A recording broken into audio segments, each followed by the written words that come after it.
scope.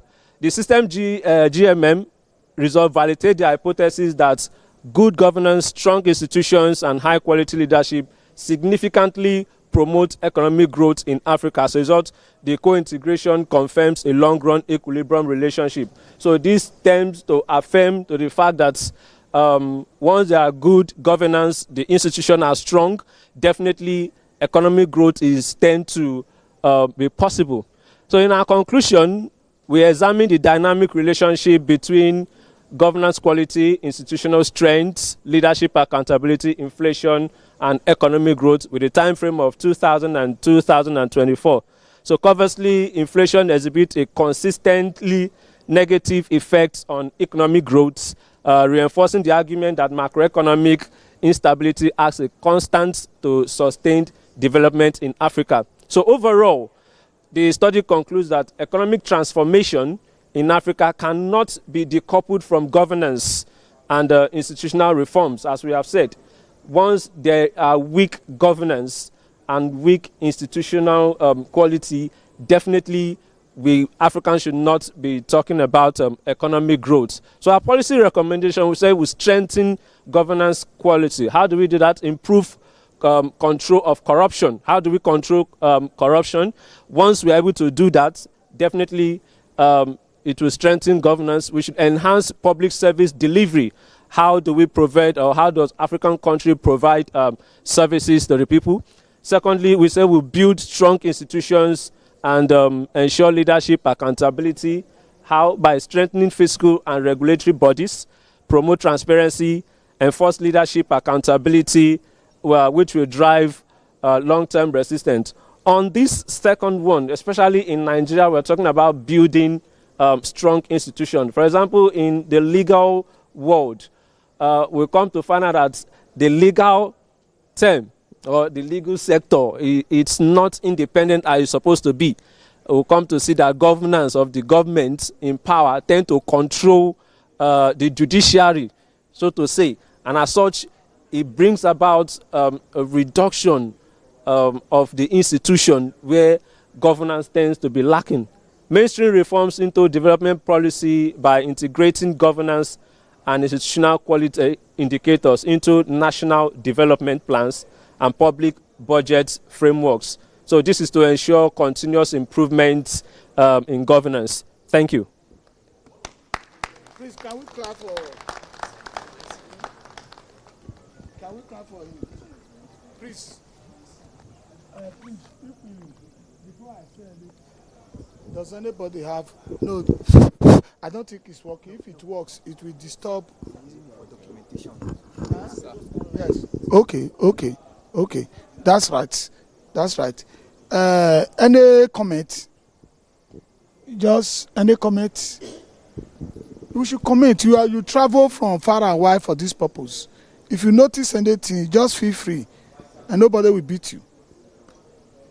No comment? Okay. No. You just be talking. Don't worry whether it's working. Use it. They say they are using it for record. Okay.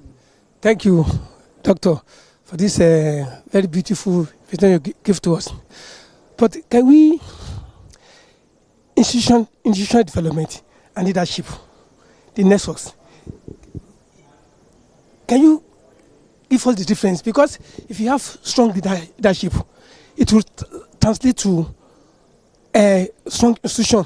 So as well, if you have strong institution, it will translate to good leadership. Can you tell us the nexus between the two? Thank you. Just note it so that we won't be talking one-on-one. Any other person, please, you will come out here because the camera is capturing. Just note the question. Thank you very much, researcher. This is a wonderful research work. My concern is just on the time frame. Time frame seems to be only 4 years, and I think 4 years might not be good able to capture everything. Okay, yeah. Okay, it's panel data. All right. Okay. We have to overrule that. Thank you very much for the observation. It's a panel data. By the time you multiply the number of countries, it's a cross-sectional work. Yeah. Come out. Yeah. Good presentation, Doctor. But under your recommendation. You are talking about how to control the corruption. You mentioned how to corruption. The corruption you are talking about was not singly mentioned. How do you want to control it?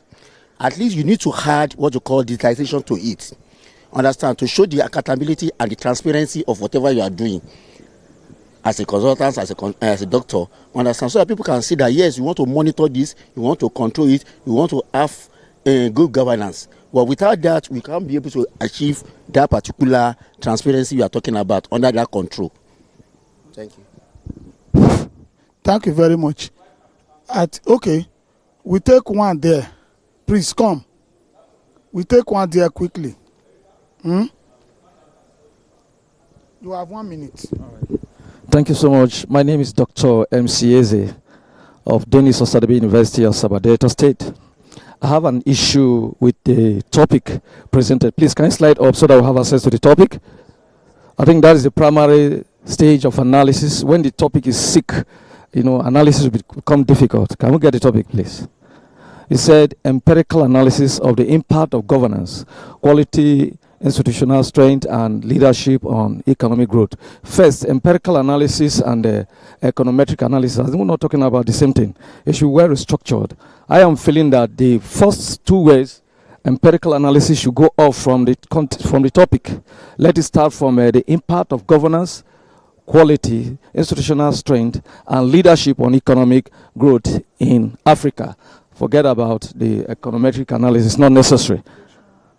Okay. Then secondly, sir,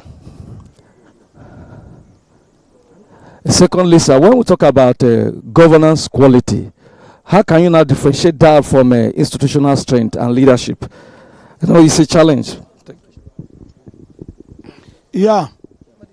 Okay. Chairman. That is Kano chairman. I wanted to rule, but I cannot. Okay, thank you very much, Chairman, for this opportunity. I would like to make a comment. It can be a general comment. From this topic, this is a gross model. And from the theory we know, gross model has its own determinants, which is capital and the labor. And they are missing from your model. So, show us the model.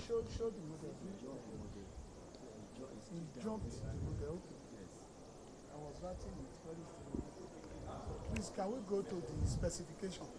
Model specification, the empirical model.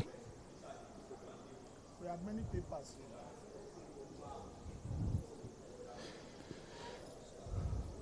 It's still morning, we have time.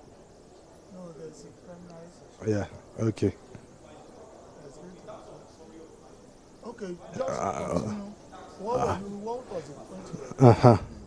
So we should look at the model. It's a gross model. So we expect to see capital and labor because they are the determinants of growth from theoretical perspectives. So this will amount to misspecification of the model. I think maybe you should run the model again using those two variables and see what changes you can have. Yeah, thank you very much. Please approach him. Yes, know exactly what you were saying. Well, let me start from my few comments. Let me start from your model, because these little things matter. They are subscripts. Are you getting me? So let them be subscripts. You don't just write them. It matters. Well, you mentioned 70% growth that should be. Is it abstract or how did you arrive that? You have to state in the work. Unfortunately, I don't have access to the full paper. You have to state how you determine the least we should be growing annually. Because you say a 7% annual growth. So you shouldn't just fly from somewhere. You must justify that. Then your objectives. You use variables. Please, let's go to the objectives. You use variables. Not the institutional, all those ones where the variables you use to capture those or you use to proxy those is what you will use. Because if you look at it, institutional strength, what did you use to capture them? Are the things you should use in the specific objective. Are you getting it? Then The inflation which you were talking about, you did not even recommend any policy on it when you discovered that inflation generally was negative. That is a big thing. You recommend policy on it, and inflation alone is not macroeconomics, because I heard you say that shows about the the 5 major goals of macroeconomics. Inflation is just one of them. You have economic growth, you have exchange rate stability and all that. So to be taking inflation to mean macroeconomics, this thing is not. In short, in some country, the convergence criteria, inflation may not pass. If the rest pass, it has passed. You understand? So let's not over exchange inflation. Then your recommendations are one, which you disaggregated. Somebody was talking about it. You said, like recommendation 1 you were talking of anti-corruption, eliminating corruption. And then you went again about institutional. Is this institution strengthening anti-corruption? Those are ways of what? Reducing corruption. So you should say reduce corruption by, strengthening institutions and all that, and then recommend policy on the inflation, which you use as your control, because your funding is very, very important to that work. Well, we take this one to be a presentation at conference. So it's not like a publication in an Elsevier. Are we correct?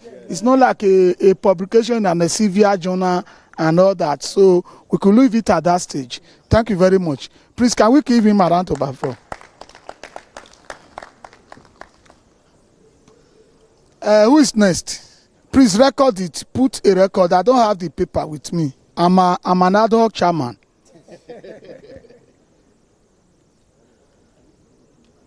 Please, can you come? Can you come? Who is doing the presentation among you? We're taking the first aspect. You take the first aspect. What? Let him document. You start. Start now. You can start. Who is starting? Please, you tell us your name, your affiliation. I forgot. I am Dr. Francis Igberasi. I'm from Abrosali University.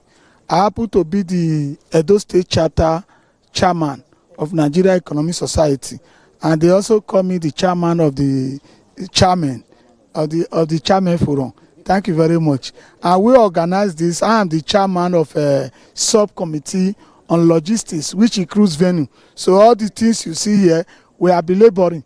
I was here almost a week before the conference. This is your work, right? This is the one you sent. This is the most recent one. We have an hour and a half for everybody. You have 7 minutes. Both of you are 7 minutes. Okay, all right. Good morning. I'm John Deldabawa from Bingham University, and today we'll be presenting on digital financial inclusion and manufacturing sector in Nigeria. So from the main introduction, next slide, please. Okay, so far in Nigeria, we've seen that the manufacturing sector has not fully harnessed its power, and then we look into seeing how the financial inclusion now can be measured to see if there's a significant impact affecting. If there's a significant impact of this financial inclusion variables, which we used POS sales, we used ATM transactions, and also finally web-based transactions as proxies for financial inclusion in Nigeria. So the major objectives which we looked at, we had the main objective. Next slide, please. So the main objective, which is the broad objectives now, is to find or to examine the impact of digital financial inclusion on manufacturing sector performance in Nigeria, while the specifics now are to examine the impact of point of sales, ATM, and web-based transactions in Nigeria now. So for the methodology for this study, we adopted the ARDL. The next slide, please.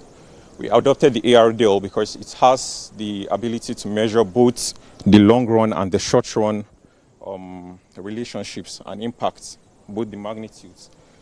And from the research design here, which we used an expose factor research design, and then here is the model whereby manufacturing sector is serving as the dependent variable.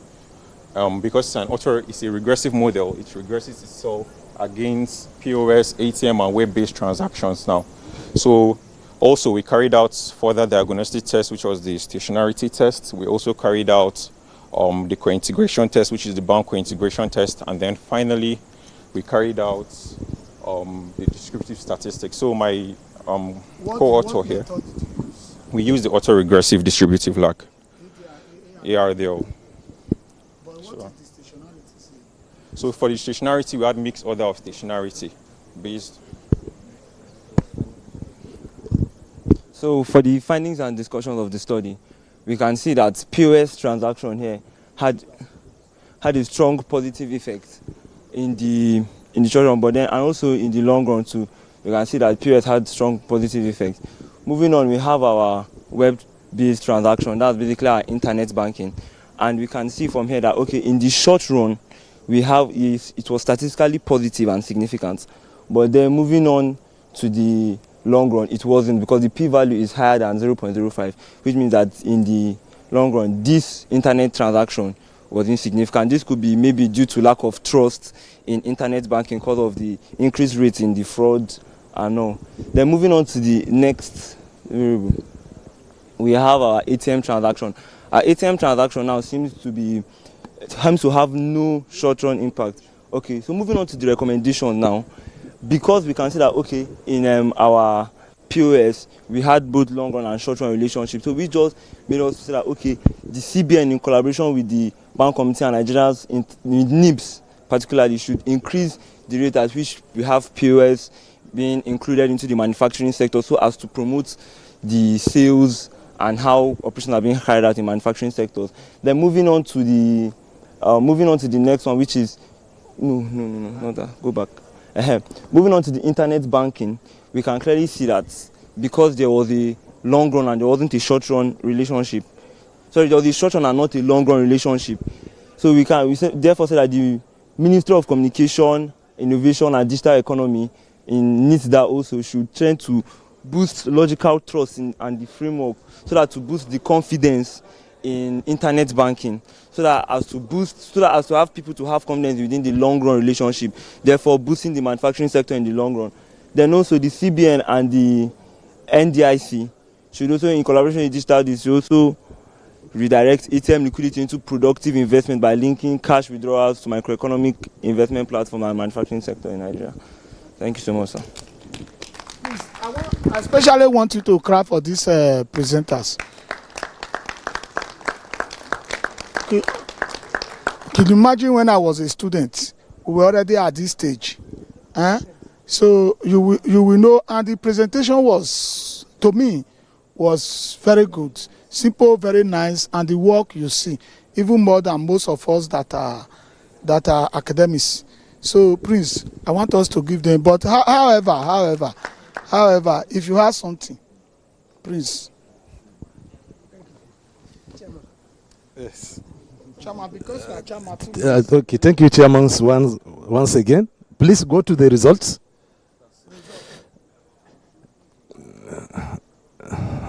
There is a clarification I want to make. I learned that so many researchers explain ARDL the way they are explaining or interpreting OLS. You see, this long run, this is the coefficient, right? The coefficient of ARDL, the long run coefficient, they are about the long run lag effects. How you interpret this is whether there is long run lag effect or not. And the way you understand it, you look at the value, whether it is close to 1 or it is close to 0. If this value is closer to 1, it means there is no long run lag effect. But this is 0.00, means there is long run lag effect. But the way you interpret it is the relationship disappeared in the long run, so it's wrong. It's all about long run lag effect. Thank you very much. Please, you note that any other person, okay, in the absence of no other person. Okay, I saw this hand first. Please, after him, I will give you chance. Please, a minute. Okay, thank you very much, sir. I think for me, I'm quite interested in this topic. I'm from private sector. I'm the head of research for EcoBank Nigeria. And when you talked about the impact of those items that you listed there, that things I'm quite interested in. So what I expect to see in these findings are to say, the year you are looking at, what are those? Well, I expect to see more of data.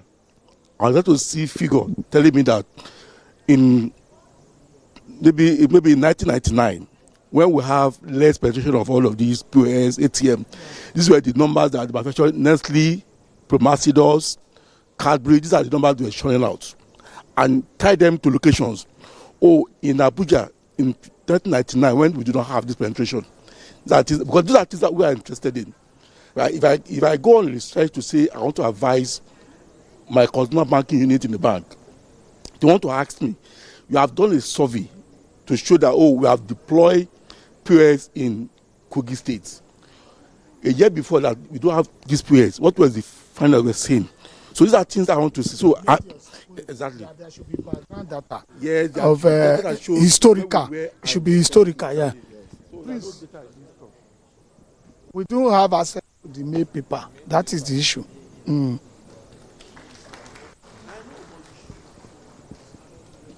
Bro, please, 1 minute. Okay. Good afternoon. Or is it still morning? Well, excuse me. My topic is first. I'm present. Okay, you want to react? Okay. I thought you wanted to react to this. Okay. Please, in the absence of no other, as chairman, I want you to look at your title, the way in your presentation. What is your title really now? Okay, that is your title. Okay, you are talking of the theme of the conference and all that. Okay, that's right. You are okay. Then one of my PhD students is working on this financial inclusion. So that is why I'm interested. So a different method. We don't have access to the full paper. The point he made will be very important, because when you are looking at this, you should give us a historical view in the background and let us know what was it when there was no financial, and over the trend. We call it the stellar facts. You give us the stellar facts of it. So we will be able to know where we are coming from, to appreciate your work very, very importantly. And when you are talking of internet banking, at least theoretically, you should explore what all this OPE and all those kind of things, how their evolution. You understand the point?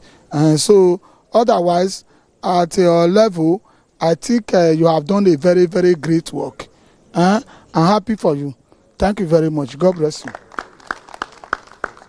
Document our paper with...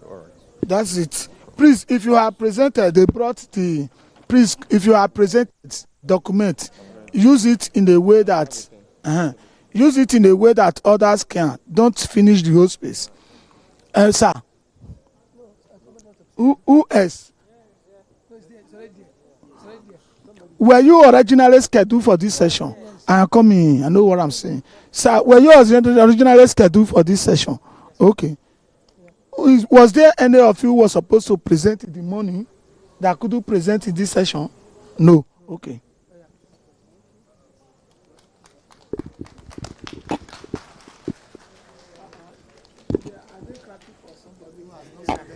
Good afternoon, everyone. My name is Adekoya Oluwayemisi Oluwakemi. I'm here to present a paper that says the effect... affiliation, your school? Oh, I'm from Lagos State Ministry of Economic Planning and Budget, EID Department. I'm here to present a paper... Sorry, I'm here to present a paper titled The Effect of Public Financing Means on Sustainable Development in Africa, with a focus on the mediating role of governance. The next slide, please. Next slide. So this research study shows the challenges Africa is facing. Number one, resilient development challenges. There is widespread spread of poverty, unemployment, poor education, and education. Okay. I know that. Then the very good gap shows that there have been prior study on financing mix as an individual. Also, the conclusion introduced two novel indicators, that's external domestic financing index and resilience financing index. Next. So our research question asks 3 key points. That is, how does public financing mix? Under our dependent variable, we have sustainable development index, which comprises of life expectancies, education income with ecological impacts. Under our key explanatory variable, we have public financing, which was constructed using tax revenue to percentage on GDP, debt to GDP, resource rent on GDP, percentage to GDP. While under our model specification, our framework was built on sustainable development model, expanding to include public financing mix, governance quality, interaction effects between public financing mix and governance.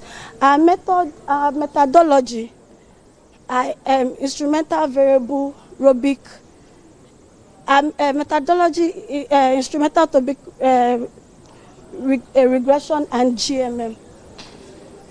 So under our empirical findings, under external domestic and financing mix and resilience financing mix, it shows that PFM and quality governance, they both have negative and significant effects on SDI. Next, please. Under interaction effects,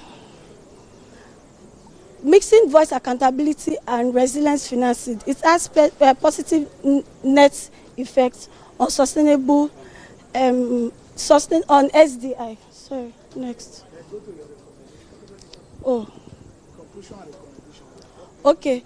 Our key findings shows that under external financing, there are constantly negative and significant effect on XDI. Under resilience financing, it also shows a negative and marginal effect on SDI. Under governance, it strengthens institutions, especially voice and accountability, which amplify positive effects of resilience financing. Our overall insight, sustainable development depends not only on the amount of financing mobilized, but on the composition of financing and the institution context in which it operates. The policy implication for these studies, number one, is rebalancing financing strategy, strengthening governance institutes, international and regional support, strategic alliance with development agendas. Thank you.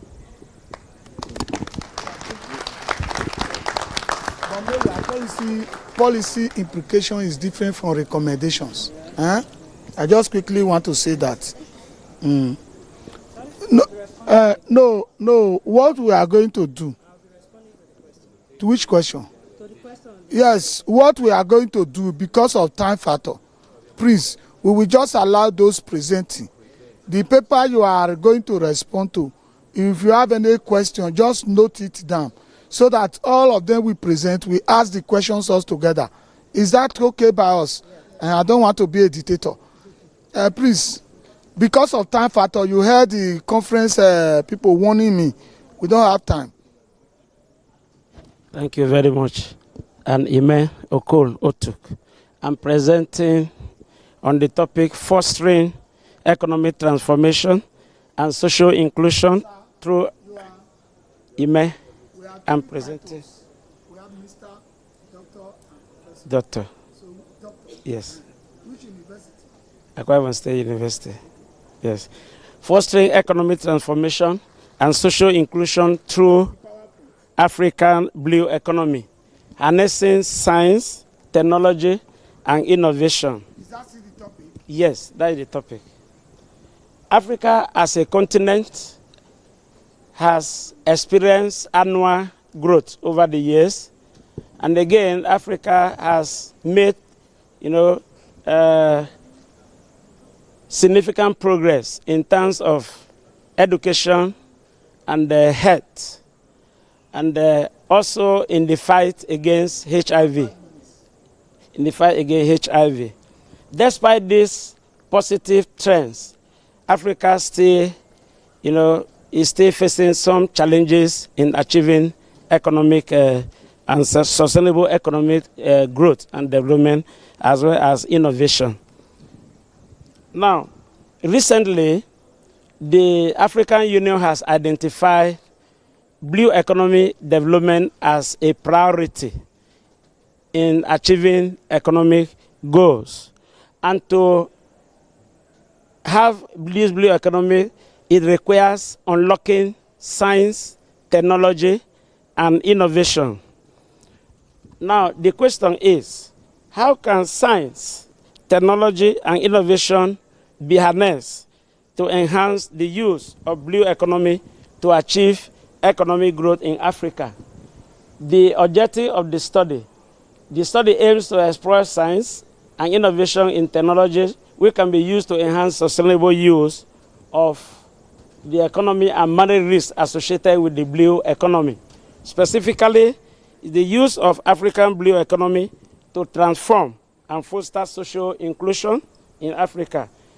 The use of technological advances that can positively affect the blue economy.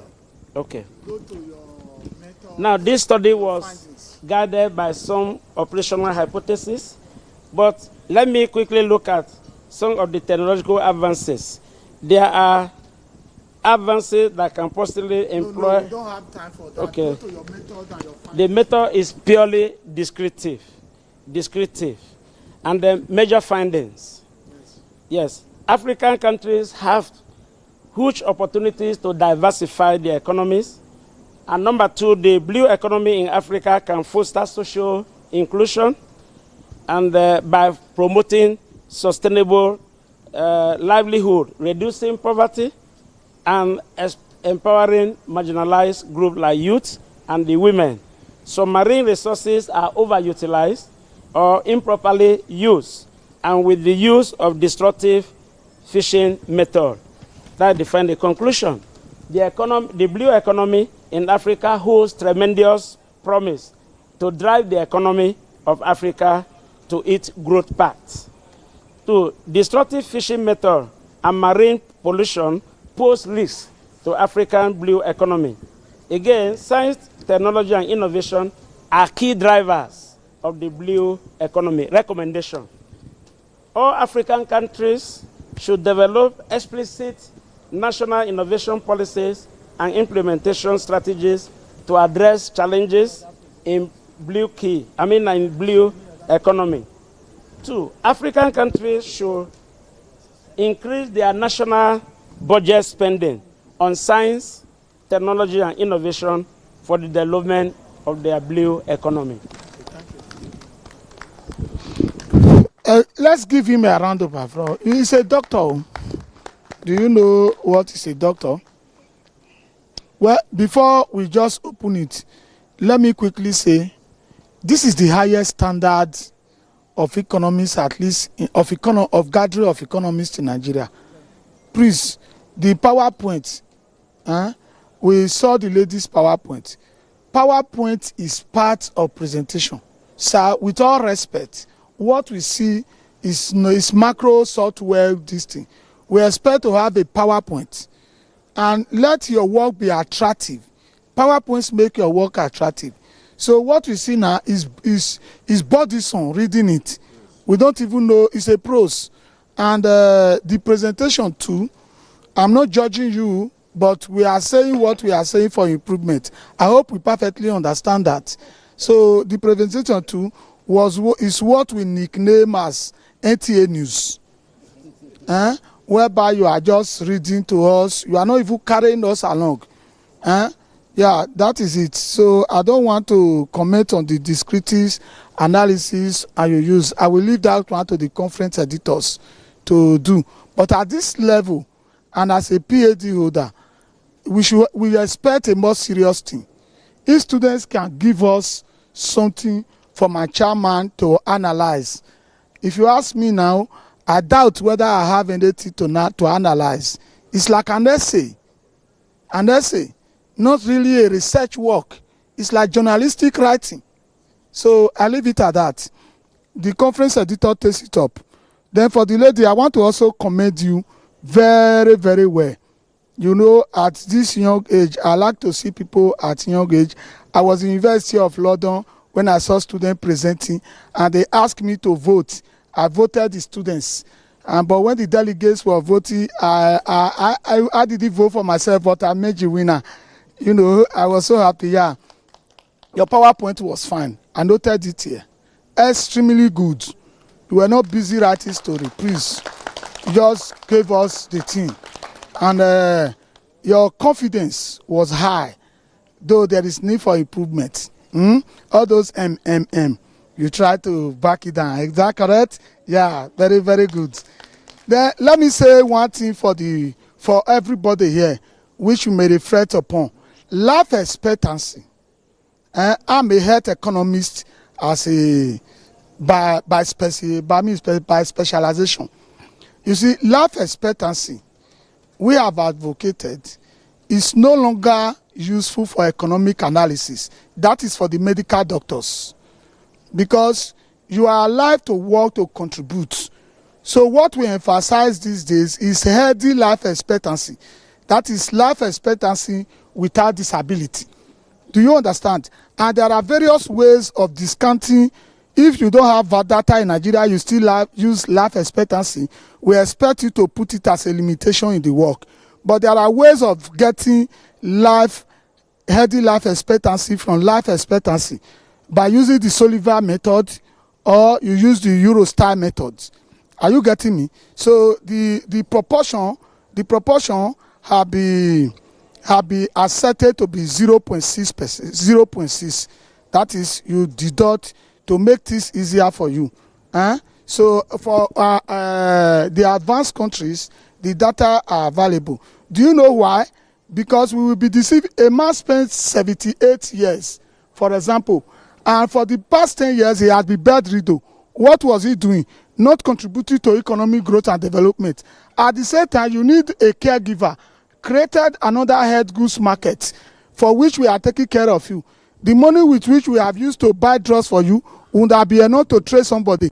And when we are now doing work, we use that 78%, though we get spurious results. So we must discount those years of disability. So we use disability-free life expectancy. It will make your work richer. But I have not said we are not accepting work that use life expectancy. This is a conference just for general knowledge. Okay? Please, is there any comment on the two work? Thank you, sir. My comment is about what you have just said now. Yes. Don't you think if a 70-year-old is not working, but you employ somebody to look after him, he creates employment. If you buy medicine for him, he creates markets. Don't you look at it that way? No, we're not looking. We are not saying a 70-year-old man. There are measures of disabilities. We have the instrumental activities of daily living, and then we have the activities of daily living. So it is only when it is important when only when disability goes beyond instrumental activities of daily living. Instrumental activities of daily living, you can still handle bucket, you can handle telephone, you can do other things. But in activities of daily living, you need somebody to carry you from bed to bed. Are you getting me? You need somebody to do. So all those ones, what we are saying, if he's paid, those are, in economy, sir, you people will usually say to avoid multicoloniality, you hold some variables constant. That person who is a caregiver should have been in the farm, should have been in the market, but it's not taking care of a sick person. To us, it's not that productive. Are you getting me? But that is not what we are even saying. What we are saying is that I am advocating so many things on that, but this is not the forum to discuss it. I'm even advocating to the level of demand for death, extending the sources of failure hypothesis.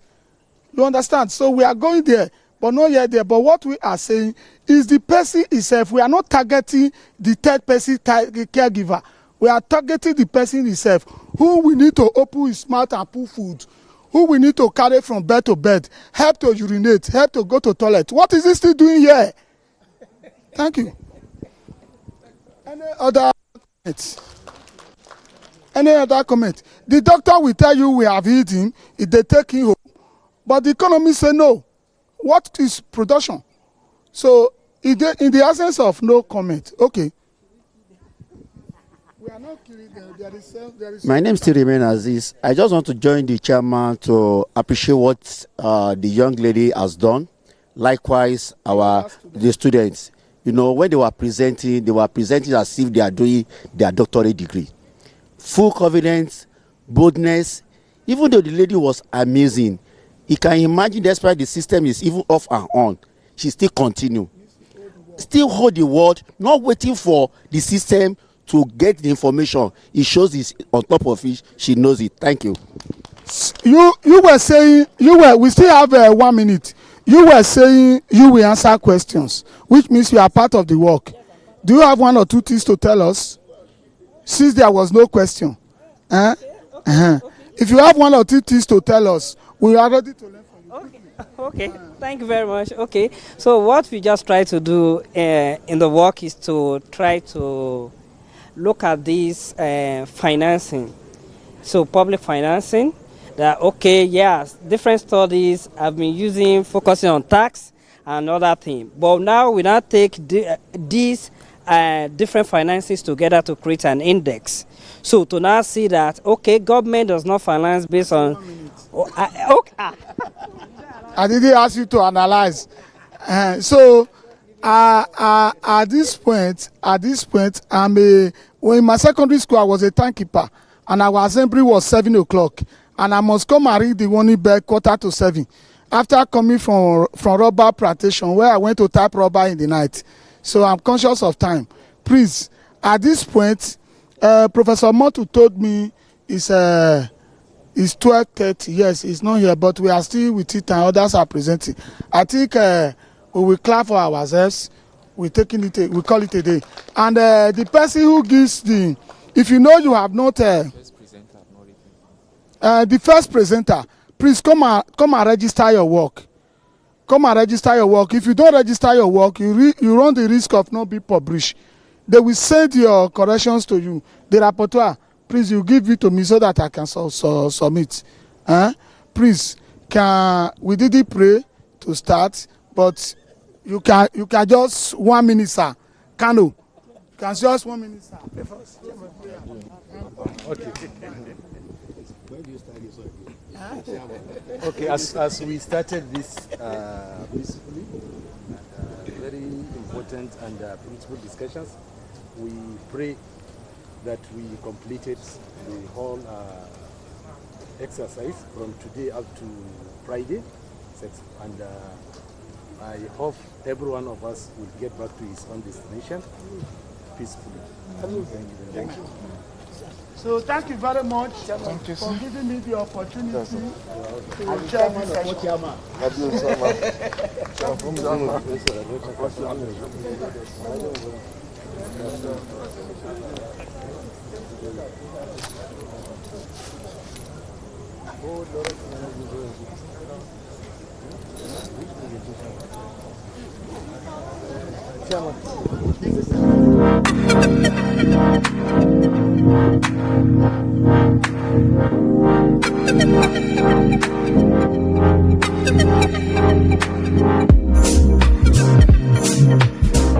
Day 2 of the Nigerian Economic Society's annual 66th conference echoed powerful voices across government and development spaces. But amidst the different speeches and presentation came one resounding truth. Africa's development is hinged on Nigeria's strategic planning and reforms. Most anticipated and excitedly was the Vice President's delivery of a keynote speech that declared that every policy is a verdict on life, and he re-emphasized the current administration's commitment to ensuring that there is a nexus between economics and politics and redefining modern leadership. Quite stimulating as well was the NES president posing a question on the feasibility of Nigeria's $1 trillion GDP goal by 2030. Meanwhile, the fireside chat with the Minister of Finance and Budget Planning Ministries emphasized and reinforced the urgency to diversify beyond oil and into a constitutional foundation that ensures economic planning. As we move towards day 3, the focus shifts to economic transformation, social inclusion, and the future of Africa's trade. At NES 66, the discourse continues until we fully rethink Africa's development.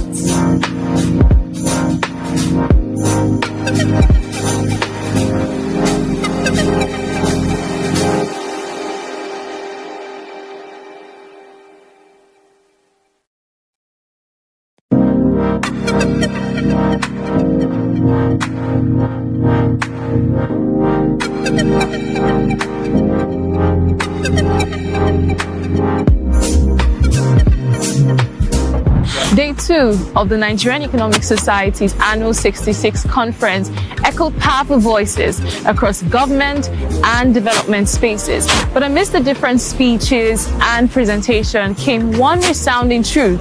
Africa's development is hinged on Nigeria's strategic planning and reforms. Most anticipated and excitedly was the Vice President's delivery of a keynote speech that declared that every policy is a verdict on life, and he re-emphasized the current administration's commitment to ensuring that there is a nexus between economics and politics and redefining modern leadership.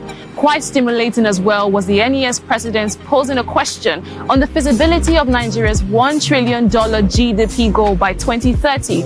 Meanwhile, the fireside chat with the Minister of Finance and Budget Planning Ministries emphasized and reinforced the urgency to diversify beyond oil and into a constitutional foundation that ensures economic planning. As we move towards day 3, the focus shifts to economic transformation, social inclusion, and the future of Africa's trade. At NES 66, the discourse continues until we fully rethink Africa's development.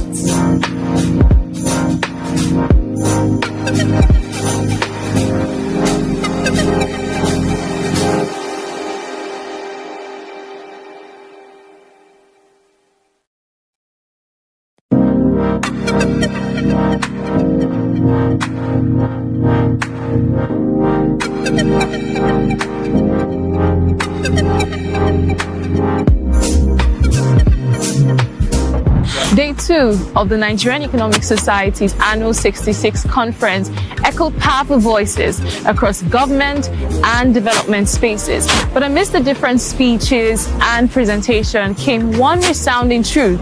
Africa's development is hinged on Nigeria's strategic planning and reforms. Most anticipated and excitedly was the Vice President's delivery of a keynote speech that declared that every policy is a verdict on life, and he re-emphasized the current administration's commitment to ensuring that there is a nexus between economics and politics and redefining modern leadership. Quite stimulating as well was the NES president posing a question on the feasibility of Nigeria's $1 trillion GDP goal by 2030. Meanwhile, the fireside chat with the Minister of Finance and Budget Planning Ministries emphasized and reinforced the urgency to diversify beyond oil and into a constitutional foundation that ensures economic planning. As we move towards day 3, the focus shifts to economic transformation, social inclusion, and the future of Africa's trade. At NES 66, the discourse continues until we fully rethink Africa's development.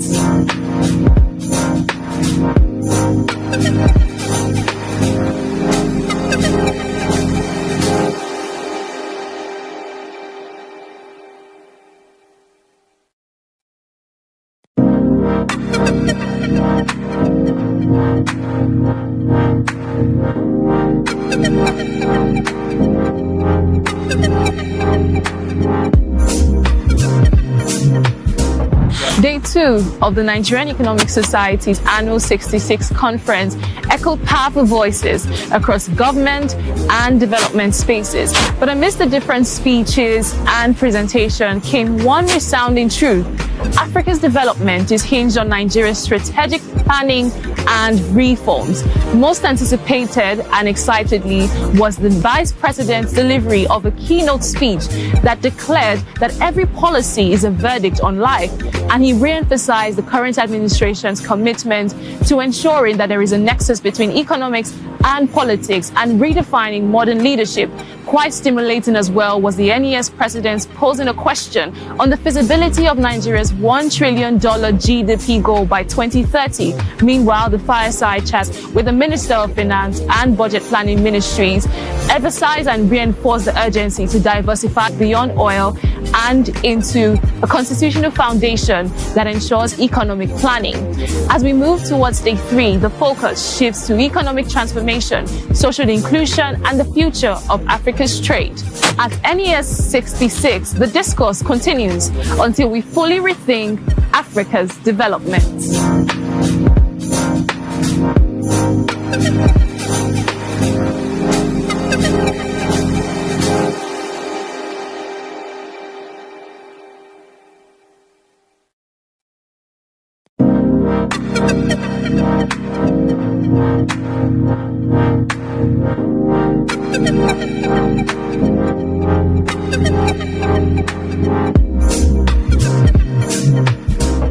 Day 2 of the Nigerian Economic Society's annual 66th conference echoed powerful voices across government and development spaces. But amidst the different speeches and presentation came one resounding truth. Africa's development is hinged on Nigeria's strategic planning and reforms. Most anticipated and excitedly was the Vice President's delivery of a keynote speech that declared that every policy is a verdict on life, and he re-emphasized the current administration's commitment to ensuring that there is a nexus between economics and politics and redefining modern leadership. Quite stimulating as well was the NES president posing a question on the feasibility of Nigeria's $1 trillion GDP goal by 2030. Meanwhile, the fireside chat with the Minister of Finance and Budget Planning Ministries emphasized and reinforced the urgency to diversify beyond oil and into a constitutional foundation that ensures economic planning. As we move towards day 3, the focus shifts to economic transformation, social inclusion, and the future of Africa's trade. At NES 66th, the discourse continues until we fully rethink Africa's development.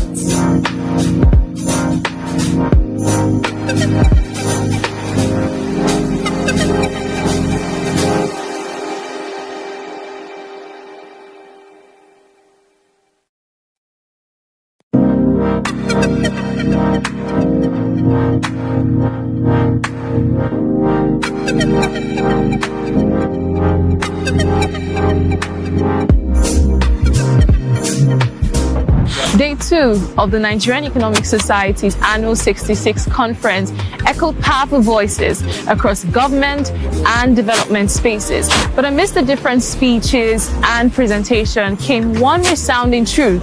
Africa's development is hinged on Nigeria's strategic planning and reforms. Most anticipated and excitedly was the Vice President's delivery of a keynote speech that declared that every policy is a verdict on life, and he re-emphasized the current administration's commitment to ensuring that there is a nexus between economics and politics and redefining modern leadership.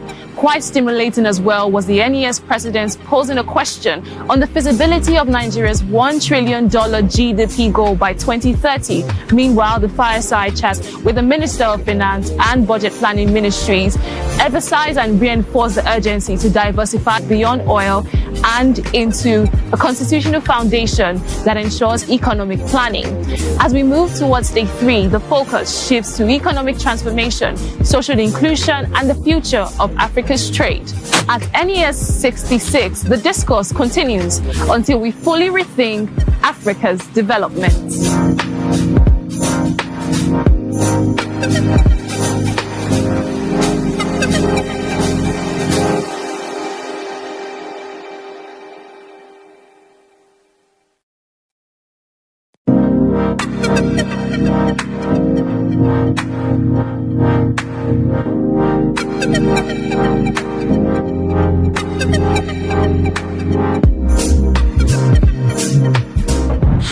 2 of the Nigerian Economic Society's annual 66th conference echoed powerful voices across government and development spaces. But amidst the different speeches and presentation came one resounding truth. Africa's development is hinged on Nigeria's strategic planning and reforms. Most anticipated and excitedly was the Vice President's delivery of a keynote speech that declared that every policy is a verdict on life, and he re-emphasized the current administration's commitment to ensuring that there is a nexus between economics and politics and redefining modern leadership. Quite stimulating as well was the NES president posing a question on the feasibility of Nigeria's $1 trillion GDP goal by 2030. Meanwhile, the fireside chat with the Minister of Finance and Budget Planning Ministries emphasized and reinforced the urgency to diversify beyond oil and into a constitutional foundation that ensures economic planning. As we move towards day 3, the focus shifts to economic transformation, social inclusion, and the future of Africa's trade. At NES 66, the discourse continues until we fully rethink Africa's development.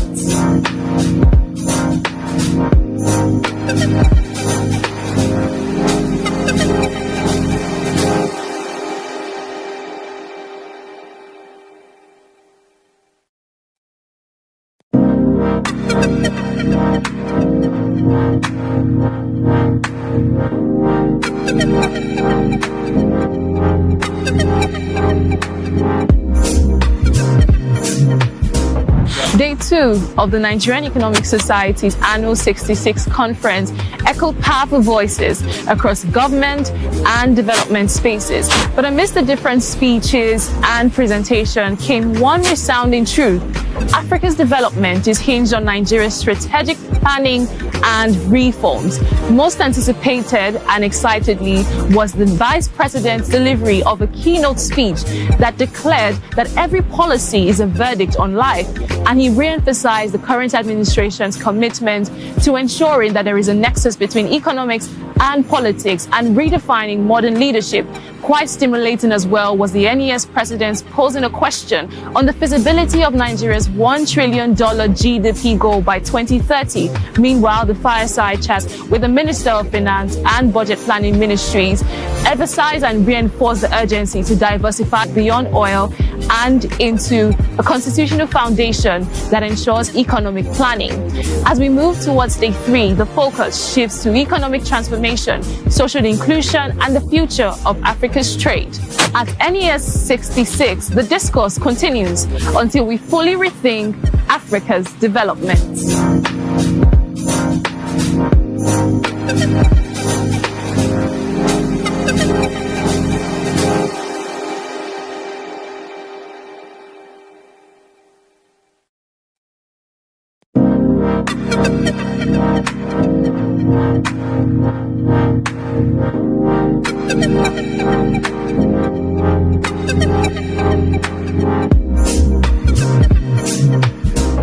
Day 2 of the Nigerian Economic Society's annual 66th conference echoed powerful voices across government and development spaces. But amidst the different speeches,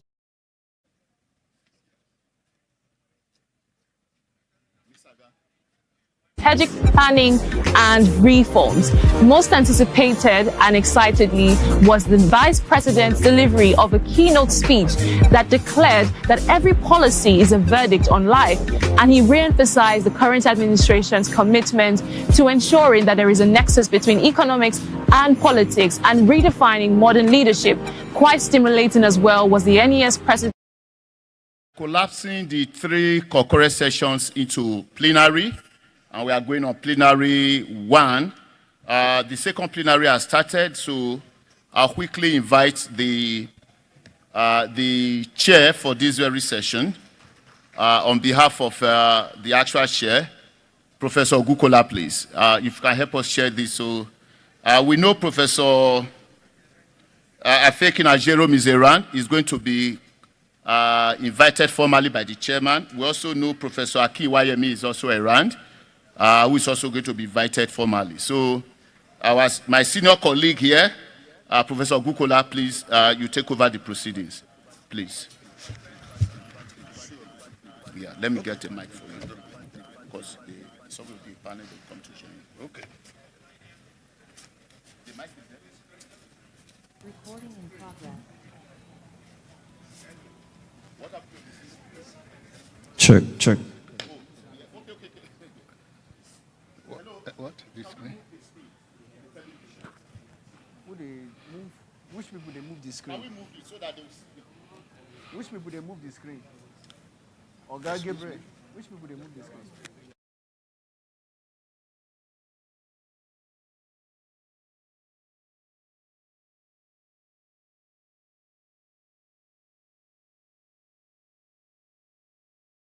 Now, I've taken over, and I'm going to issue martial rule. The first martial rule is that please take your seat so that we can start.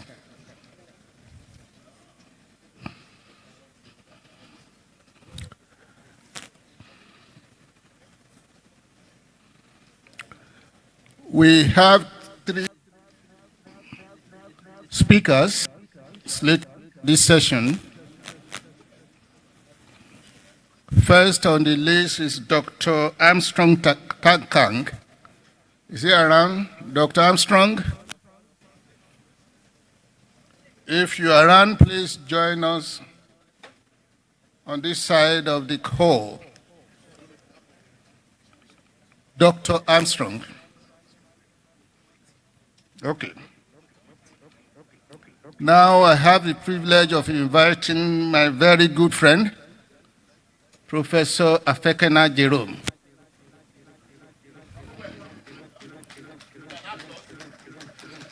Please welcome him. If you don't want to see him, don't welcome him. But I encourage you to welcome him to the high table. Next, I have my own teacher, my PhD supervisor, and Professor Akin P. Iwayemi. Where is my Oga? Please welcome my Oga to the high table. Yes, bro.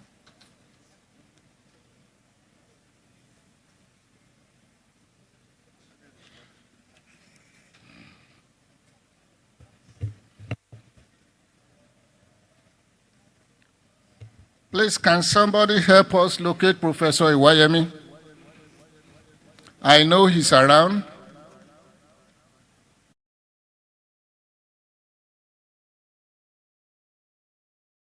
Know his whereabouts.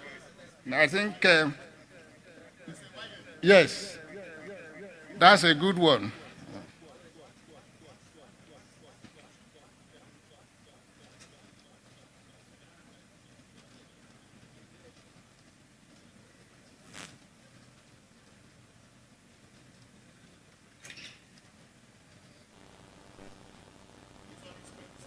Okay.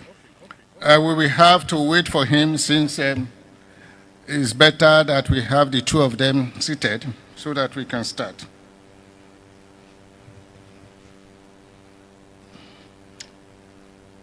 But while we are waiting, I think I can also direct our attention to the topic that we are going to be discussing today.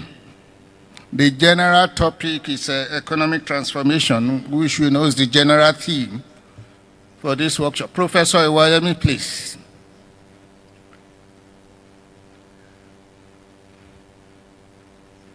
Yes. And Professor Afekena Jerome is the Senior Policy Specialist, FAO Sub-Regional Office of Eastern Africa in Addis Ababa. So he traveled all the way down to Addis to attend this conference. Can we welcome him more specially for that? From the program, he is to be talking about the future of trade in Africa and focusing on how to harness the AfCFTA for economic diversification. And Professor Iwayemi, just like I introduced him, and I think since he's trying to get ready to come here, I will misuse this microphone now. The only thing you can do is to sack me. Professor Iwayemi supervised myself, our 44th NES president, and Professor Afekina Jerome. So, is a teacher of teacher and a mentor par excellence. He has a special way of dealing with us. Somebody said we are three musketeers. He even saw us yesterday and said, where is Jerome? I say, he's around. So Professor Iwayemi will be the one teaching us, and we will take instruction from him today whenever he's around. But he is going to talk on energy transition and green growth strategies for sustainable industrialization. That's what he's going to. Let me do this as introduction while we are waiting for him. Yes, there are many pathways to structural transformation. We mentioned some of them yesterday. Industrialization is one of them. Diversification is one of them. Technology, research and development is another one. We talk about regional integration and so on. So we have so many of them. Yeah. So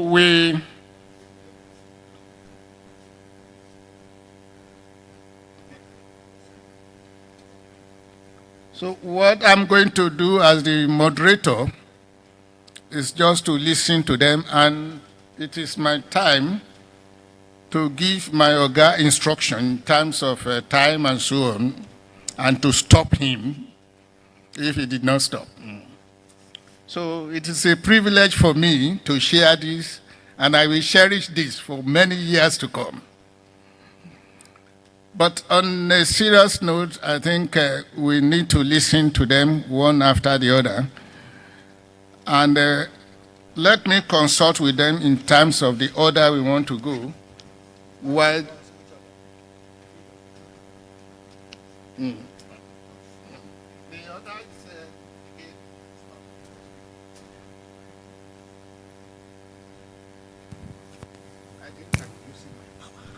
yes, so is on now. Okay. Thank you very much. We start with our teacher, and again, he will teach us again the energy transition, but this time around without appropriate pricing. Prof, you have the floor. Thank you, Mr. Chairman, moderator. Thank you, Nes, for inviting me to be part of this session on a topic that excites me because energy is key to human livelihood. Energy is key to development. Energy, too, from the other side, can also produce negative externalities, that, we want to mitigate. So, I won't bore you with some of these fundamentals. Everybody knows that energy drives development. Energy drives industrialization. And when we look at the history of the world generally, the last 2 centuries, actually even 3, we can see that the rapid growth that the world has witnessed, in the last 2-3 centuries have been facilitated by cheap energy, relatively cheap energy, that has driven the enormous growth in outputs and even human welfare generally compared to previous centuries. Okay? So energy has its positive dimension. And my topic is energy transition, green growth, and sustainable development. They are all interlinked because energy is at the center of them all. And interestingly, in the last 2 centuries, fossil fuels have been the dominant energy source. And we know that the burning of fossil fuel not only drives the economy or even the society, but also produces negative externalities. Okay? And one of the important negative externalities in recent decades, actually, is climate change. Okay? The burning of fossil fuel results in greenhouse gas emission, and the buildup of greenhouse gas emission results in ultimately what we have seen in recent years, environmental unsustainability. And the manifestation of actually the use of energy without looking at the environmental perspective is what we have seen in recent times in terms of global warming, in terms of frequent, more frequent actually weather changes. We have seen floods, even in our own country here. We have seen weather, patterns that we've never witnessed before. And the Intergovernmental Commission on Climate Change has given us facts and figures, and everybody is convinced that, yes, the burning of fossil fuel comes at a very large cost when you don't mitigate the source of the energy you are using, and when you just emit and don't bother about it. Some have said that actually, based on the Kuznets curve, environmental curve, okay, as income increases, people, spend more on income, eventually it reduces. But what is important for us is that the burning of fossil fuels and biomass have generated so much human pain, let me call it, and human effects. Okay? So, if climate change has come and we are seeing the realities, the question is, if energy is the major source of this climate change, so what do we do? And to summarize, the net zero emission targeted for 2050 in the developed world, in Nigeria 2060, some other African countries, which means we need to replace the fossil fuel that generates these negative externalities, to replace them with renewable energy. Okay? And so the transition from fossil fuel to renewable energy, okay, is going to create a structural shift in energy use pattern. And we're already witnessing that energy shift. Increasingly,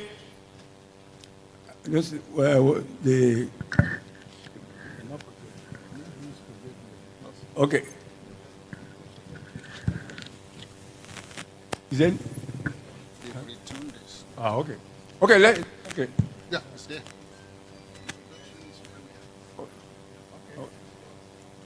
Okay. Oh, okay, okay.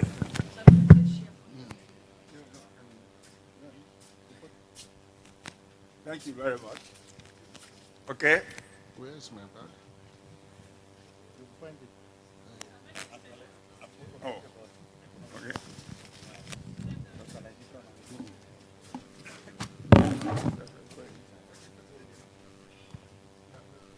Okay.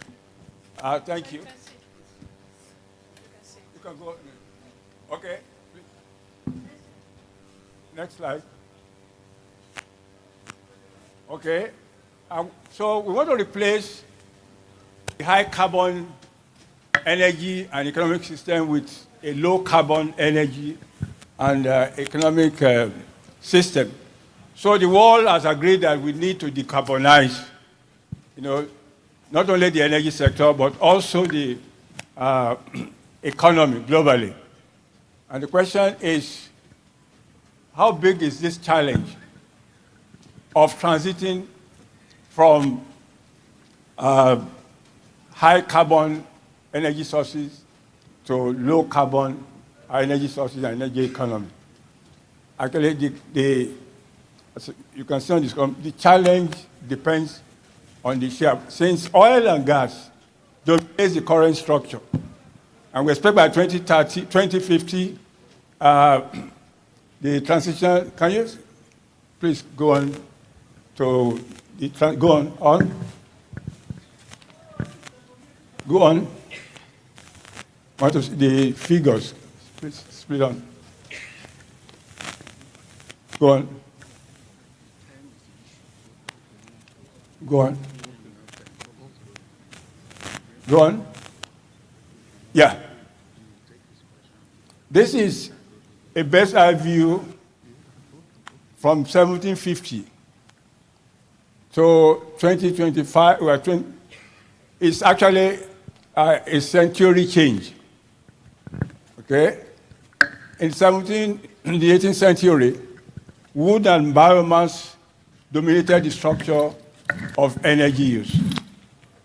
Okay? And the major driver for the structure of energy mix at that time was availability.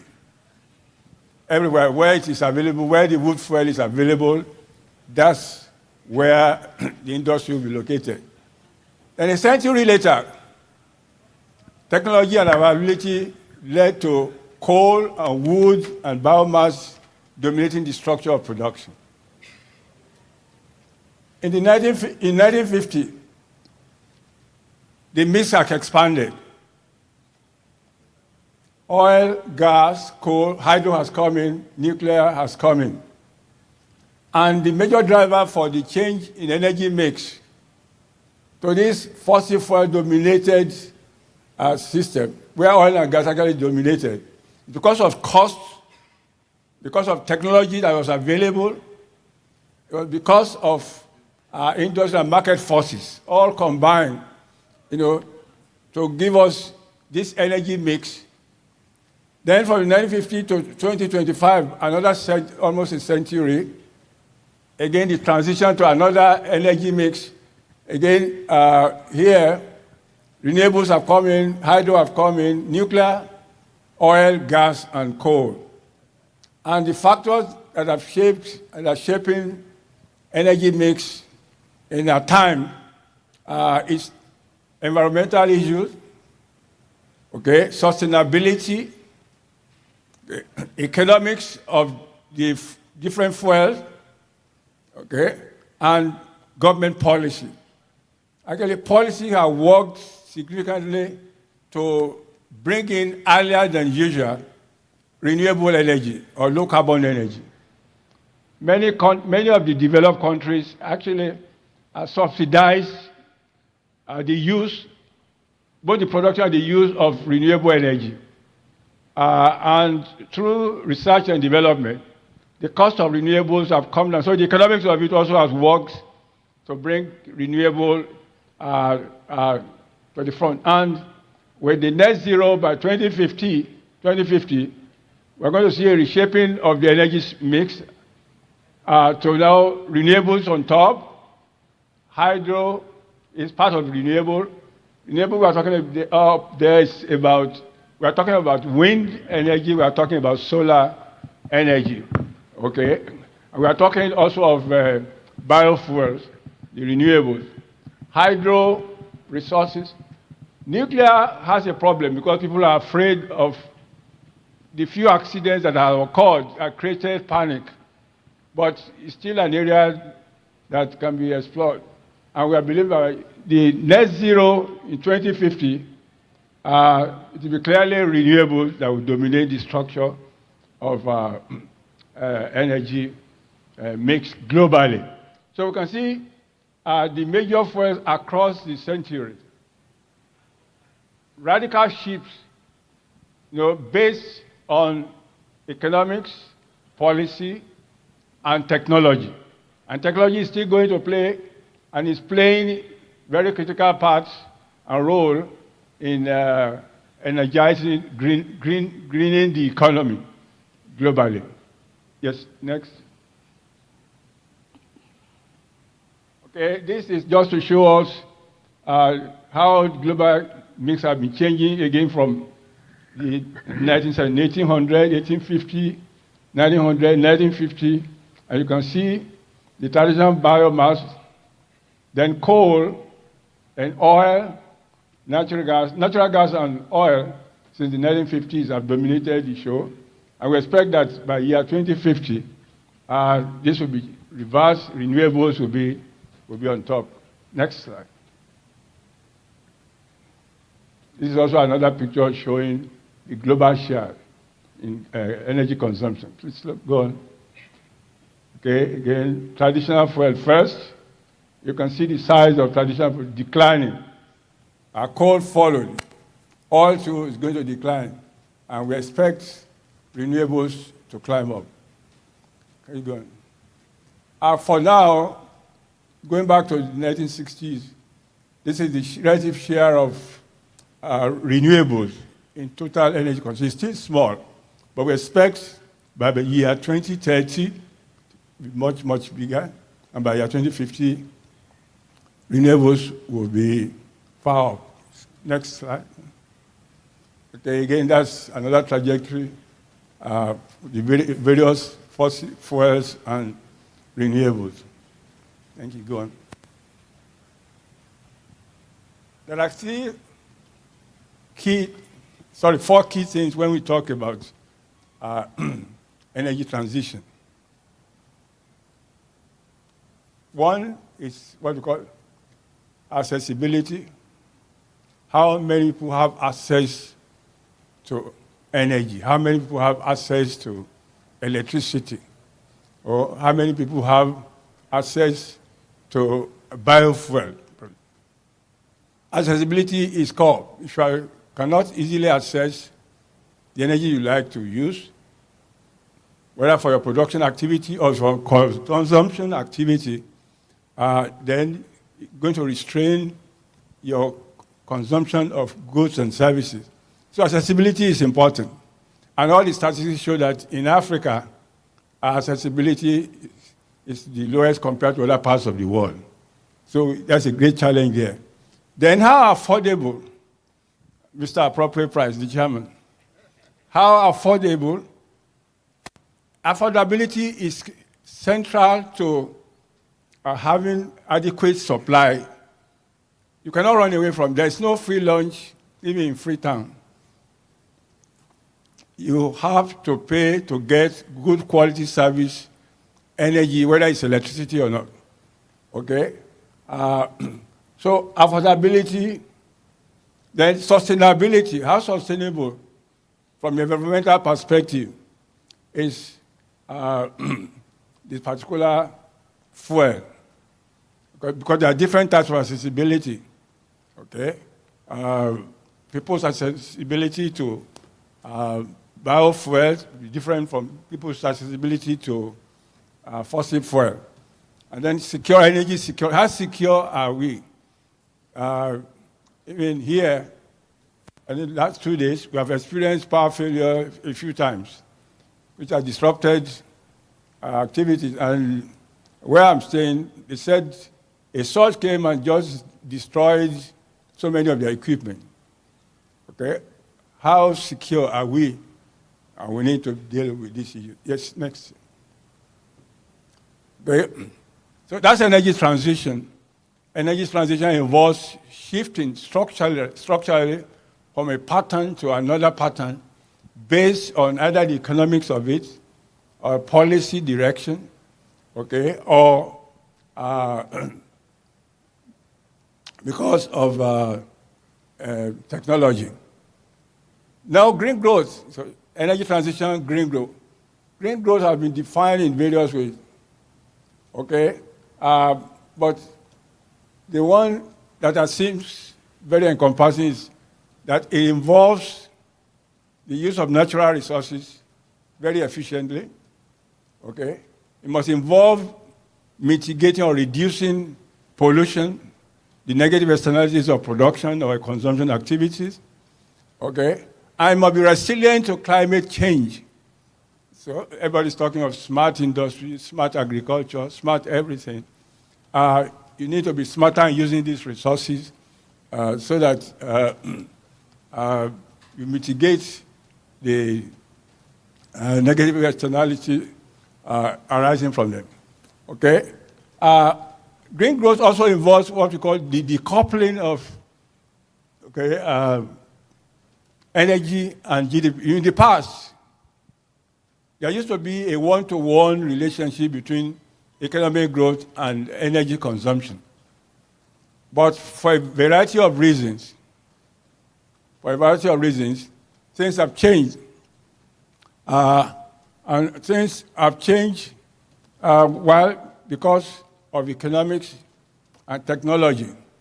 So it's important that as we ensure we industrialize, we don't repeat the story of the more developed countries where they industrialize with all forms of externalities that we are all paying for today.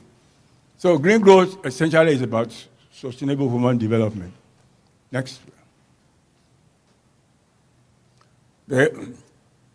So the transition to a green economy is important. Okay, and green economy comes in many dimensions. Next slide. Yes. This is the many dimensions of the green economy. Okay?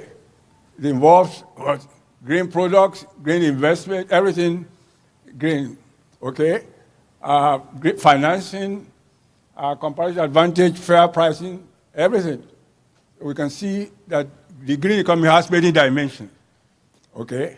And it's at the center, so it's connected to everything. It's not just the sector, energy sector, but making the whole economy to be more responsive to environmental sustainability. Next slide. And another dimension of the green economy is what you can see, but all is about what? Sustainable human development. So not only should it be low growth, low carbon growth. When we say low carbon, we are implying that renewables, okay? Resource efficiency, we are not efficient in this country. Social inclusivity is important. In other words, it's not growth and growth alone, but the human side of the story must be considered. So social inclusivity is part of it. Yes. Okay. So essentially, everybody wants to pursue industrialization because that's the basis of linking up the rest of the economy, okay, to produce the goods and services that are required, okay? And the historical evidence suggests industrialization is at the heart of wealth creation, it's at the heart of job creation, it's at the heart of poverty reduction. So we in Africa that are low income, okay, we need to be able to ensure that our industrialization drive, helps us to generate significant increase in income, poverty reduction, and large job creation. Go on. Okay. Go on. So mainstreaming industrial development and social inclusiveness and environmental sustainability in national plan is key to our region, getting to where it desires to be, no longer the poverty region of the world, but a region that can compete favorably. So our industrial development must foster not only economic well-being, but also social well-being of the population. Okay. Yes, next. So some of this, so industrialization is important. It is through adoption of machinery and manufacturing that we get increased productivity and that we get technological advancement. Okay, so we need to shift, okay, from manual labor to mechanized production, whether in the agricultural sector or in the industrial sector. In the industrial sector, there is no substitute to mechanized production. But in the agricultural sector, and especially when we are talking about value chain addition, we need to shift from manual labor to mechanized production. Okay, but like every production activity or consumption activity, there are environmental and social impact of this. So we need to be able to mitigate these negative scenarios quickly. Yes. Okay. Next slide. So what are called emerging constraints to sustainable industrialization? Okay. Low human development indicators, and that's obvious. With low income, you can only purchase so much. When your income is not rising, you cannot expand your consumption activity. So, and we know in our region, most of our countries are characterized by low human development indicators. Okay, high poverty level, literacy rates, education. So that's a major factor that needs to be addressed, and hope the industrialization will help us to achieve that target.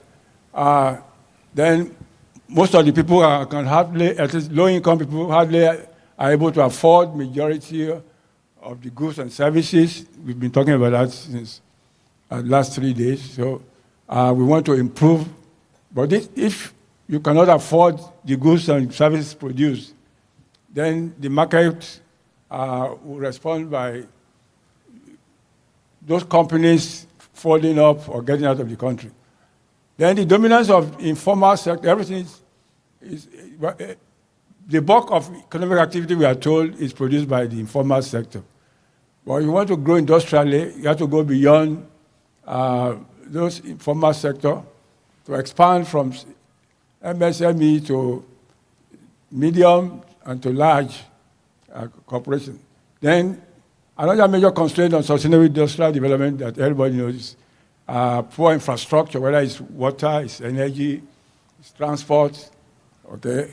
And we experience persistent infrastructure shortages, and this causes industrial capacity to be underutilized in many of our industries. Yes, please. Yeah. Then there's the weak engineering infrastructure, okay? And in the world of today, and with the introduction of artificial intelligence, we need to strengthen engineering infrastructure to be able to cope with the challenges of the world. Okay? So there's so much gap we need to fill in our various institutions of learning. So go on. I'll so finish in 5 minutes. Okay, development skills. Slow rate of technology acquisition. Next slide. Okay, next slide. Okay, weak policy, as everybody knows that. Inadequate coordination. Okay, inadequate finance, everybody knows that.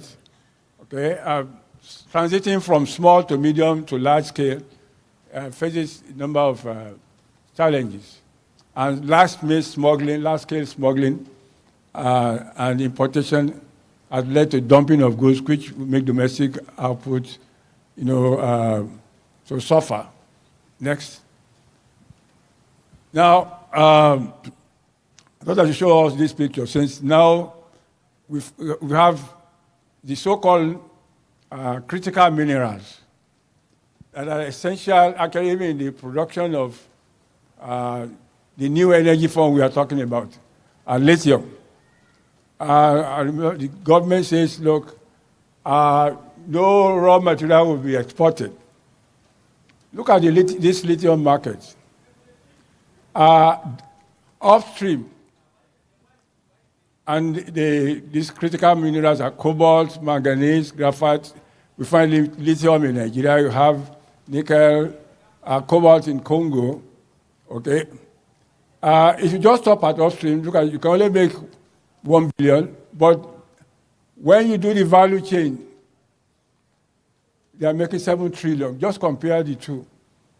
So Nigeria must get, and Africa must get into the value chain of these critical minerals, so that it's not like have been doing, exporting crude oil and bringing in refined products. That has, thank God, that has stopped. So it's important that even in the African region, the countries cooperate to jointly develop these resources and add value to them so that they will no longer be perpetual exporters of raw materials. So as we move from upstream to midstream to downstream, the value addition increases. And battery is essential for solar power anyway, so it's important. Yes, finally, Africa needs to come together.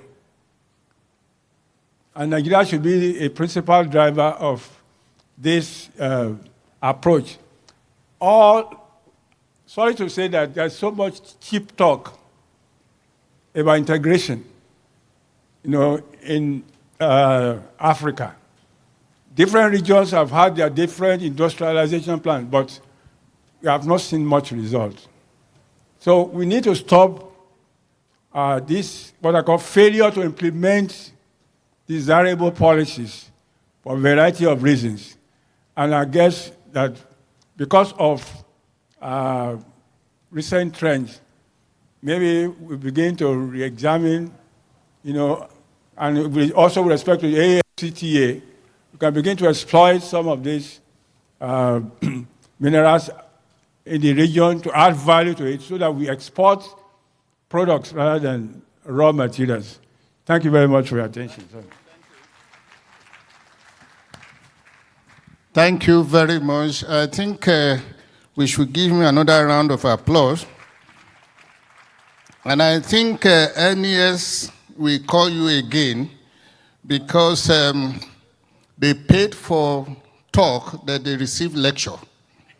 So that's Jara. Thank you very much. I think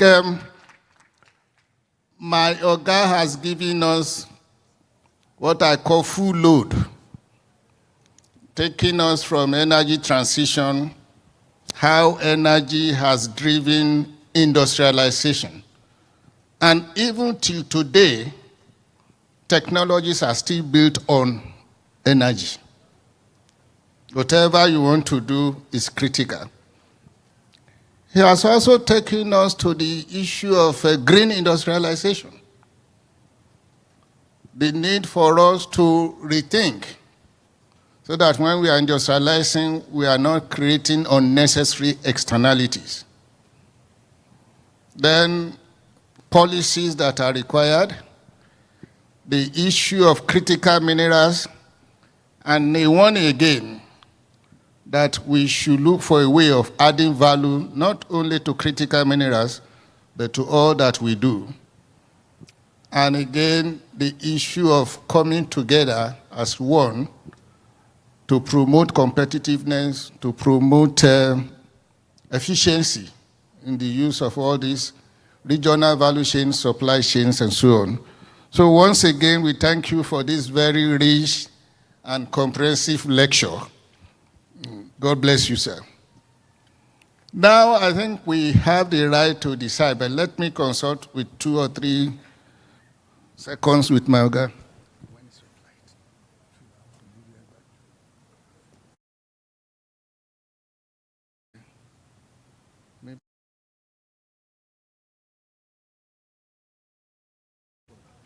Okay, no problem. If you have any question, query, or comment for me, just document it.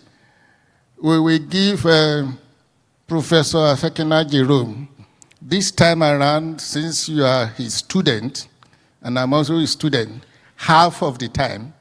Please, can you do it in 20 minutes, please? Thank you.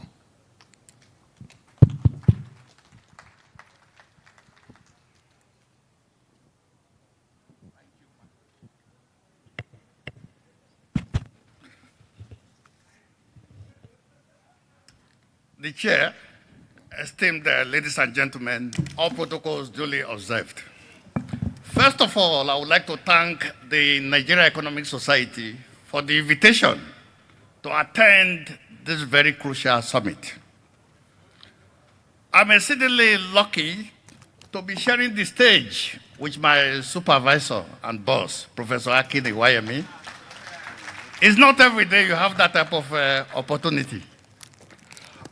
So invariably, I'm going to disappoint Wale because you are the trade expert. I listened to you yesterday, and you already said everything about the Continental Free Trade Agreement. I didn't want to come here and repeat what you already said. Rather, we have fundamental problems about transformation in Nigeria. That's going to be the emphasis of my intervention. Invariably, this conference could not have come at a better time, as the world is witnessing polycrisis in several dimensions. That is a situation where multiple interconnected global crises, such as climate change, as we heard from Professor Iwayemi, pandemic, geopolitical conflict, and economic stability, such as the Trump tariff, are compounding each other, creating systemic vulnerabilities and creating a bigger damage than the sum total of any of them. So the challenge for Africa is to take the destiny in its hands. There's that adage that you should never waste a good crisis. I think that time has come, which is why I'm not going to limit myself to just trade. Not only that, for Nigeria, you have to produce first before you trade. I don't know what you want to trade on for now, apart from oil. Invariably, let's start from the very focus of economic transformation, which I think is very, very important, being chosen as the theme of this conference. What is economic transformation? There are two dimensions when you talk of economic transformation. The first is moving labor and other resources from lower to high productivity sectors, what is known as structural change. Usually you have agriculture. From agriculture, you move shares from that share of GDP to industry. And from industry, eventually to services. Invariably, that is not the case in Africa. I will turn to it later. The second component is to look at raising within sector productivity, the one you call sector transformation. Take like agriculture, so many things are going wrong. So you need to be able to raise the productivity in that sector. Why is this economic transformation important for Africa?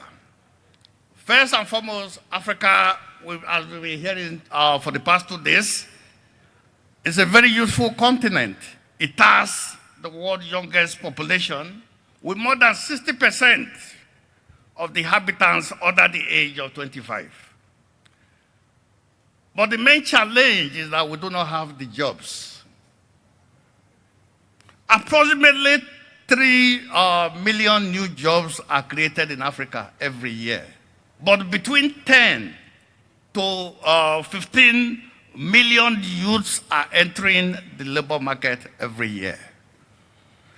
Today, many youths are idle, neither in education, employment, or training. You call it NET. Adolescent girls especially are dropping out of school due to early marriages or childbearing. So this is a major crisis which many countries are facing. What then are the issues? To return to the point of the first transformation, in contrast to the conventional path of transformation from agriculture to industry and then services, Africa is witnessing the atypical structural transformation, which represents a situation whereby we are moving directly from agriculture to what? Services. bypassing industry. Why is this a problem? Even when you say services, it's not the services like shipping, insurance, the big services that you know. It's like somebody selling recharge card the whole of the day. You're wasting a lot of resources, labor. So that is a major challenge on underemployment affecting many African countries. In fact, Roderick 2014, Macmillan, and several of them around that period, 2016, focused centrally on the slow movement of resources from agriculture into industry in Africa, notably manufacturing. Noting, coming out with the major assertion that the process of structural transformation was inadequate to power growth in Africa. In fact, all through the structural adjustment years, a process of deindustrialization has set in Africa. We are yet to recover. We don't have those jobs because it's manufacturing at the end of the day that is going to give you those credible jobs for structural transformation. So invariably, what you find is that Africa patterns of structural transformation prompt many important questions for the policymakers. Can the growth of these sectors generate enough jobs to employ people productively without relying on manufacturing growth? So can these new jobs incorporate women, youth, and skilled workers? Will this job be sufficiently productive for power growth and raise income? So those are some of the issues which I will try to provide answers to in the remaining part of my intervention. But before that, reacting to this atypical transformation in Africa, Brooklyn this year, 2025, came up with a new study. They called it New Pathways to Job Creation and Development in Africa, the Promise of Industries Without Smoke Stacks. What they did, unfortunately, Nigeria was not one of the case studies. They took 8 particular case studies where they studied. So now that it's difficult for you to industrialize, you cannot make industry. What are those sectors then that can behave like industry in terms of job creation, labor productivity, and what have you? So for each of these countries, they took like the first 3 or 4 major sectors. I'm recording this story because I think it's very, very important for Nigeria. Because when we did the first rebasing, we all went to sleep. We were jubilating that we were not the biggest economy in Africa. With this recent rebasing, now that you are 4th in Africa, I hope you will have time to think properly. It is a time for you to look at those sectors driving growth, study them critically, to look at the constraints. How do you move them forward? And 2 are particularly very germane. Now, Nigeria is ruling the world in terms of music, as well as Nollywood. Those are 2 sectors we need to interrogate and see how we can take them forward in terms of moving the country forward. But that is no substitute to manufacturing. We have to go back to manufacturing.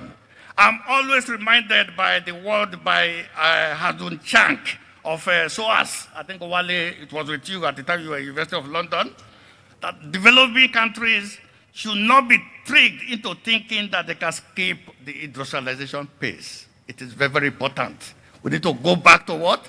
Industrialization. Now, let me quickly, in 5 minutes or so, look at the case of Nigeria, where I think we got this wrong and how we can move forward. The growth experience, which is episodic, has been accompanied by a limited structural change and economic transformation. The monograph by Professor Iwayemi on economic growth in Nigeria is an evergreen. Go back to it. The truth is there every time. So also was the president's lecture yesterday. I read it last night, and the issues are coming up why we've not done that.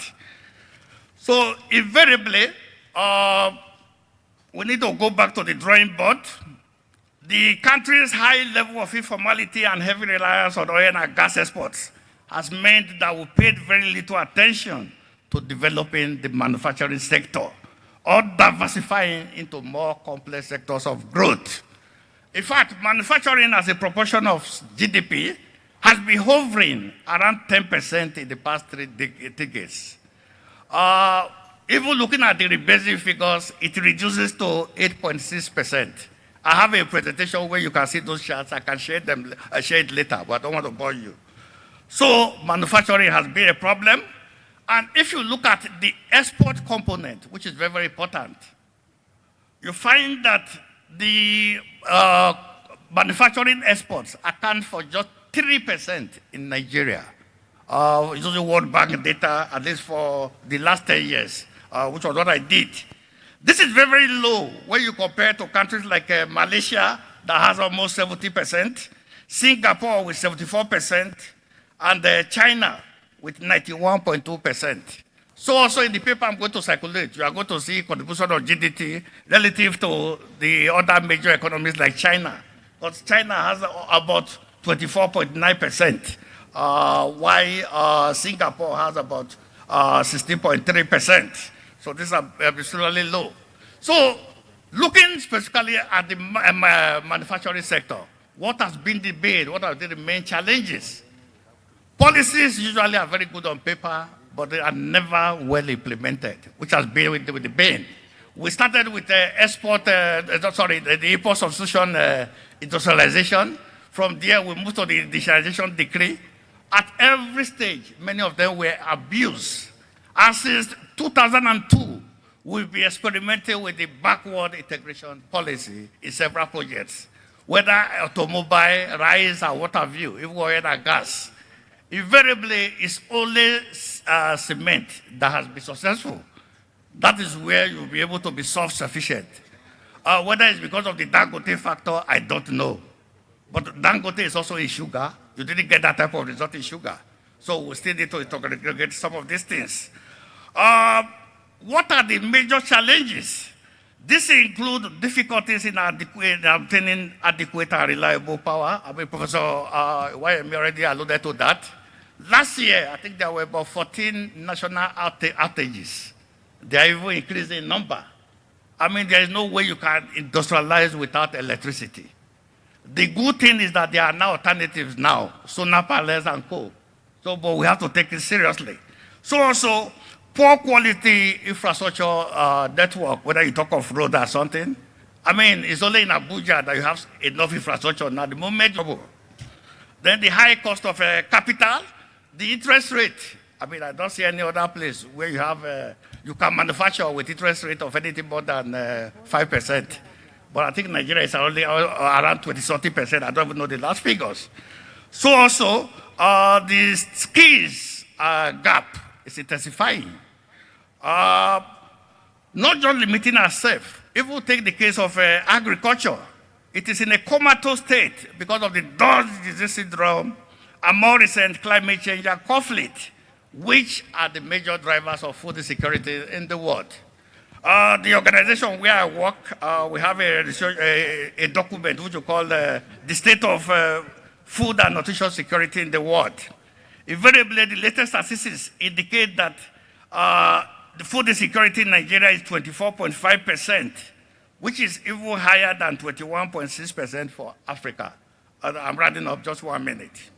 Invariably, the causes are that in Nigeria, in northern Nigeria especially, insecurity has fractured supply chains, poor infrastructure also, and post-harvest losses, which are as high at 30 to 50% for some crops.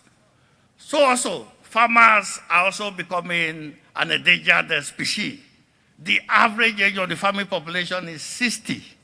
Nobody's thinking of a replacement. Finally, I think the policies in that sector are also wrongly footed. Take the case, now you're going to bring 2,000 tractors from Belarus and you are jubilating. I can tell you that it's going to take you nowhere. In the next 2 years, those tractors are going to end up as tractor dumped because you are not thinking of the replacement cost and what the farmers actually need. There's also an agreement with dairy to get 2,000 tractors. I mean, the way some of our politicians approach these problems, I mean, it defies simple logic. Well, since I'm asked to round up, but if we have enough time, maybe the question session, I would like to talk about the Nigeria's rush butter export ban, which is the major topic in town. Thank you. Thank you very much. Thank you very much. When you're on podium, you don't even remember that time is going. Thank you, Afekina. Now we have a presenter online, but I've already asked him to wait. I know Professor Wayemi is pressed for time.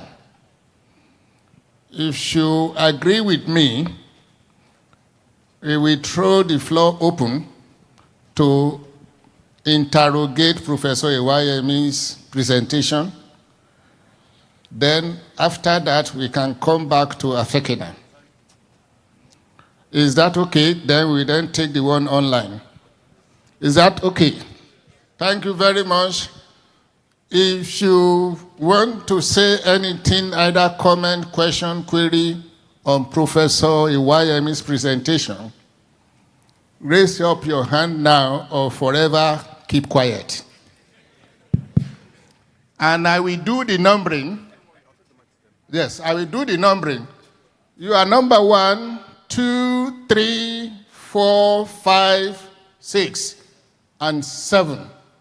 Oh, 7, 8, and 9, 10. Please bear with us. 1 minute each. Just go to the... Don't thank him anymore. I will do the thanking on your behalf. Just go straight to the either comment. Number 1, your time starts now.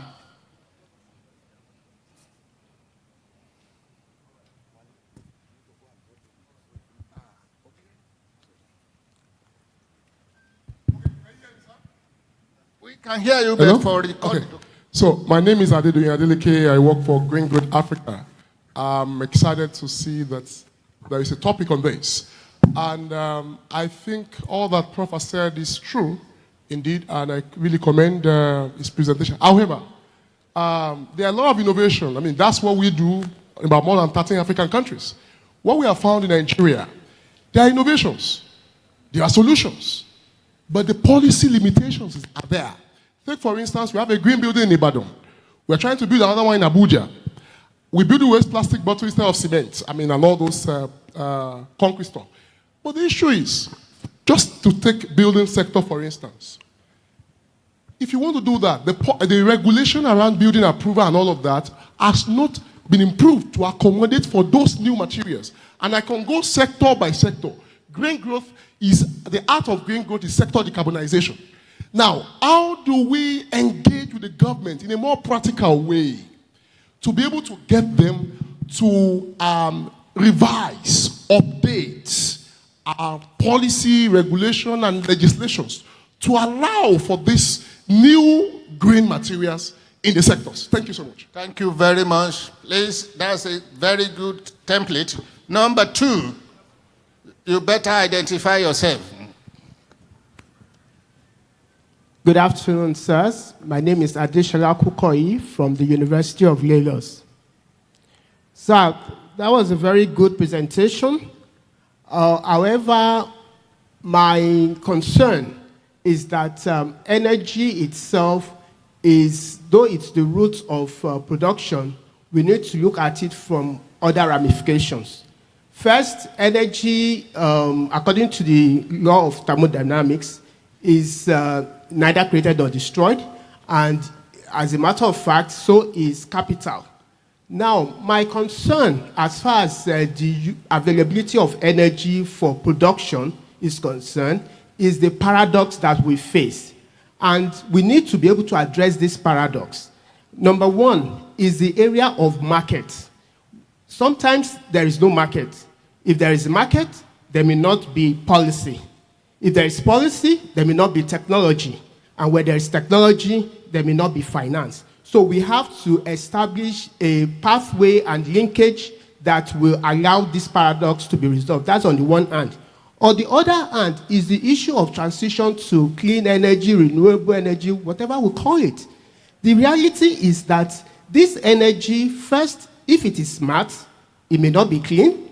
If it is clean, it may not be safe. If it's safe, it may not be available. If it is available, it may not be accessible. If it is accessible, it may not be durable. And if it is durable, it's not affordable. Thank you, sir. Thank you. Number 3.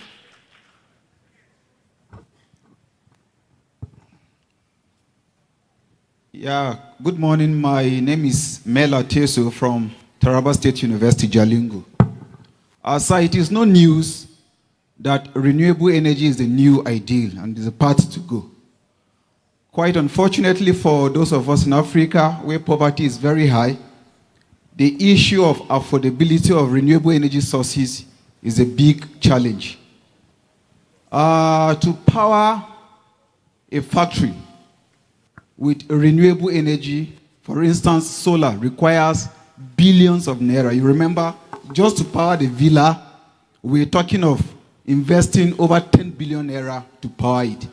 Now, for a region that is already suffering very high rate of poverty, how can we ever afford these renewable energy sources? Thank you. Thank you very much. Number 4. Where are you? No, it's somewhere here. I didn't recognize you. 4 is somewhere here.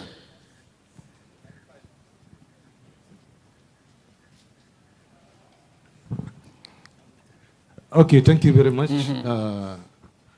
My name is Abdurazak Ibrahim from Department of Economics, Northwest University, Kano. Prof, mine is a question. Sir, do you think if African countries rely on renewable energy, that can lead them to achieve a meaningful development? Could we achieve that? That is the question. Your neighbor is next. Number 5. Thank you, sir. My name is Dr. Francis Igberasi from Abrusale University, Epoma. While not challenging our father, I have problem with the statement, there is no free lunch in Freetown. Okay. There are countries where there are free lunches.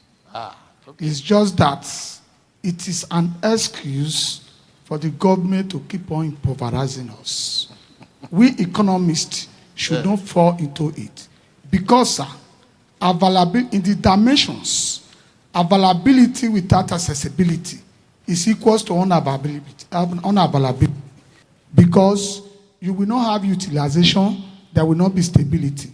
Let us not recommend policies that will transfer income from the lower segment to the richer segment, especially in a country where few has already laid hold to nation's wealth.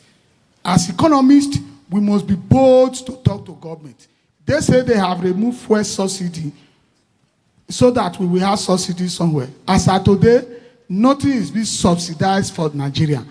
If the prof can say we recommend what is removed from fuel to renewable energy so that the poor can have access to it. Otherwise, any policy that does not have alternative to the poor is no policy. Thank you. Thank you. Thank you. 6. Here you go, sir. Thank you very much. My name is Kunle Ezun from EcoBank. I think 2 slides actually caught my attention when Prof was presenting. And the first one is the chart on energy transition. Between 2025 and 2050, there seems to be no change in energy transition. I do believe that there could be that we still going to be relying so much on fossil fuel. So I thought there should be, we would like to see a major shift around that corridor. Then the second one is, the second slide when you talk about the key building blocks to energy transition. And so my thought is on the second item, which is availability. The nation is driving towards a 1 trillion economy by 2030. And I do believe that energy will play a major role. So if we are not able to address affordability, then we might be slowing down that growth momentum. Thank you. Thank you. Number 7. Kumi. 8. Okay, 8. Give it to him before we go up there. Yes. Thank you very much, sir. My name is Kumi Adio Moses, Director General, Lagos State Public Service Staff Development Center in Lagos. The 3 of you, including the president and yes, are all my lecturers. I want to mention that I'm concerned about how we see progress in development in some areas, and it takes so much time to replicate it in other states. So, for example, you have in Lagos State the Ministry of Energy and Mineral Resources, and you have said here the importance of making sure that energy provides the solution to industrialization and that we cannot jump over it, which means that the states need to create that structure. And Lagos State has done that. They've even held a national conference on that, but it seems so slow spreading to other states. What can we do in your position to make sure that those kind of steps that we know are necessary are sped up and implemented immediately? Thank you. Thank you very much. 9. I think 9 is by your side, if I remember. If not, we go to 10. 10, yes, thank you. Thank you, sir. My name is Dr. Friday Ohuche.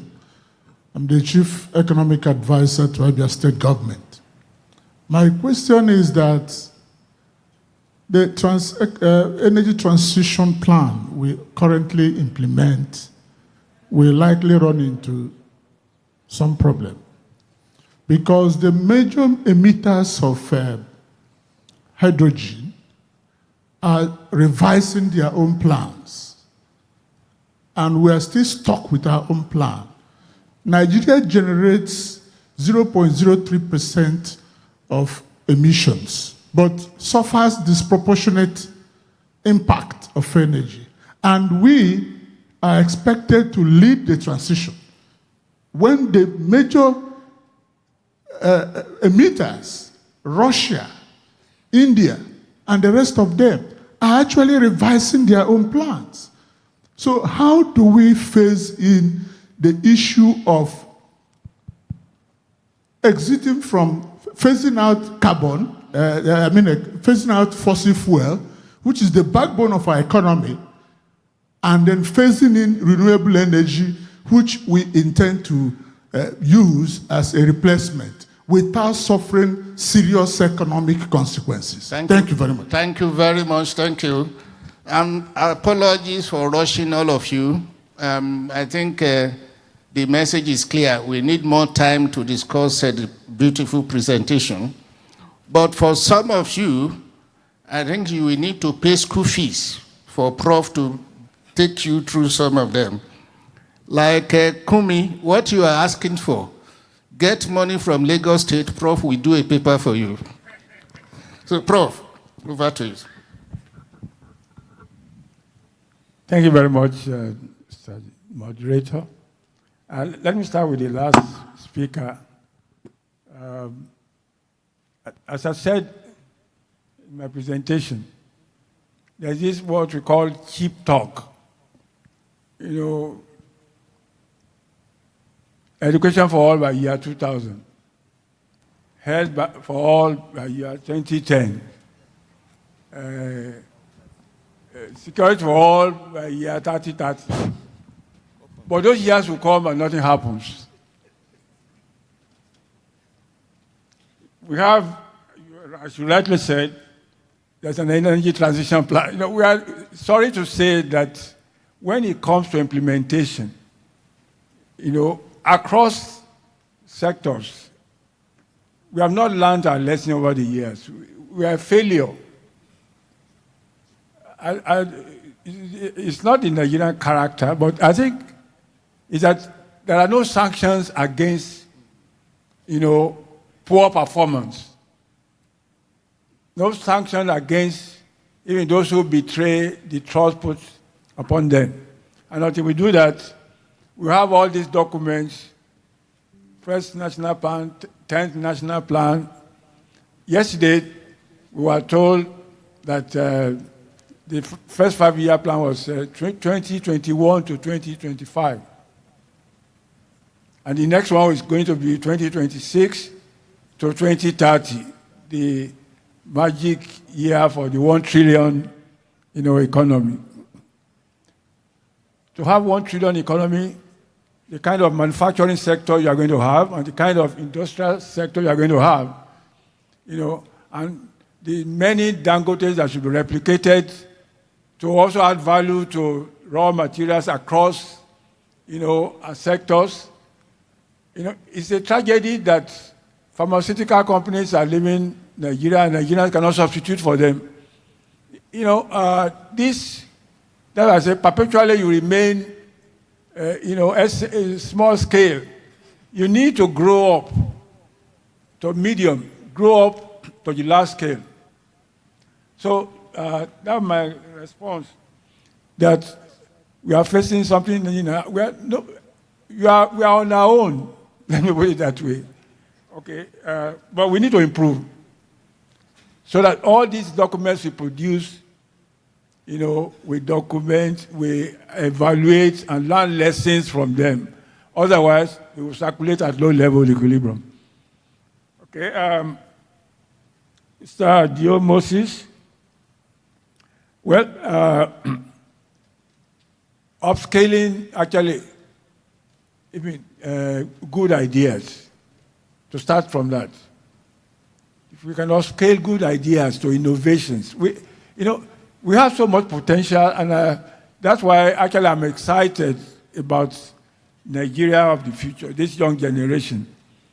There are a number of them who are very creative, many of them who have ideas, and that leads me up to what our brother there said about, new materials coming in.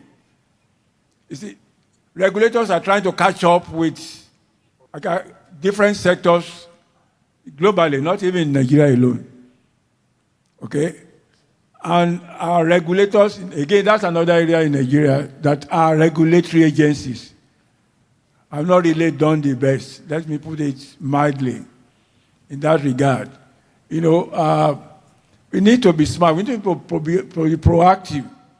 And since the system does not reward even that, the system rewards rent-seeking. So that's why we have this kind of distortion and imbalance in the system.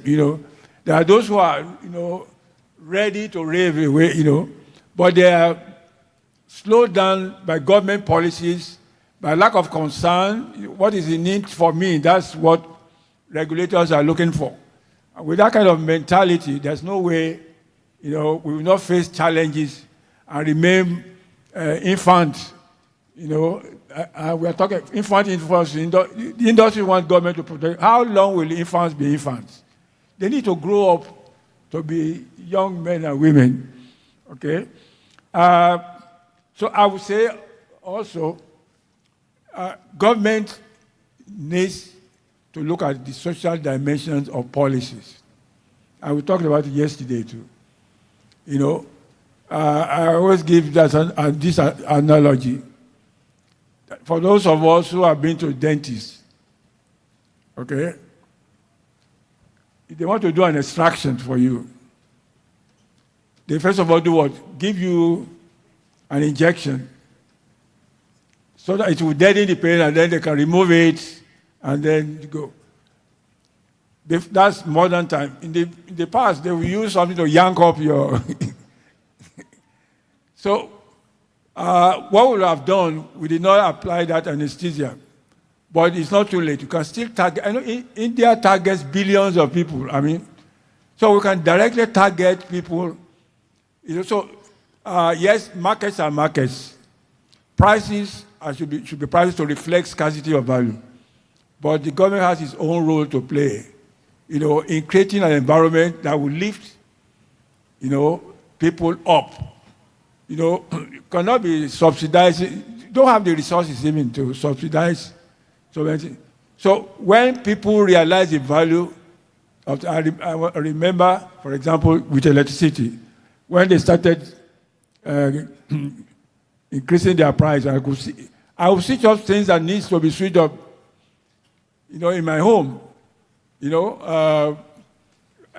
some some people say, at the band A, that 1 week they are 5,000 is gone.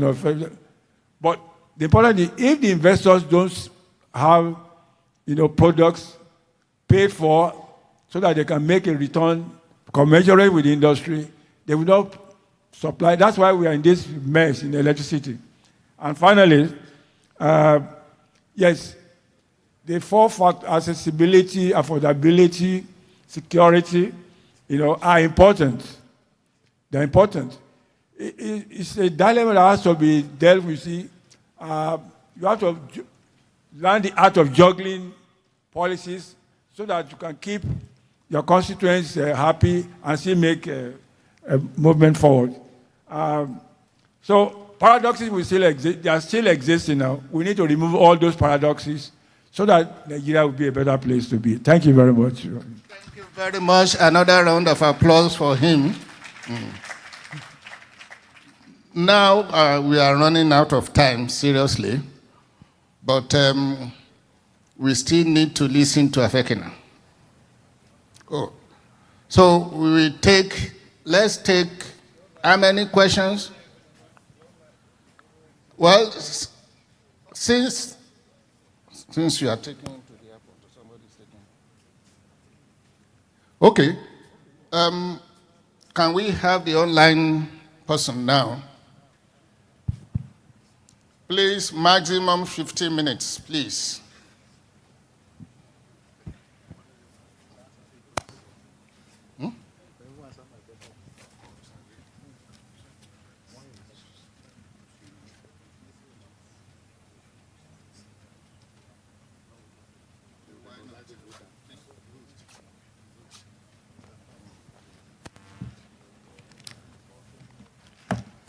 Distinguished ladies and gentlemen, good afternoon. While we await the online presenter to join us, I'd like to announce to the NESA participants that as soon as this session ends, you're kindly requested to remain in the hall for your session while the other attendees break for lunch. Further, during the session that was just going on, I think while Professor Iwayemi was speaking, the chairman of the Presidential Committee of Fiscal Policy and Tax Reforms, Mr. Taiwo Uyedele, joined us. Can we please recognize his presence with a round of applause? You are welcome, sir. Media, do we have the online presenter now? Thank you.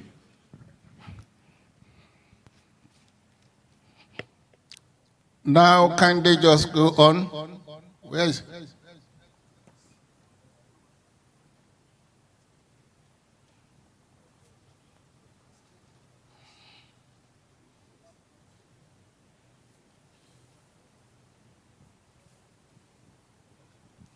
Okay. Hello, can you hear us? We can hear you. Check. Unmute yourself.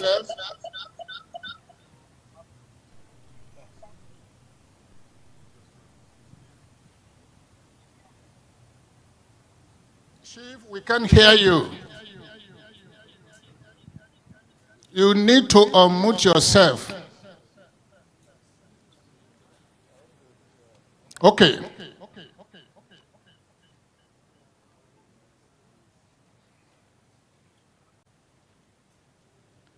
Not yet.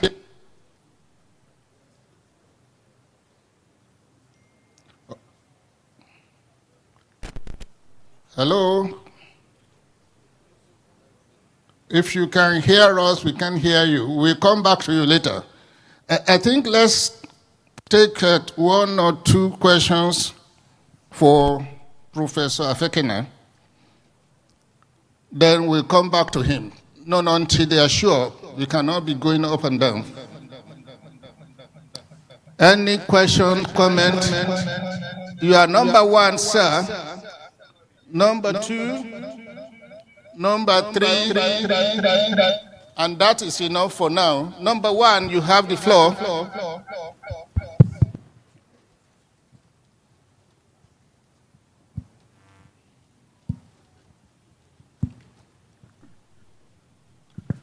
Thank you, Prof, for that wonderful presentation. I introduced myself earlier. I'm excited about the study you quoted about Brookings or other Brookings or Brooklyn institution, about looking at sectors that can replicate the advantages of the normal sectors that ought to drive transformation. And you mentioned specifically Nollywood and the music industry in Nigeria. My question is it possible for us to do backward integration of those sectors to be able to drive the sectors that we expect to drive transformation but are not driving it? I think that's my major question. Is it possible we can do that? Thank you very much. Yes. Thank you. Number two is here at the back.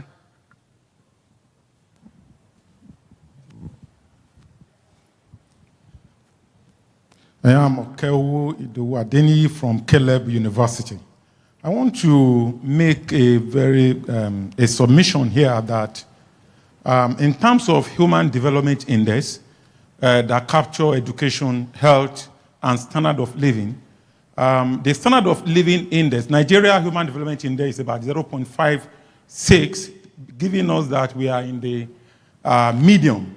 My point here is that we carried out a research which we make the presentation in the concurrent session yesterday, and we made a submission that what is driving this Human Development Index is not standard of living, and that is very important because when the standard of living is not driving the index, we are likely to make the error that we are experiencing development. Or the research showed that health has a very significant positive effect, and then education. So what my take here is that with the macroeconomic fundamentals, speaking negative language, poverty has over 54%, inflation, we are to tax the government as well to insist on publishing the old model and the new, what they call it, the one that is rebased, 2009 rebase and 2024 rebase. Because if you observe that in 2025, the inflation dropped, not because of the fact that prices are going down, but it's because of the COIPIC classification of consumption pattern according to UN.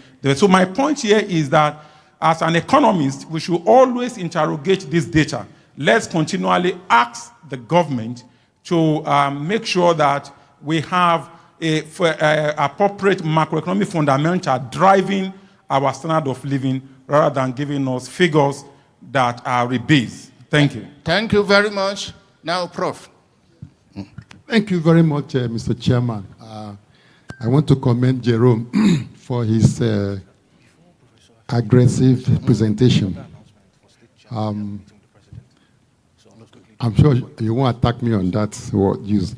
I think there are some issues that I need to raise. One is the issue of policy. I don't know, he mentioned that, but I think it's very critical. He's been able to Just go to this. talk about transformation on the continent. Policy should be very well focused in many African countries. I happen to have handled this issue when I was at UNECA. I was the chief of industry in the UNECA. So there are issues about policy for many African countries. I think it's something that needs to a focus to industrialize. And we have the IDA program, which I'm sure you are familiar with, which actually for many countries has actually failed. They focus to accelerate the growth of industry on the continent. So the policy issue is something that I think is very important. The other issue is about financing. We know about the agenda in Addis Ababa to finance industrialization. It's a critical issue which is still hanging. And of course, we know the original monetary consensus is a problem in being able to mobilize resources to finance industrialization. Then the last issue is about, even for small industry, SMEs, there's the issue of linkages. It's also part of the study I happen to have done for the AU. The linkages are usually very weak for you to industrialize, and we end up staying long at the small and medium scale level. So I think these are issues probably you didn't have enough time to dwell on, which are actually very critical to enhance industrialization on the continent. Thank you. Thank you very much. Now we listen to an announcement, then we come back to Prof. Distinguished ladies and gentlemen, if you're the chairperson or secretary of the state chapter of Nes in your respective states, you are kindly reminded that there will be a meeting with the president during the lunch break, and it'll be at the boardroom, if I'm not mistaken. So please, when we break for lunch and NESA is having their program here, state chairmen and state secretaries, kindly make your way to the boardroom for the meeting with the president. Thank you, sir. Thank you very much. Now I think the questions that you have, they are all very direct and simple. Sir, you raised the issue of industrializing without a smoke screen. It's there in the literature. And there are different advantages and disadvantages. But what we need is government policy into that direction. The linkages will be there. Professor Iwayemi raised the issue about reform that we have and the debate in the literature. For most of us who are used to J-curve analysis, what we are saying is at the best, we are still at the bottom of that J. What is expected at that level is government to reveal its own priority and to incentivize the sector for the private sector to respond to. And that will launch us, provided there are no other shocks, into what we call sustainable growth. But right now, I'm not sure government has done that. Which of the sector are they going to provide support, incentive? For example, if you go and study the common agricultural policy of EU, then you will know that there is no way we can compete in terms of agriculture unless we are not going to trade or import or export agriculture from anywhere in the world. A cow is earning more than some professors because they do subsidy per head of cow in some cases. So the playing ground is not level at all. And that's why countries should also look at, we have comparative advantage here, and we are going to move in this direction. It is no longer strictly production from the beginning to the end. No. Yesterday I mentioned the issue of value chain, regional value chain. You trade in task. If you are good in providing tires, you produce the tires, somebody else will couple it and you have something. So it is, services is coming in different shape. Somebody was raising the FTA, we are not ready in the area of transport. And I said, maybe that's not our priority. But one priority that we should not miss out is business services. If you are an accountant, you should be able to practice anywhere in Africa. If you are a teacher, you should be able to go to any country and teach. Insurance, bankers. In West Africa, for example, you will see our banks. That's part of industrialization. Servicification is also there. So many things are entering into production. Services are entering into production of all these things. In any case, Professor, it is your turn. Thank you, student.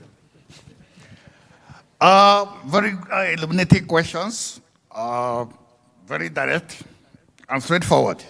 In the case of the first question on supporting Nollywood and the film industry, it is very, very crucial. I'm not suggesting that the government should be directly involved. Whatever the government touches in Nigeria, it kills it. No. First of all, you need a study to find out how to support these industries so that you can get some value added to the more of it to the donation, national economy. What do I mean? Very many of these films and even music, they are going to other countries to produce these films. But if you have the facilities for them here, I mean, they are paying for them. You can then add to the local economy. You can also have facilitated institutions. Well, I was living in South Africa the time they were trying to support their film industry. Invariably, the study they did was by Professor Ebeo. I think he's a vice chancellor somewhere around here now. We need that type of study too. How can we support these new evolving sectors that can shape the economy? ICT is also one of them. A lot is happening in Lagos. You go to Computer Village, but you see little support or leakages from the government.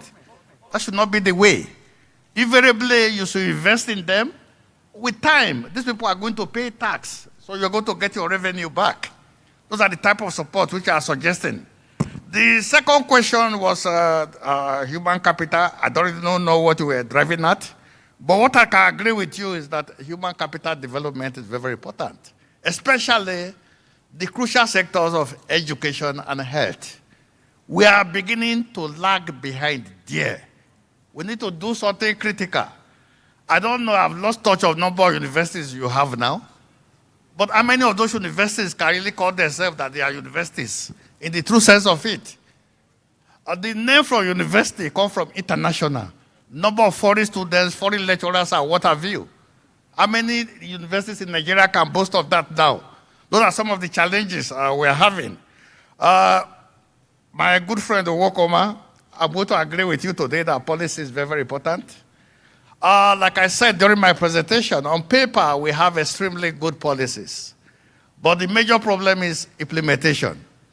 Like where I work now, the African Union, where I was in the past 8 years, if I have my way, I'm going to ban conferences. The only thing they do there is one conference or another. Even right now, I have to sneak out of Addis Ababa. The Africa Climate Conference 2 is on. Talk, but nobody is implementing. Maybe we should stop those conferences and try and implement the recommendations from them first. Let me stop there. Thank you. So, according to Afekina, we should close this conference and go and implement. Thank you very much. Thank you very much. Now I learn that the online presenter is ready. Can we listen to him?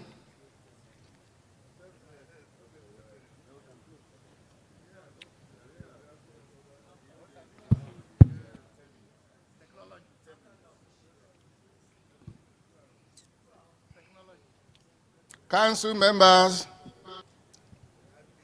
they want us to suspend this maybe after lunch.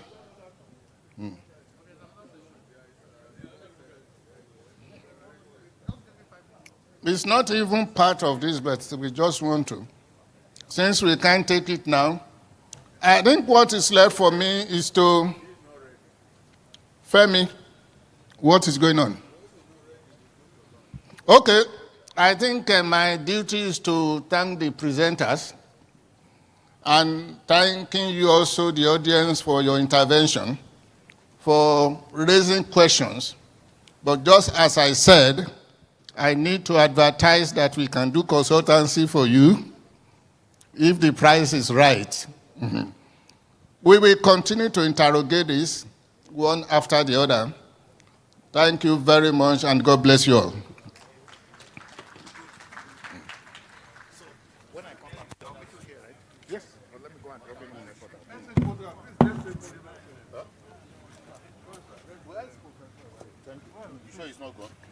Maybe you went to his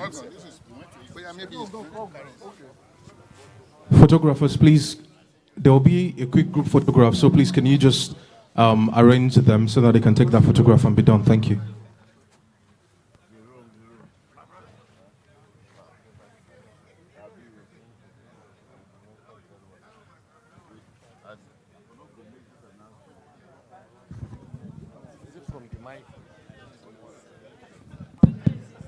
Hello, ADB, you go to the restaurant, fellows and council restaurant. All others, you can choose any other point other than the students' point. The students' point is actually the outside restaurant. So if you are not a student, don't bother to go there so that they can have time for themselves too. But every other point, you are allowed to take your lunch there. We'll come back in 45 minutes time, most, please. But at 30 minutes time, we'll start chasing ourselves to come back so that we can meet up with the time. Thank you very much.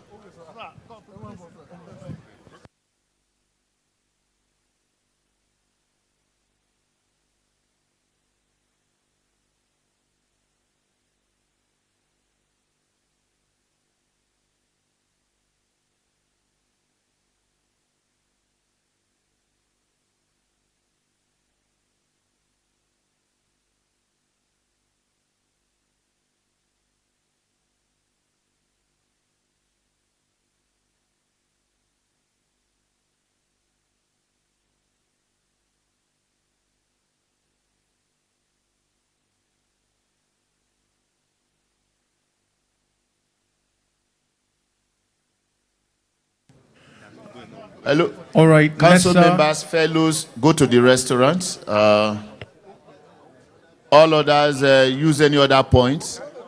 We have enough points to make it faster for everybody. And there is enough food for everybody, please. There is enough for everybody.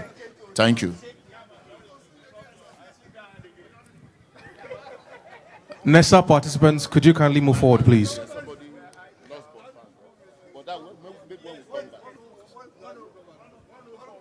Participants from NESA, if you're at the back of the hall, could you kindly move forward?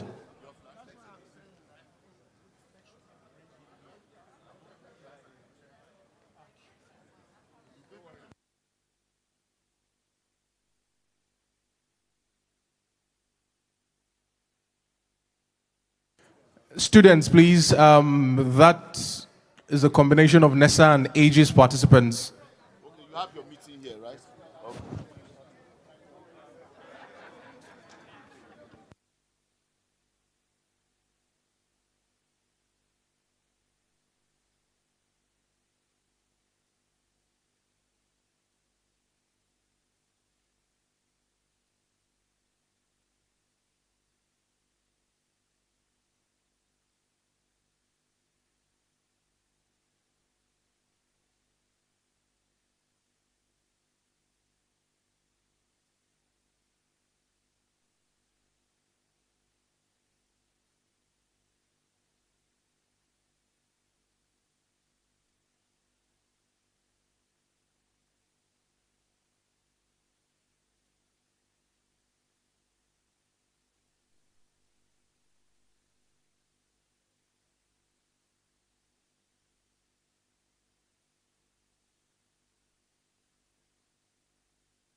Day 2 of the Nigerian Economic Society's annual 66th conference echoed powerful voices across government and development spaces. But amidst the different speeches and presentation came one resounding truth. Africa's development is hinged on Nigeria's strategic planning and reforms. Most anticipated and excitedly was the Vice President's delivery of a keynote speech that declared that every policy is a verdict on life, and he re-emphasized the current administration's commitment to ensuring that there is a nexus between economics and politics and redefining modern leadership. Quite stimulating as well was the NES president posing a question on the feasibility of Nigeria's $1 trillion GDP goal by 2030. Meanwhile, the fireside chat with the Minister of Finance and Budget Planning Ministries emphasized and reinforced the urgency to diversify beyond oil and into a constitutional foundation that ensures economic planning. As we move towards day 3, the focus shifts to economic transformation, social inclusion, and the future of Africa's trade. At NES 66, the discourse continues until we fully rethink Africa's development.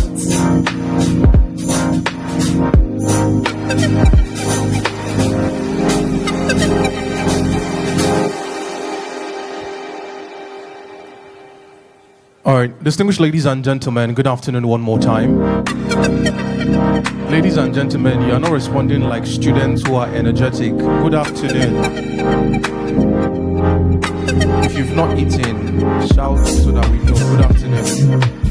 So Day 2 of the Nigerian Economic Society's annual 66th conference echoed powerful voices across government and development spaces. But amidst the different speeches and presentation came one resounding truth.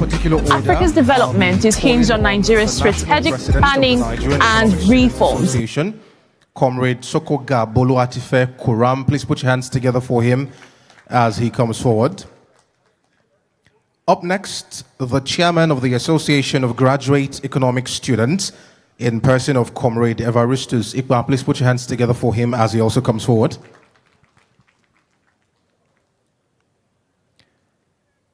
I'll also be calling on Dr. Harrison Okafor from the Central Bank of Nigeria. Dr. Harrison Okafor or his representative. Okay, while we wait for him to arrive or his representative to come forward, I'll call on the Chief Executive Officer of the Institute for Governance and Economic Transformation, Ms. Evelyn Dan Epele. Please put your hands together for her as she comes forward.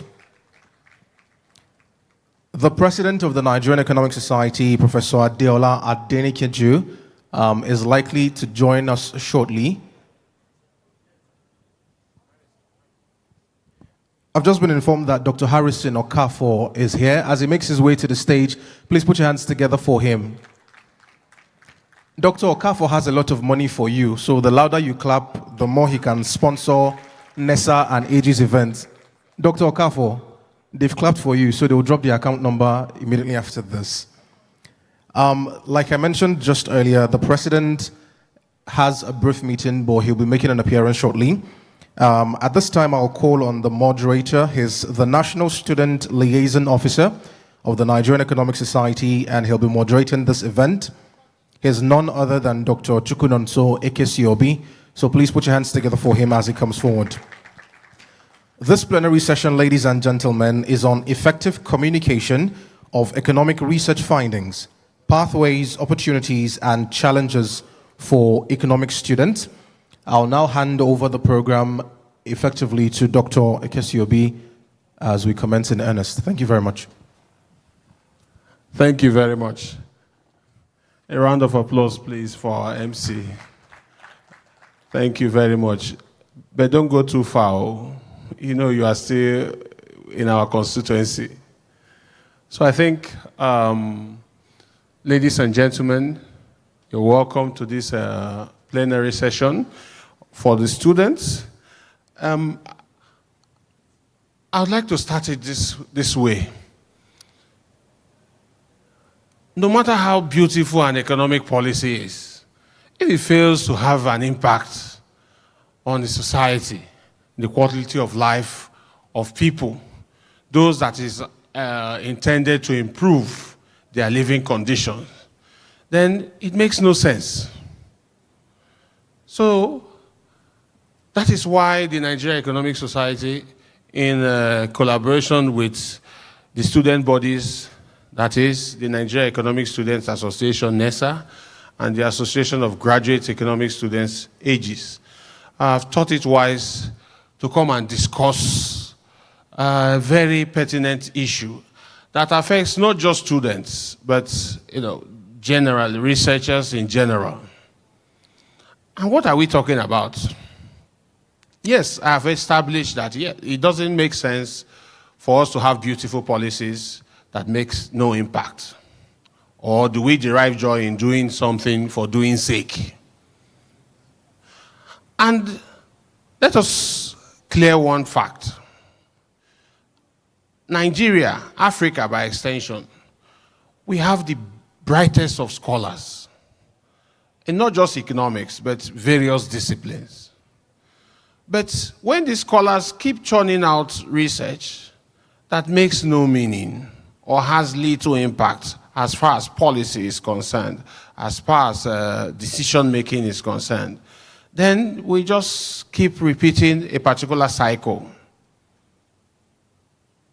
Now, what is more interesting or what is more troubling is that I think there was a United Nations report this August that you brought to my attention, Ms. Ebele, she brought to my attention. And the report was very, very damning. It was like, yes, the United Nations releases hundreds, if not thousands of reports across its various agencies annually. But they found out that these reports are either not read at all. Yes, either not read at all, or they do not get to the target population. The impact do not get felt by those people who these policies are designed for. So now we ask, what is the problem? And how do we kind of reverse this trend? And that is why we are here to discuss the theme of this topic, which is, imperatively looking at how we can make our economic research effective. So the pathways, the opportunities, and challenges for economic students. And when we say economic students, why are we interested? Before you graduate, you are expected to put up a research project, right? Right? For those in 400 level or those who just graduated. And in that, your project, it is written there, impartial fulfillment, for the award of a degree in economics, So, if that is part of the fulfillment, what gives you the full fulfillment? Is it for you to conduct that research only for it to be, put in a shelf somewhere? After you must have spent the money, the time, the energy, the resources, and even the quote-unquote, the wahala of some of your supervisors. At the end, you just produce something that they will just put in the shelf. Does that really make sense? Please, so this is an interactive session. Does that really make sense? That you have to pass through all those things only for the research findings not to impact policy. And now let me tell you a very interesting part. You are not the only ones affected. We on this side, when we talk of the professionals, the lecturers and co, most of us now, you see us running against time, producing research, not for research that may address policy problems, but because we have been told that if you don't have a particular number of research publications, you will not be promoted. So when we are pursuing research for the sake of promotion or for the sake of visibility, as it were, the number of papers you have published, the number of citations that paper has gotten, the visibility, as it were, and the rest of them. Which publication platform? Is it a Scopus indexed publication outlet? Is it Q1? Is it Q2? Those obsessions. But without necessarily looking at how the outcome of this research is influencing policy, is transforming lives.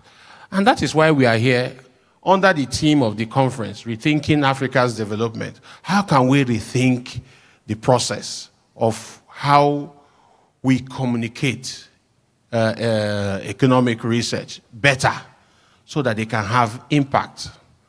So what are the challenges? What are the opportunities? And how do we get there? So it's a pleasure to have these distinguished panelists in our midst to start this conversation. So I will start with the students' constituency. Mr. President, I hope you have done your own partial fulfillment project. How was the experience like?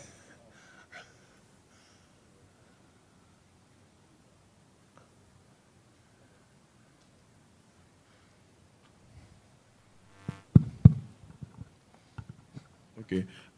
Hello, good afternoon, everyone.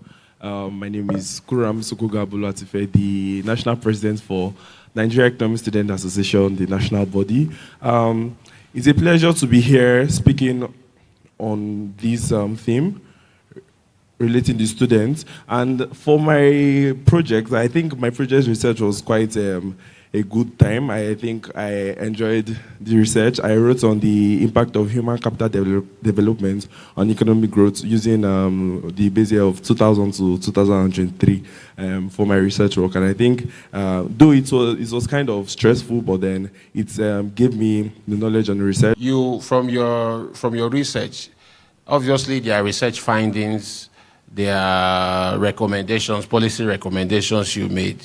So, how do you think your findings, what do you think stand as the barriers for making your findings notable to, first and foremost, even your students' community, before you begin to look at more professional organizations or platforms? Okay, so I think the barriers for communicating my research findings would be the lack of the platforms to communicate these findings. As the students' body, were kind of limited to the classroom of different universities, and we're not able to discuss these findings with other professional bodies or other gathering of students. And I think that's the barrier, because we just keep our findings to ourselves, our policy recommendations, and they don't even fly more than the walls of our classroom or the books or the project works that we print out. And I think all our findings just get restricted there. So that's one of the barriers I would say is affecting project writing as undergraduate students. Okay, thank you very much. Now, you can hand over to the Aegis president. So now, he was former national president of NESA, so he has graduated from NESA to leading the postgraduate body of economic students. So we like that consistency. Thank you, sir. For you to still be with us, it means that you still have hope in Nigeria. You have not jackpot. Not at all. Not at all, not yet. Which one? So now, looking at Aegis now, at the postgraduate level, the research is more rigorous, it's more detailed, as it were. So what platforms do you think are yet to be explored in disseminating the findings of postgraduate research? And how can Aegis, as a new kid on the block, as it were, how can Aegis help to facilitate dissemination of postgraduate research? Okay, thank you very much, sir. I think in terms of platform, this is one of the platforms. Yes. Okay. If you notice, in this conference, out of the 300 and something papers presented, I believe more than 50 of those papers were presented by postgraduate students. So in Aegis, we want to see how we can collaborate. Our slogan is advancing research through collaboration. So there are members of this platform, Aegis, that have other bigger platforms at which you can publish your papers, you can make your findings known. So when you come to Aegis, we give you that platform. Recently, we were speaking with one of our members. I think you were in that conversation with one of our members who is in Bournemouth University. He's offering us a platform for research collaboration. If the Nigerian space does not really value research outcomes, does not really value the policies that come out from our research, we have people we intend to partner with and we are discussing with that will give us that platform that we can make our research findings known out there. So I think that's one aspect that we are coming in. Then secondly, during our monthly webinar series that we do, so far what we have been doing is we get people talk to us. But we are looking at forums where we have our own conferences, we have our own hybrid sections where we make our presentations. We criticize them, we make it known to people. Either we use podcasts, because we understand that social media these days is one of those powerful tools that you cannot undermine. So what we have been doing conventionally is you make your research, if you don't have a conference platform like this to present, you just present at the departmental level straight. Your thesis or dissertation goes straight to the shelf, and that's where it ends. So here, we want to encourage our students or postgraduate students by giving them this platform. You have the conference to present your paper. You have our webinars to present your paper. And we also have special workshop sessions and collaborations outside. Thank you. Okay. Please, can we go to the CBN? Yes. So I think before the MC left, he told us to actually meet with the CBN after this session, so he can show us love. So maybe before he leaves, he can not only tell us about how to communicate economic research better, but to also tell us how to, he can also communicate with us how to get funds from the CBN as well. Dr. Harris, you're welcome, sir. Yes, I've known him for quite a very long time. He has a PhD in economics from the University of Ibadan. I know be today with the CBN and so I think sometime with the International Monetary Fund as well. So, sir, in all these, I know that the central bank houses the largest collection of research economists in Nigeria, if I'm not mistaken. So with what has been going on in the CBN, as far as research is concerned, as far as your policies, your publications and the rest, how do you think the reception of most of these policies have been as far as the Nigerian society is concerned?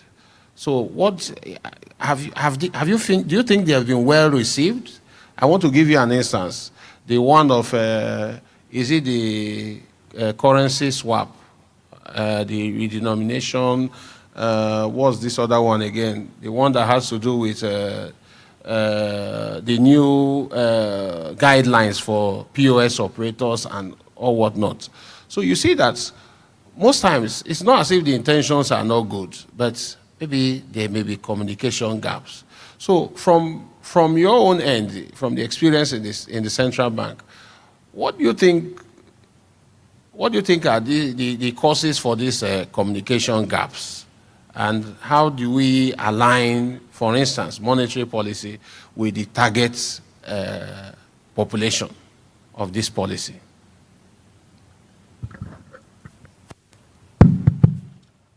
Thank you very much, Dr. Nonso. I think you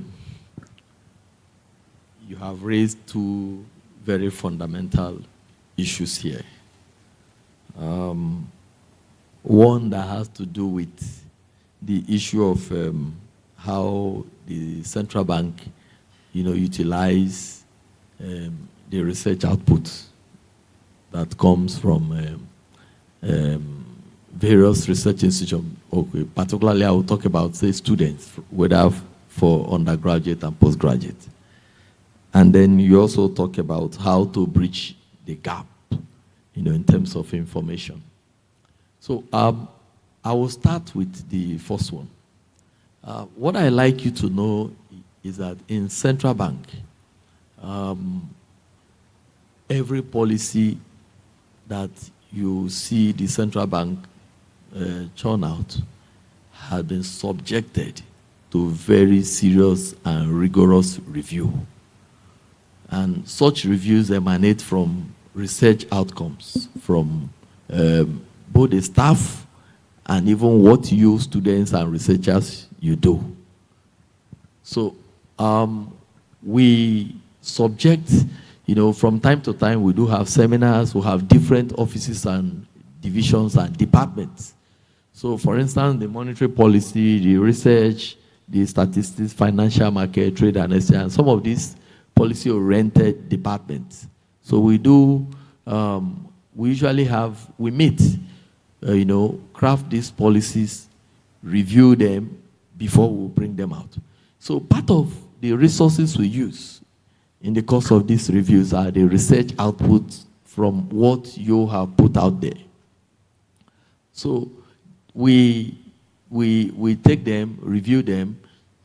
Sometimes, if there is the need, we even reach out to some of these authors. Okay, look, we have looked at what you've done. We want to have a closer look. You come closer, we discuss it. And so we harness it. Don't think that some of the things you do, they just end up. Except, like the Aegis president talked about, maybe you just finish such research and you dump it in your room. So long as they are in the internet, so long as they are available for us to review, we look at them. So my appeal is that don't just keep your research output just within your confine. Throw them out, and you never can tell what happens. We review them, we pick them up.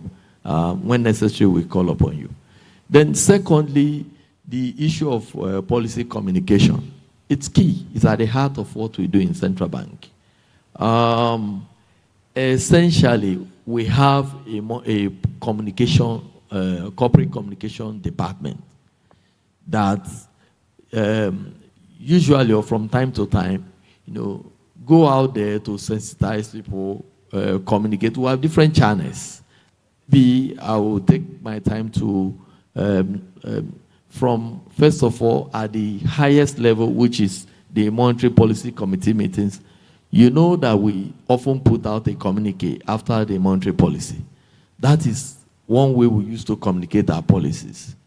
So we'll put them out. In fact, we have just simplified them so that they can be reader-friendly. For those non-technical people, when you read our communication now, you see that it's not as technical. We have both the technical and non-technical to ensure that people understand what we are saying and what we are doing. That's one. Then we have different outlets from Twitter, from Flickr, from YouTube. You have different sites. I will give you the sites maybe before the end of this so that you can see where and how you can get access to central bank policy communications to know what we are saying. So we don't just turn out these publications.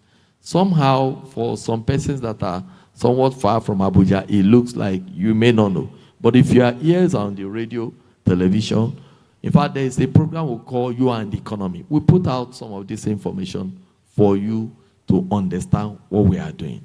So I think I will stop here, and hopefully we'll give you more, as time goes on. Thank you. Thank you very much, very much. Personally, I know about some of the efforts about the central bank is making to disseminate its policy decisions out there. Maybe we'll come back to you. Now, let us give the king of queens and the only lady in our midst and the development communications experts.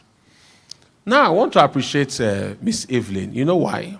This session is a fallout of the monthly webinar we had with the Aegis platform, that is Association of Graduate Economics Students, where she spoke to us about trying to bridge the policy to implementation gap using communication. Now we are here discussing something similar, but this time how to make effective communications for economic research for our students. So now I want to ask, as a development communication expert, there was something you said during that webinar that keeps on ringing in my head, that we should move away from the R&D framework, the research and development framework, to the RCD framework, that is the research, communications, and development framework. So, from the perspective of somebody who has studied this thing and is still studying these development communication issues, what do you think are the challenges that makes it difficult for economic policy research or findings to resonate with the general populace? Okay, thank you very much. Good afternoon, everyone. I'm very delighted to be here, especially continuing the conversation about how communication can mediate public policy success, going from a virtual webinar to this plenary session. So I think I want to start by just giving some basic conceptual definitions that would sort of help put this in perspective, because I know that I'm speaking to student economists and future economists that would run our country, and just helping to set the context for why we even thought that this was important to you. The study of economics is a specialization, just like you have the study of communications. And what we're asking today is more or less an interdisciplinary approach to doing your work. And I'm sure behind your mind is a question: why should this even concern me? Why should the communications concern me? I'll tell you a little bit about the relationship. I was telling a colleague of mine that one of the biggest challenges that I have as a development communication strategist is getting people to even respect the role that communication plays in mediating our everyday lives. And I think it was James Carey who coined the concept communication as culture, that speaks to how communication is apparent in literally everything that we do. So I want to draw our attention to communication theory that concerns itself with how information is sent from a source to a destination through various channels. At undergraduate level, I studied electronics and communications engineering. I feel that I can relate to economists in the house, because I always argue with some of my colleagues that are economists that as much mathematics as you did as an economist is as much mathematics I did as a communications engineer, speaking to differentiations, integrations, Laplace transforms, the Fourier series, and the rest of those. And what we did at that time was try to model communications channels, whether that be analog, digital, satellite communication, fiber optic communication channels, and see how intrinsically what is happening is you're sending information from a source to a destination through a specific channel, that depending on the channel type that you're using. And sometimes that message has to be encoded and then decoded when you receive it. So I want to use communication strategy to draw our minds to what Dr. Nonso was talking about, that what we're really asking is a systemic approach to doing communications within economic research.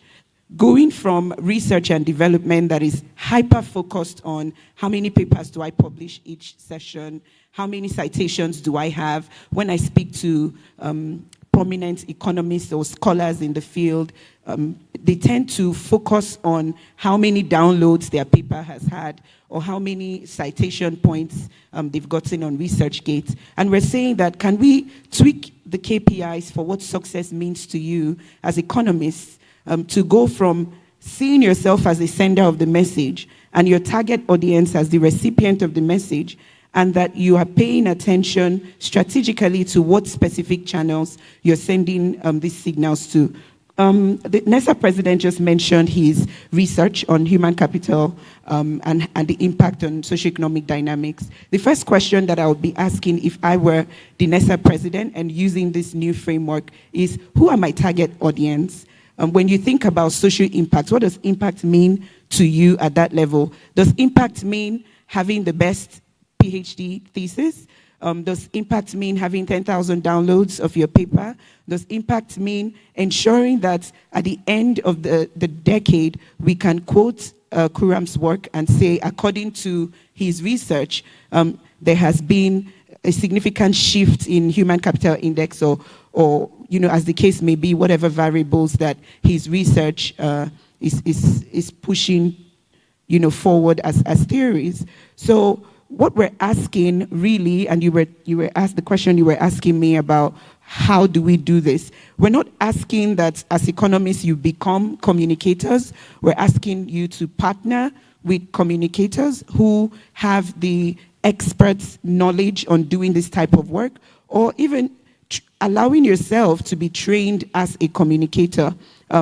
And because you're students and I want to make sure that this session is impactful to you, I would ask you to go on LinkedIn and follow a very brilliant emerging economist that I admire so much for how he does his communication. His name is Great Namani. Great was my colleague at the Center for the Study of the Economies of Africa. And although Great is an economist, Great has mastered the art of embedding communications intrinsically in all that he does. Also because you're students, and Dr. Nonso talked about charging CBN to give us some money for comms. I agree with that. I can testify that there's been robust engagement from the Nigeria Economic Society and the CBN. I was privileged to join the NES President's delegation to the Central Bank, where we had this same conversation about how the CBN is doing its communication. And I'm happy that in a few minutes we'll be hearing from Mr. Taiwo Oyedele as well. I want to say that everything we're talking about now can be captured in how Mr. Taiwo Oyedele has done the communications around the changing tax policies and tax laws that didn't give us frenzy as much as how the federal government of Nigeria did the communication around the fuel subsidy removal. Since there'll be no time to break that down, but I just want us to reflect on it and ask ourselves, so how was communication around the changing tax policies done versus communication around the fuel subsidy removal? And you see all the cascade of negative effects that took place when the president said subsidy is gone.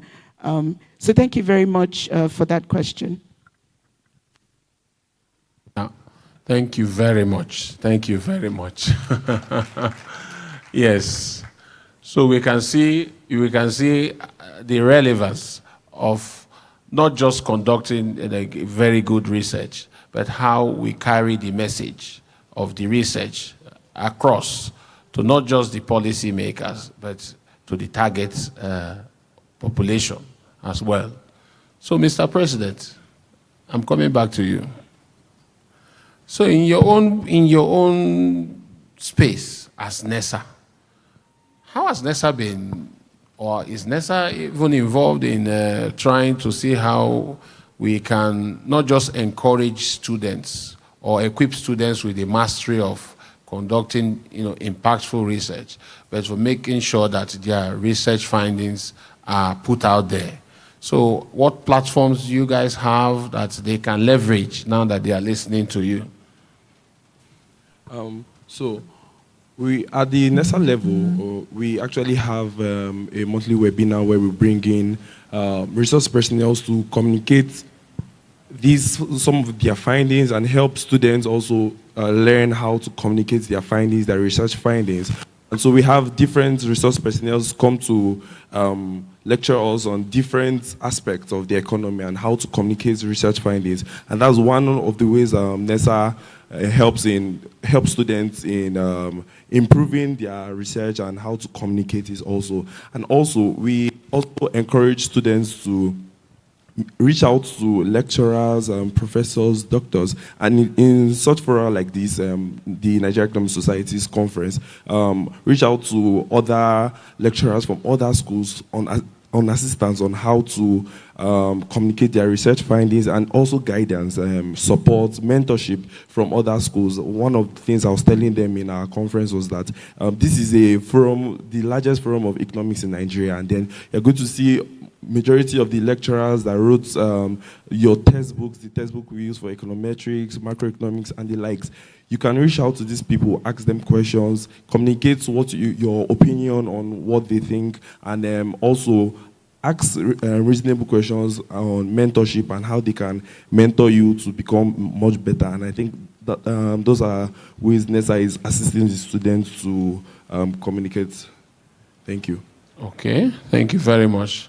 Now, so for our Aegis coordinator, firstly, let me even get back to the origin. How has it been trying to put this body together at the national level? Because it's only when you're able to get everybody, involved, that is when you can now begin the communication evangelization of this economic research. So let me start from there. How has it been coordinating Aegis so far?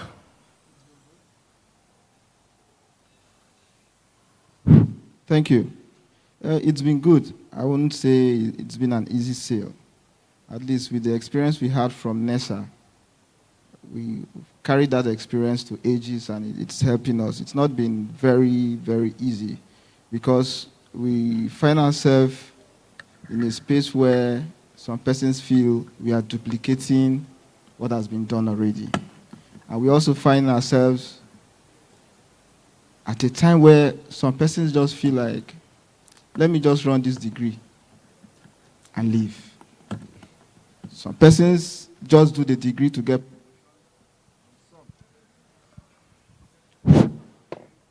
And some are just there. But what we've been able to do is to try talk to postgraduate students that money you are spending to do your postgraduate program can also be a pathway to something bigger in the future.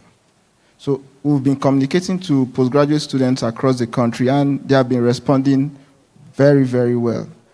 In just about 6-7 months, we've been able to have a widespread to over 15 universities, and we hope that before the end of the year, we'll be able to achieve at least 30 universities as part of AGES. Then one challenge we've had, which I think we ought to have discussed in these conferences, we having this understanding with heads of departments that are here. Now, in some universities, I don't want to mention them, let me not indict some schools. Postgraduate students, some schools, I know a particular school that feels once you have your PhD, you become a threat. You're after their jobs or whatever. No, that's not it.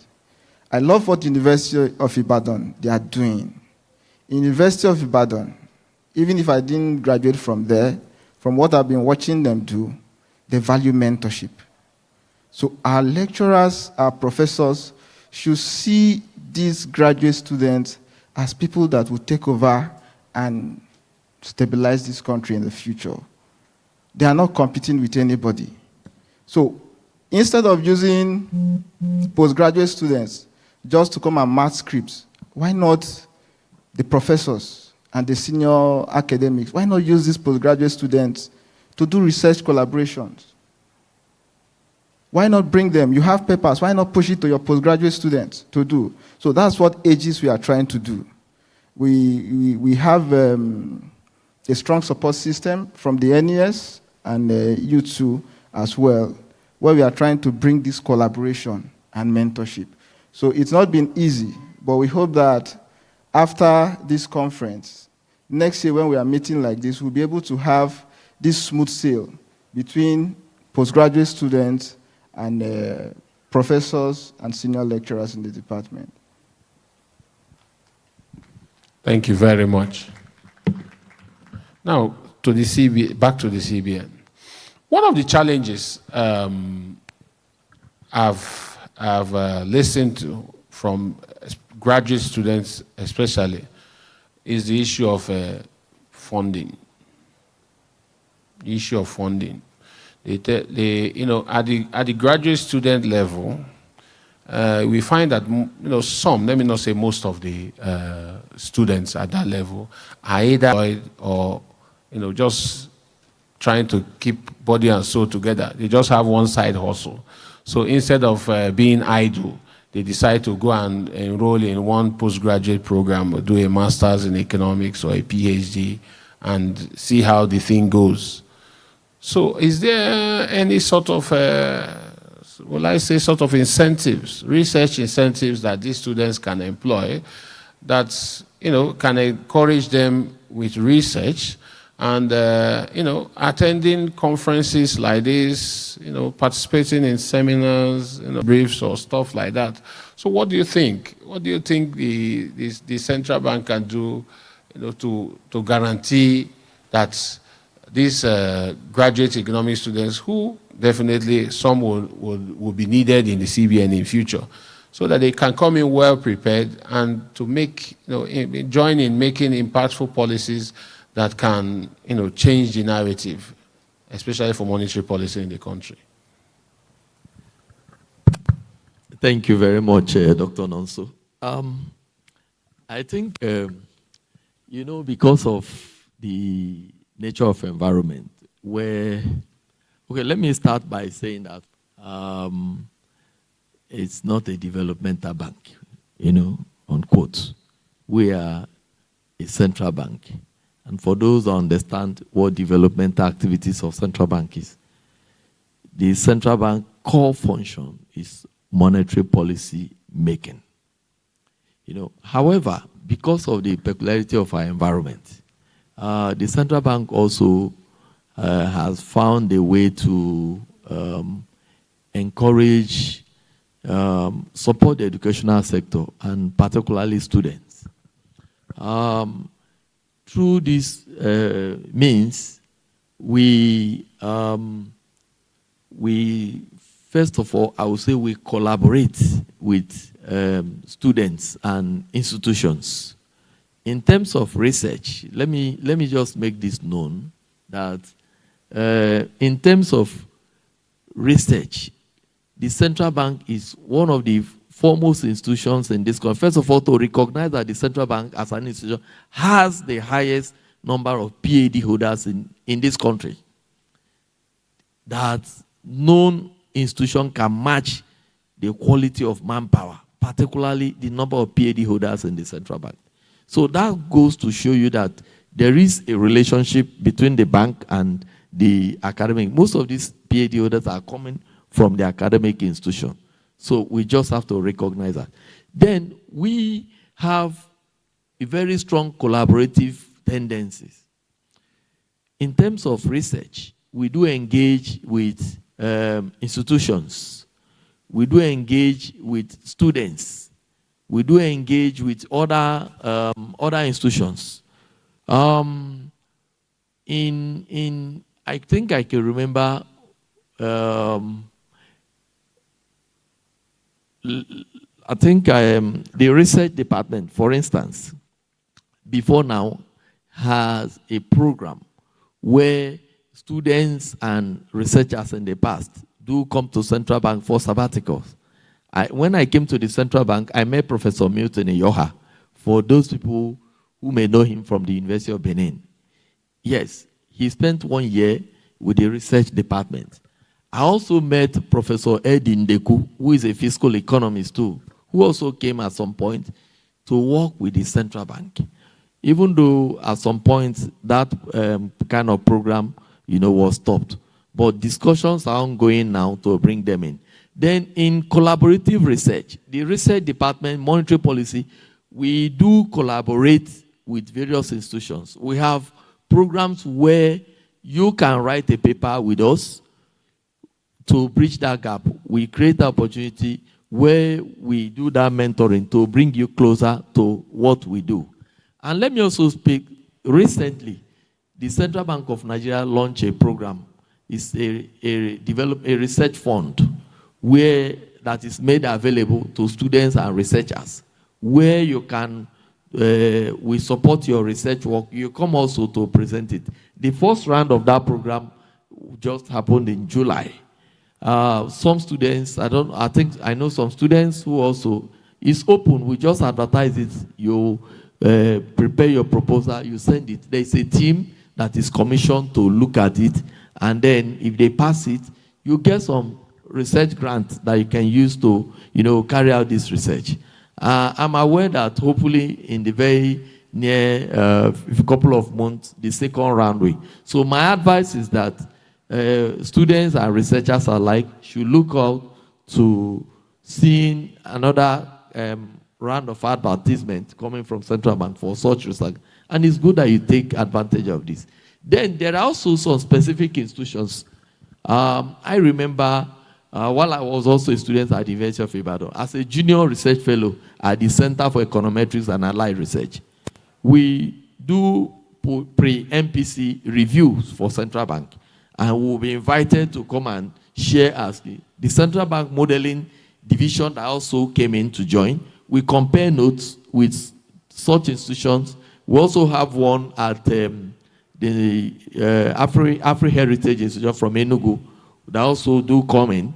We compare their forecast. The Nigerian Institute of Social and Economic Research, NISA, do also present their pre-MPC report, and we compare notes. So there is extreme collaboration going from Central Bank. Maybe some person may not know. Just we are open for you to come to do your research with us in monetary policy research. You can collaborate with staff of Central Bank. Through that, you can disseminate your research output, and we take it up from there. The influence, they are part of the things that we use or we apply to churn out policies that you see in the public domain. So Central Bank is still willing and ready to partner with you in supporting your research engagement. Thank you. Thank you very much. So back to our communications experts. So now we know that we are trying our best as economists to pass the first hurdle by making sure our research, we are grooming students to produce very sound economic research. But so how do you think you can help them to move to the next level of making that sound economic research more socially impactful? The first would be by defining social impact, just like what I said earlier. And I also want to say that it's also in treating communications as an intrinsic part or core aspect of your work as opposed to an afterthought. And when we talk about strategic communication, I have to honestly say that that's a full value chain that I don't even expect student economists, for example, to go all the way. But it's also about handovers. So you can do your part and then push the communication to the next step and still provide that oversight function of ensuring that, we go. So if I were a student, what would I do to do better comms? I think the first is I would have friends within the Department of Communications or even the publicists and those who are doing marketing and branding in your school. And every time that you're writing a paper, you can just chat with them. I have a lot of journalist friends. I still remember as a student, I made friends with the student journalist groups, and you can share your work with them and advocate for your research insights to make it to your student publications or even the national publications. But one thing that's really important, and just hearing everyone speak, including from the central bank, is now doing something that would be called your audience segmentation. So who are your primary audience, your secondary audience, who are your target audience when you start your research paper? Let's say you were researching, or I'm going to use a very common one, climate change. I was at the last COP event you had in Azerbaijan, and some of the conversations they were having there was very relevant to farmers in rural communities, even back home in Nigeria, when we talk about climate adaptation or climate mitigation. But if you are in Azerbaijan and you're having a conversation about how irrigation or building hedges in flood-prone areas of farmlands in rural communities, how will the average farmer that's somewhere in Gumel, in Jigawa State, or the average farmer that is in some rural community who perhaps does not even listen to the news, has social media, doesn't even speak English, for example. There are some communities in my hometown in Opobo where I'm from, the primary way that information cascades to house by house is town criers. In 2025, there's a town crier that still has to go around to disseminate that. So you have to do an audience segmentation to ask yourself, who is my primary audience? How does my primary audience receive information? And then start to go towards the direction of your primary audience. But then again, asking yourself what social impact means to you. Is it just writing your papers and graduating from school, or just writing your paper and winning a particular award? Or do you want to just go beyond that to ensuring that your research insights are impacting public policy in the country? So I'll just say it's expensive to do. It requires you to build out a whole team.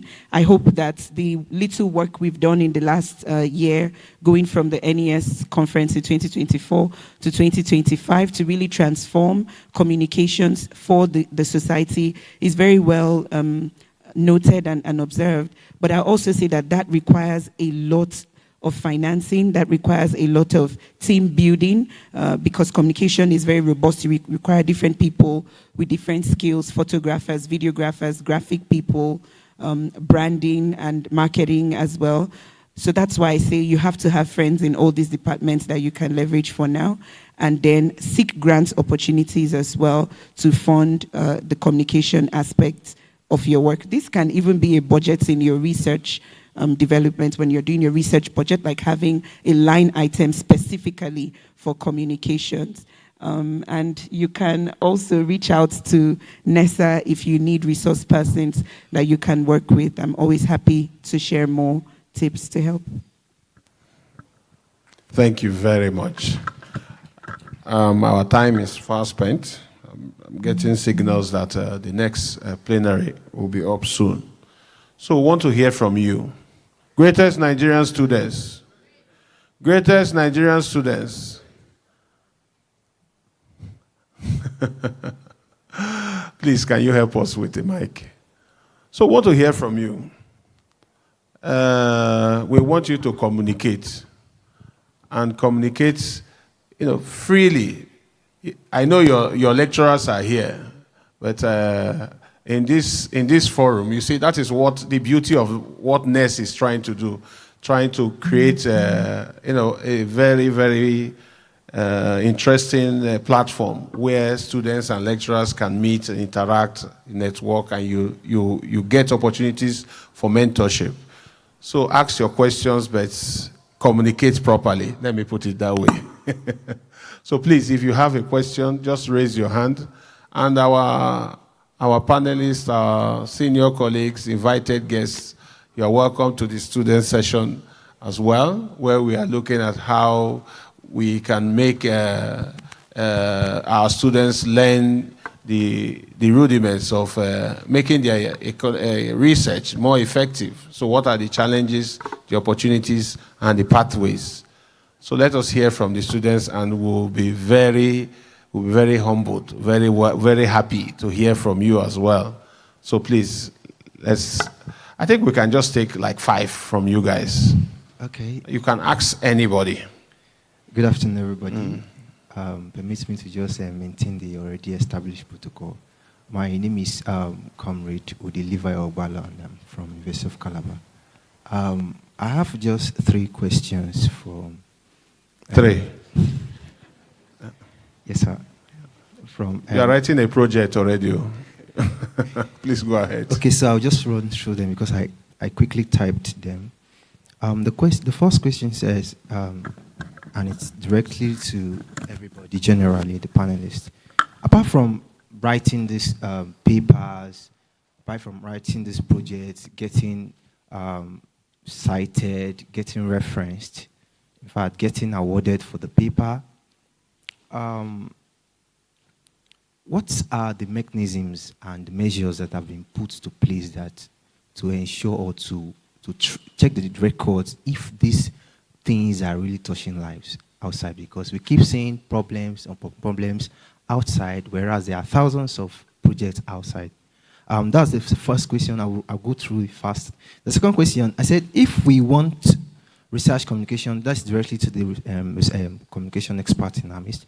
If we want research communication to be part of the system, not just once in a while, how do we imbibe this dreaming to faculties and departments of schools, especially the Department of Economics? Is there a way we can make the department to adopt a communication course specifically for the communication of our projects? And the last one, looking at the recent, I just cited the recent case of the public rejection of the Naira.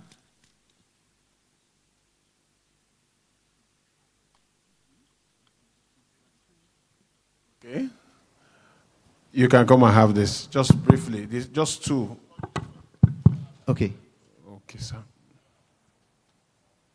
Just conclude your question. Okay, the question is the public rejection of the Naira redesign and policy. I asked here that... Go on, I can hear you.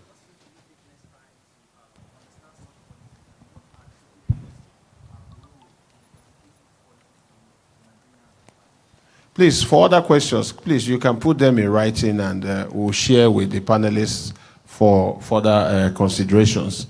So please, you can respond to any of them. I think that question is more about social behavioral change, and I think it starts at the psyche level. It's like just understanding that communications is not an afterthought, but like I said, a core aspect of the work that we're doing from the beginning, the research design, and I was telling you about budgeting for communication specifically, but we're here, so just answering your question, like how do we plan to get that into departments? I want to say a very big thank you to the Nigerian Economic Society, especially Dr. Nonso as well, for making even this plenary session happen, and the webinars, of course. So there'll be sustained communications around how we plan to do this. You just might see us in your campus over the couple of months, coming months, still preaching the gospel about how communications definitely mediates public policy success.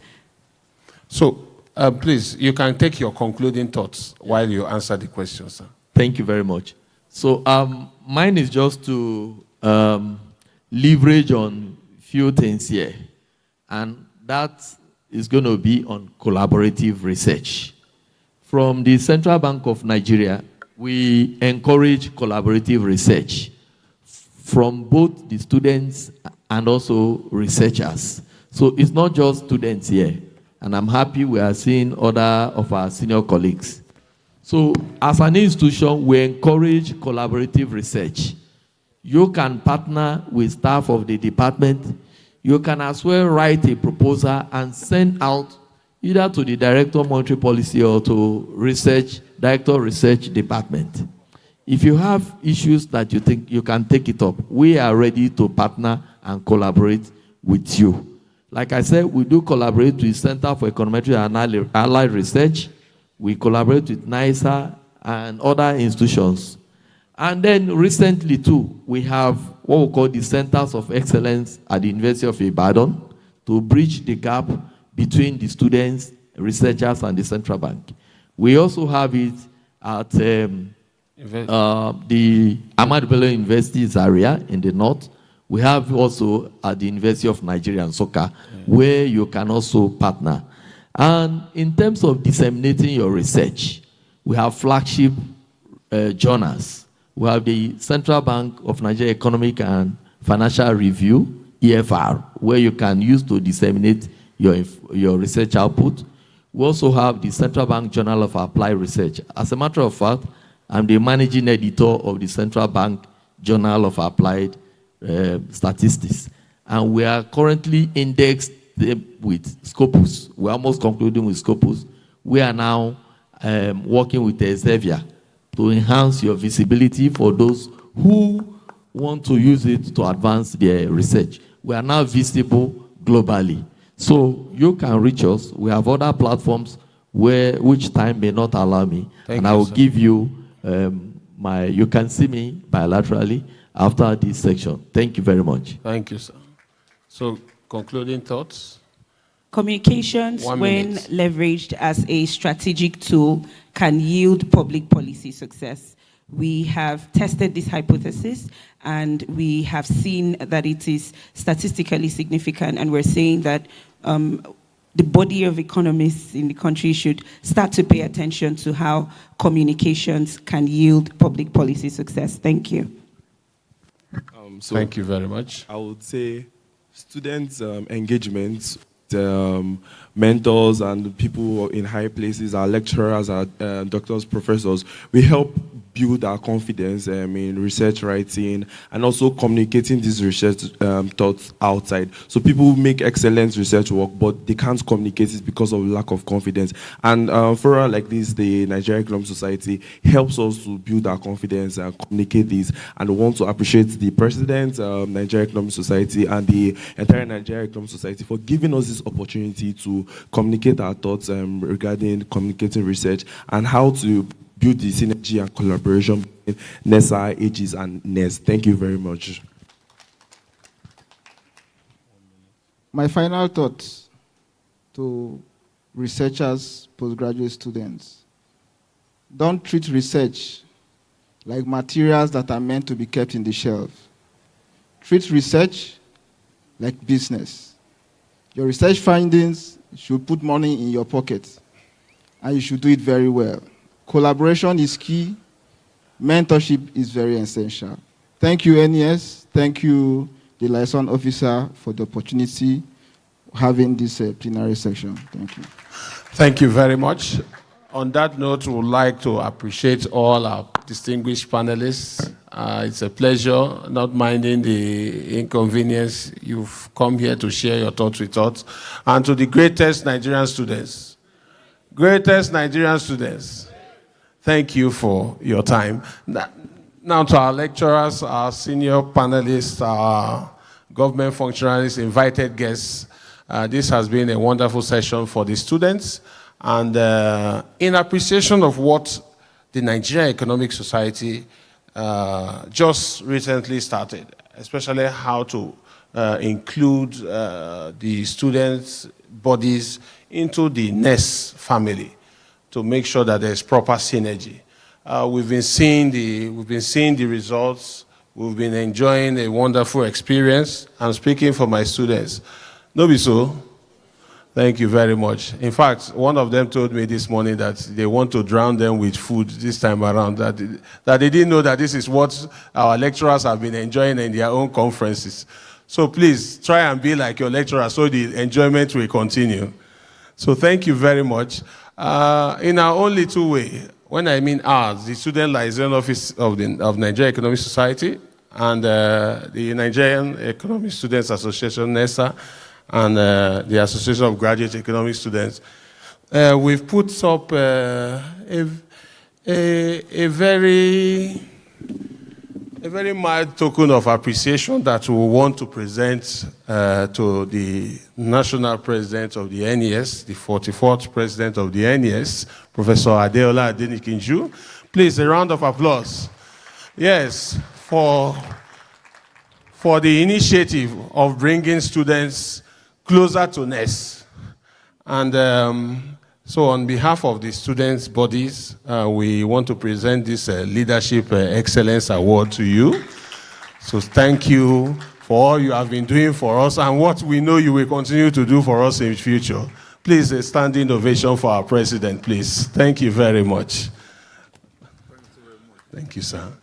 So please, the photographs, so we can just take them at once with all the panelists. Please, the other panelists can join for the session as well, the photo sessions.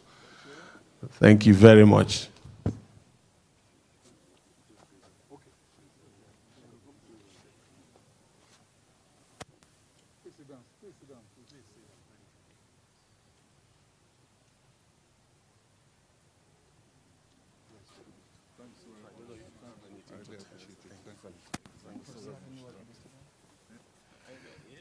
Maybe let's hear from Daddy. So maybe Daddy can declare another surplus.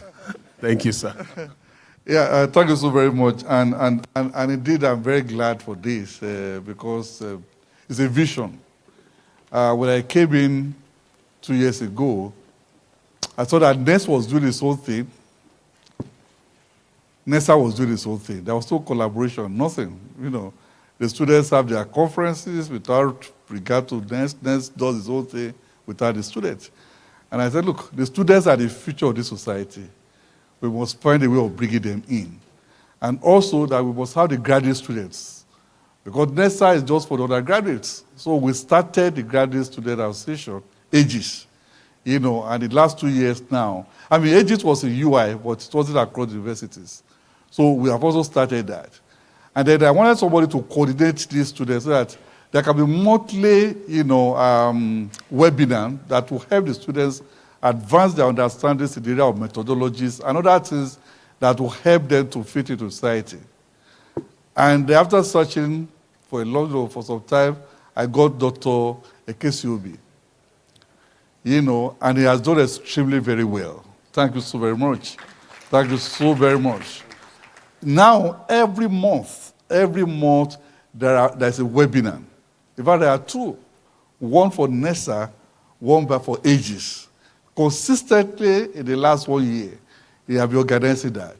And there has been a forum, there's been a forum where, students, get to understand and have interactions, with mentors, with people, with information that can help them.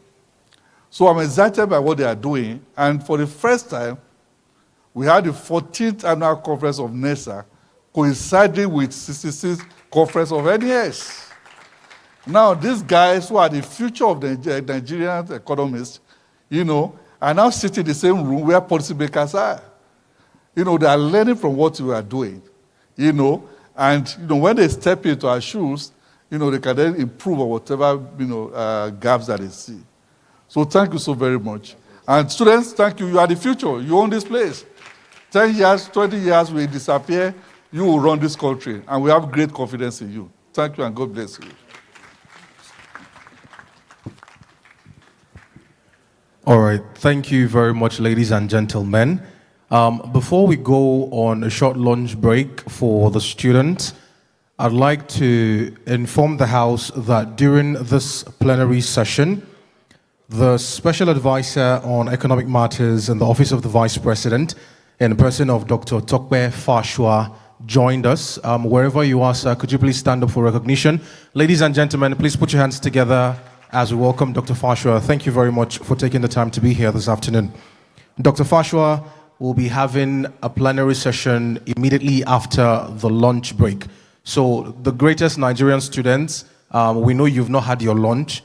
Please, with the last energy you have, give yourselves a round of applause as you go out of the hall for your lunch break. And then subsequently, we'll be gathering in the next few minutes for a dual plenary session on managing economic reforms for sustainable development, experience and lessons for the future, and in the banquet hall, Nigerian Economic Report and Rebasing Nigeria, interrogating the data, the methods, and the policy implications.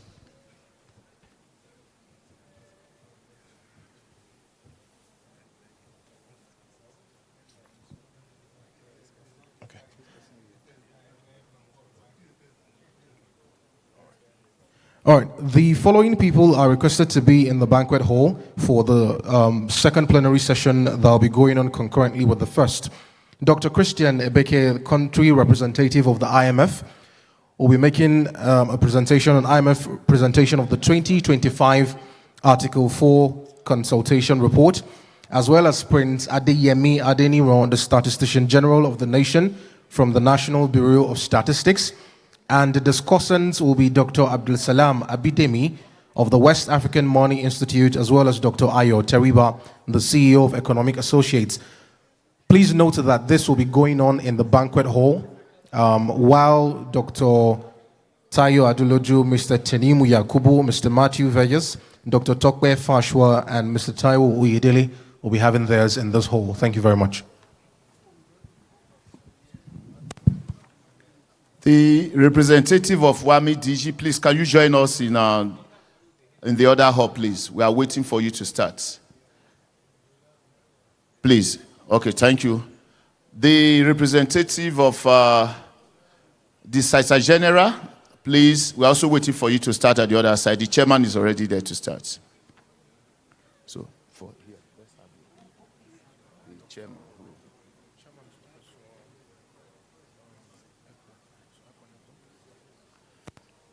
Yeah, the chairman for this very session is already here with us, Professor Akpanepo.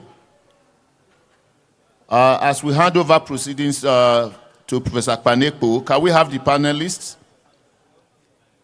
The World Bank country representative, Mr. Tamunu Yakubu, DG Budget Office, or the representative, Dr. Tayo Adeloju, DG NESD, or representative, Dr. Tokwe Fashua. Dr. Tokwe Fashua has been here with us. Okay, yeah. And Mr. Taiwo Oyedele. Mr. Taiwo Oyedele, please. Yeah, so which of the two? Yeah, so easier. So, Professor Panepo, we hand over proceedings to you so they formally invite the panelists for this very session, please. Thank you very much.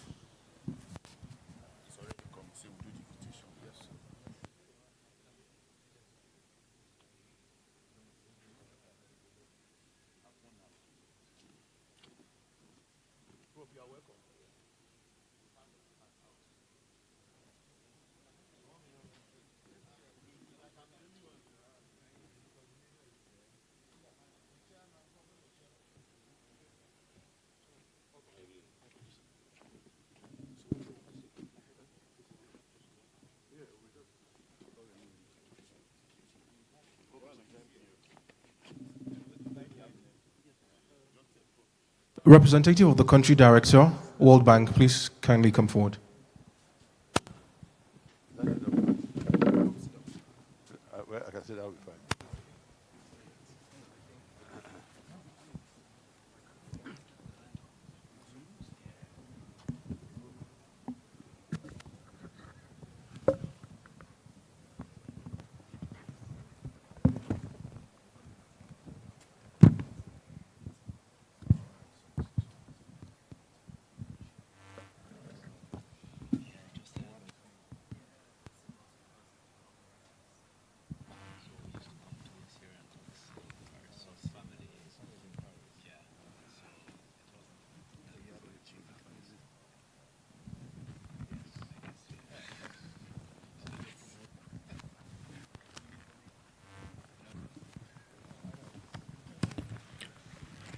We're still kindly waiting for Mr. Tenimu Yakubu, Director General, Budget Office of the Federation, or his representative. If you're here, kindly just step on stage.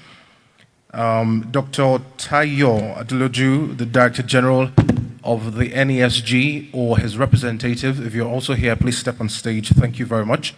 I would presume that Mr. Taiwo Uyedele will join us shortly. He's been around for a while, just to look for him and also get him on stage. Thank you very much.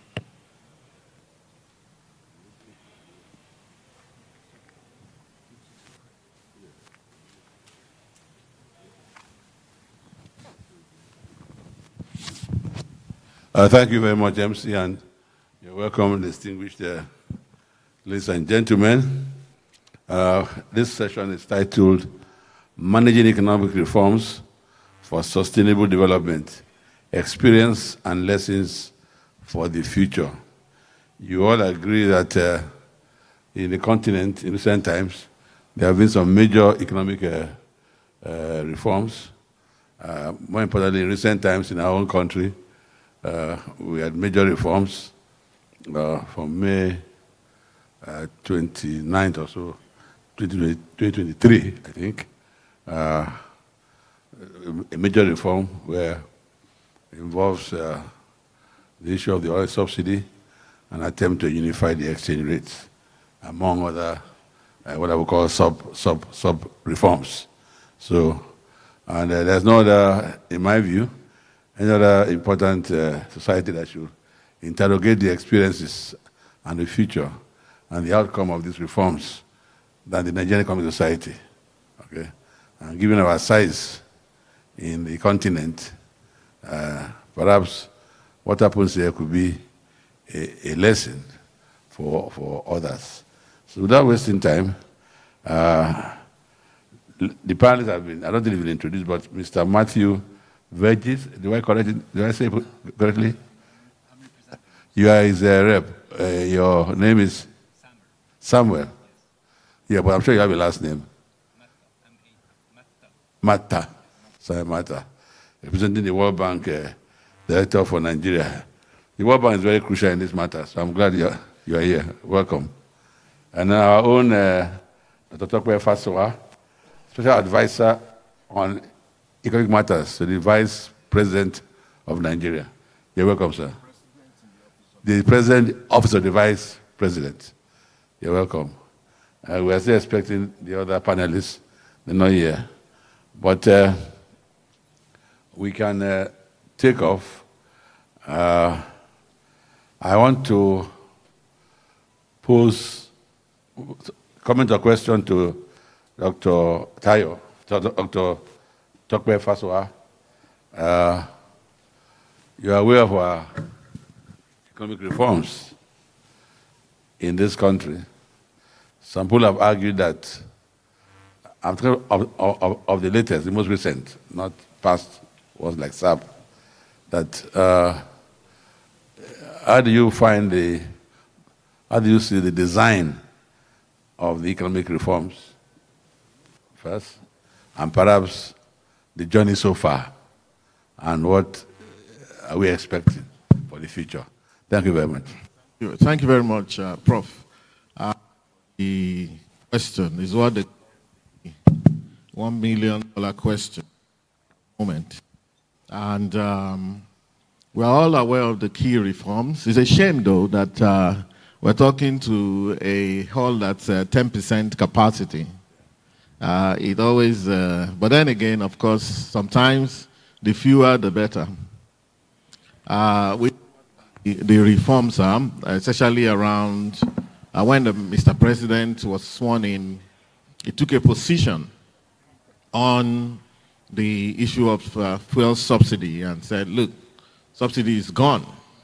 I believe what he tried to do was to have a clean slate to work with, to say that, you know what, there's been so much scams and all sorts of things around subsidies in this country. If a new government would come and then continue to grapple with all of those wastes, that wouldn't have been good. I remember in the past, we've had all sorts of numbers. There was a year that they said we would spend, so for several years, we were spending something like 4 trillion naira. When naira was, you know, still around 4 trillion naira on subsidies.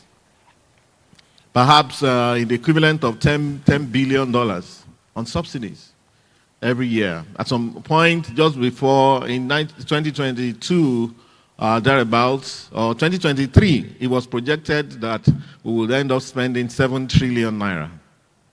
And so, Mr. President, being a chartered accountant himself, decided to walk away from that. Now, if you look at that, like he confessed that that wasn't even part of his speech that day, but that he decided to toe that route because it was absolutely necessary. And of course, he owned the mandate. The rest of us are supporting his mandate. It's not easy to get a mandate to lead a nation.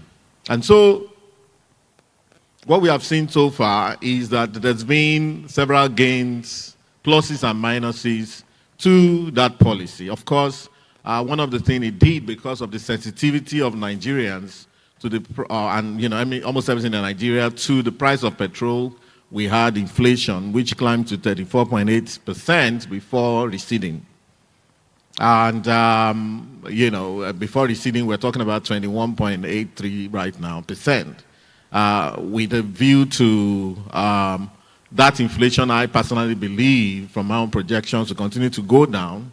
We may be able to attain the 15% target by the end of this year, hopefully. Even into next year, I believe that inflation will continue to depress if we don't have any major shocks coming into the system. So, but then again, if you look at the flip side of the petroleum subsidy removal and how it has enabled Nigeria, that right now Nigeria has become a sort of a net exporter of petroleum products. At that point in time, Nigeria was importing every single drop of petrol. The state-owned refineries were dead. And we had Dangote coming up, and we know what the story is now. In fact, I was listening to Mr. Dangote a couple of weeks back when he said his company had exported 1 million tons of refined petroleum to the United States alone. They've been exporting to places like Saudi Arabia and other parts of the world. And in fact, a few refineries around the world in Europe and also in Saudi have had to close down as a result of the intervention of this Dangote thing. So all of a sudden we've flipped it. Nigeria now imports crude oil from the US and exports refined product to the US. That is a total 100% flip of the coin that we had never seen before. And of course, we can begin to look at how this has had effect, first of all, incapacitating the Naira. The Naira is suddenly stable, you know, a little bit stronger than where it was as at the middle of 2024, when it went as far as 1,800, 1,900. We're talking of 1,515 now, or thereabout. So we have seen a lot of, you know, reforms. We have seen a lot of effects in that area. You know, and of course, one of the key things that have happened as a result of that petroleum reform is that, you know, I mentioned about $10 billion being spent on subsidy every year before, an equivalent of that. That money need not be spent anymore. And that is why we see a scenario where our states are having about ×3 the naira that they used to have. And when we consider the fact that all factors of production will not increase in price at the same time, or at least not at the same rate as the naira are depreciated, there's an advantage there that, you know, we're seeing a scenario where the naira they're getting at the state level, and for those who can get more naira, that naira is going farther than we used to see. So we cannot discount that naira fully by the inflation rate. There's that slight arbitrage advantage of having the naira. So the economy is transforming. The states are having more money. And of course, because the naira is weaker, that has also had some positive effect on exports from this country. There's this very interesting, nice story coming from the palm oil subsector. Presco and Okomo suddenly having about 1,500% increase in their value, of course, on the stock, quoted on the stock exchange. Everybody is rushing for the shares of this company. Palm oil exports is going out of this country. It's incredible what's going on in that space. Those are I just mentioned the two largest players. There's so many other players in that subsector. Cocoa subsector, in 2023, Nigeria exported about $700 million worth of cocoa products, $700 million according to Trading Economics. In 2024, we exported $2.6 billion worth. Now, not only does that translate to about ×4 in naira terms what we had got from one year to the other, because $2.6 billion comes to about 4 trillion when I did the calculation, just to estimate conservatively. So from about 1.5 trillion naira, our people got 4 trillion naira. And I'm from Ondo State. I'm from Ondo State, which is one of the epicenters of cocoa production in this country. Of course, and it's not just a Southwest affair, up to Cross River. In fact, Reuters came to Nigeria to do a report on many people who quit their jobs, young men who quit their jobs as engineers, as bankers, and went back to their father's farm and were able to get, back to the farm because cocoa did incredibly well in 2024. It's going to do even better in 2025, even though I checked the price early this morning. It's not looking up, it's looking a bit down, but season is, the harvest season is October, and we're likely going to see a spike, and Nigeria production has been going up. But Prof, before you stop me, I actually have so much to say, but I've only mentioned the petroleum subsidy removal. The other reform has to do with the naira liberalization. I would not call it floating because, yes, at some point it was floated. Perhaps I believe we're back to a managed floating era where the central bank can from time to time intervene and participate on both sides of the market. The central bank buys and sells. We usually track when they sell the dollar. But on many occasions, the central bank moves into the market and buys, thereby kind of stabilizing the exchange rate. Of course, the naira became weaker. We moved from a scenario where we had 450 or 460 official naira, but at that point in time, powerful people were able to get official money at 460 and offload on the market at 800, thereby making between 40 to 45% arbitrage profit on the market. So when Mr. President and the central bank governor went in that direction, they said, you know what, let this naira find its level. Of course, what happened was that this also has contributed to the fact that the states are having more money, naira, to play on the infrastructure end. And of course, that it's also an encouragement to Nigerian export. I mentioned the palm oil subsector, I mentioned cocoa. There's also the manufacturers. Companies like Wemi Industry, like Daily Need, like Inosin, some of us, we track what they do, and they've been able to engage in the West African sub-region at least.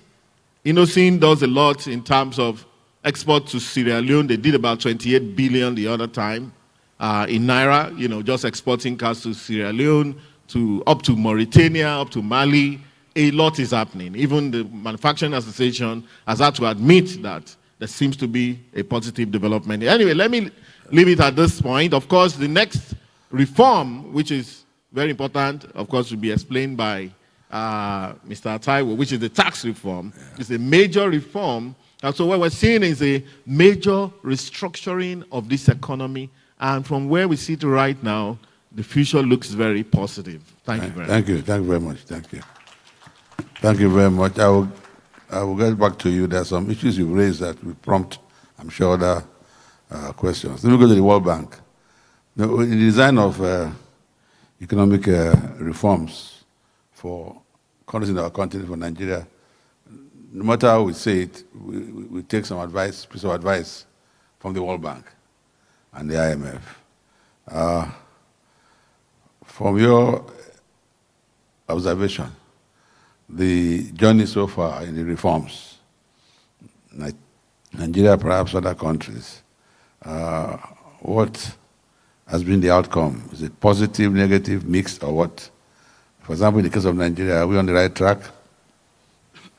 Thank you so much. Maybe just kind of giving the context of, I think just a bit to give the context of where Nigeria was or how we predicted it back in early 2023 and how we see it now. I think that would be the answer. So back in 2023, when I was here, I think in early 2023, I remember there was an article in one of the famous newspapers here that said there are 3 queues.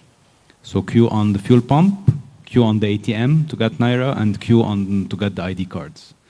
And at that time, I think the biggest indicator that we were very worried about, which would have meant that Nigeria was going on a fiscal cliff, was the debt service to revenue ratio. So back in 2022, debt service to revenue ratio in Nigeria was around 102%, meaning that for all the revenues that Nigeria collected collectively, I'm talking here about states, federal, and local, all of it, and even more, went to just servicing the debt.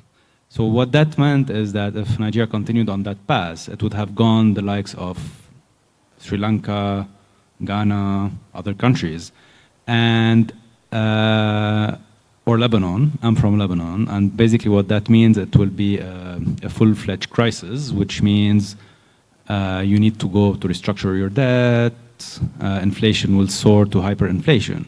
Now, what the reforms did, I think, which is very important, is that it helped stop the bleeding, meaning that if you think of it graphically, so Nigeria was going that way. So it was a clear, it was predicted that at some point it will, there will be a cliff hitting the bottom, and that's very hurtful. What the reform had helped is to stop the bleeding and stabilize the situation. Now, obviously, and if you think of it from a, analogical perspective, it was like kind of a sick person having a very severe illness. It had to make very tough choices. And the tough choices had to make, but the tough choices will have some consequences in the short run, but over the long run will pay off. And we're starting to see the payoffs, right? So if you look at all the indicators, things are doing better on the macro side. Growth is picking up despite all the hardship. Fiscal balance is improving. Revenues have doubled as a ratio of GDP here. The exchange rate has stabilized. Reserves have increased. So if you look at this from a macro perspective, things are going the right way. I think the challenge in the future is how to translate these gains, these macro gains, which are visible. And don't forget, also Nigeria got upgraded in terms of credit ratings, which is also important. So I think the challenge going into the future is how to translate these macro gains into people's gains, right? And this is where I think the next step of, action should be how to accelerate growth, because growth for a country like Nigeria with a population rate of 2%, you need to grow at 5-6%, so that over time, that poverty rate goes down. So basically, in short, I think Nigeria done well over the past few years, and these are very tough reforms, right? So I mean, in my personal experience, I've never seen a country do these twin reforms, which are, to be frank, very, very bold, in one go. Now, I think the question is, one, how to sustain these reforms, because if you take the likes of India, Georgia, all these countries, these reforms need to stick, and build on them with other policies that complement them. One, whether how to make sure that policies are given to the poor and vulnerable so they absorb that shock, because we also need to be cognizant that these reforms are tough in the short term. And two is how to sustain these and complement these with other policies from a growth perspective to continue and to accelerate that non-oil diversification effort, which has already started, as has been said. Thank you very much. Join me in welcoming Mr. Taiwo Oyedele, the Chairman, Presidential Committee on Fiscal Policy and Tax Reforms. You're welcome. Yes. But let me get let me stick with the World Bank. Oh, you need to leave. Okay, since you need to leave, let me ask you. We are on economic reforms, how to manage reforms, okay? You were the one that championed the tax reforms. And we are aware that the 4 bills also acts have been gazetted. Yes. So we, 2 years into this reform, although 2 years may not be long enough to make any evaluation. In the work you did, the implementation will come up January 2026. But based on what you've done, how do you foresee the tax reform changing the structure of the economy in these terms? For example, since 1965, if I can recollect, the manufacturing sector, which is the sub-sector within the industrial sector in Nigeria, has not contributed up to 13% to GDP. Will these tax reforms help to change that structure? So that, because if you don't industrialize, in my view, you're going nowhere. Unfortunately, I'm a moderator, so I can't say much. What is for you? Yes. Thank you very much, and apologies. So I have to leave after my brief comments now, because I booked my flight to travel at about 7. Now they canceled it, and then they made it 5 p.m. So I have to rush, and it's the last flight. They couldn't find any other one for the day. So my apologies. So yes, the reforms we believe are quite significant, perhaps the most significant since our independence. And one thing I want to encourage people is not to narrow it down to 1 or 2 items. What has been happening is when it was VAT sharing formula, you would think the whole reform was on VAT sharing formula. In the past couple of days, it would appear it was just surcharge that was in the bill. So let's take our time to analyze and look at it holistically. You cannot do a reform where everything moves in one direction. So there will be things that go up, the ones that come down, but to get the right result for the economy. Now, one important point I want to try and make before I answer the question about the structure of the economy is, so because we are speaking to economists, I think it's important for us to help ourselves and help our country. There's this narrative that we see every time, which is not helpful. And it is that people do not consider the counterfactual outcome when they're doing the analysis. There was this recent event of the MBA conference. And then Kimbaloye, asked a question. Is your life better today than it was 2 years ago? There was a chorus, loud answer, which is no. If you ask that question to 99.99% of Nigerians, the answer will be no. The problem is not with the answer, the problem is with the question. Because that question makes an invalid assumption that if the reforms had not been introduced 2 years ago, today the price of PMS will be the same thing as it was, a bag of rice will be the same thing as it was 2 years ago, and XYZ. The answer is no. If these reforms had not been introduced, and that's what Saba was also alluding to, you will hold 10,000 naira today, and you pray to find a liter of fuel. Naira will not be 1.5. You'll be glad if it's at 5,000 naira, because the economy was collapsing. It was so bad. The NMPC was not remitting anything to Federation accounts.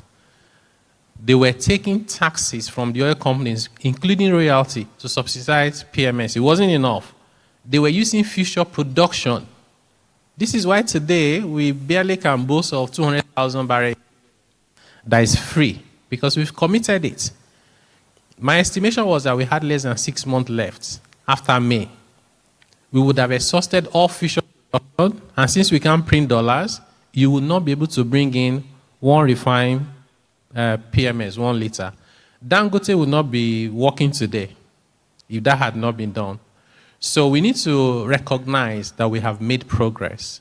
So we don't use the wrong narratives to confuse policymakers. And there's also the thing about the populism. You know, when you say that, people think it's about the people in government.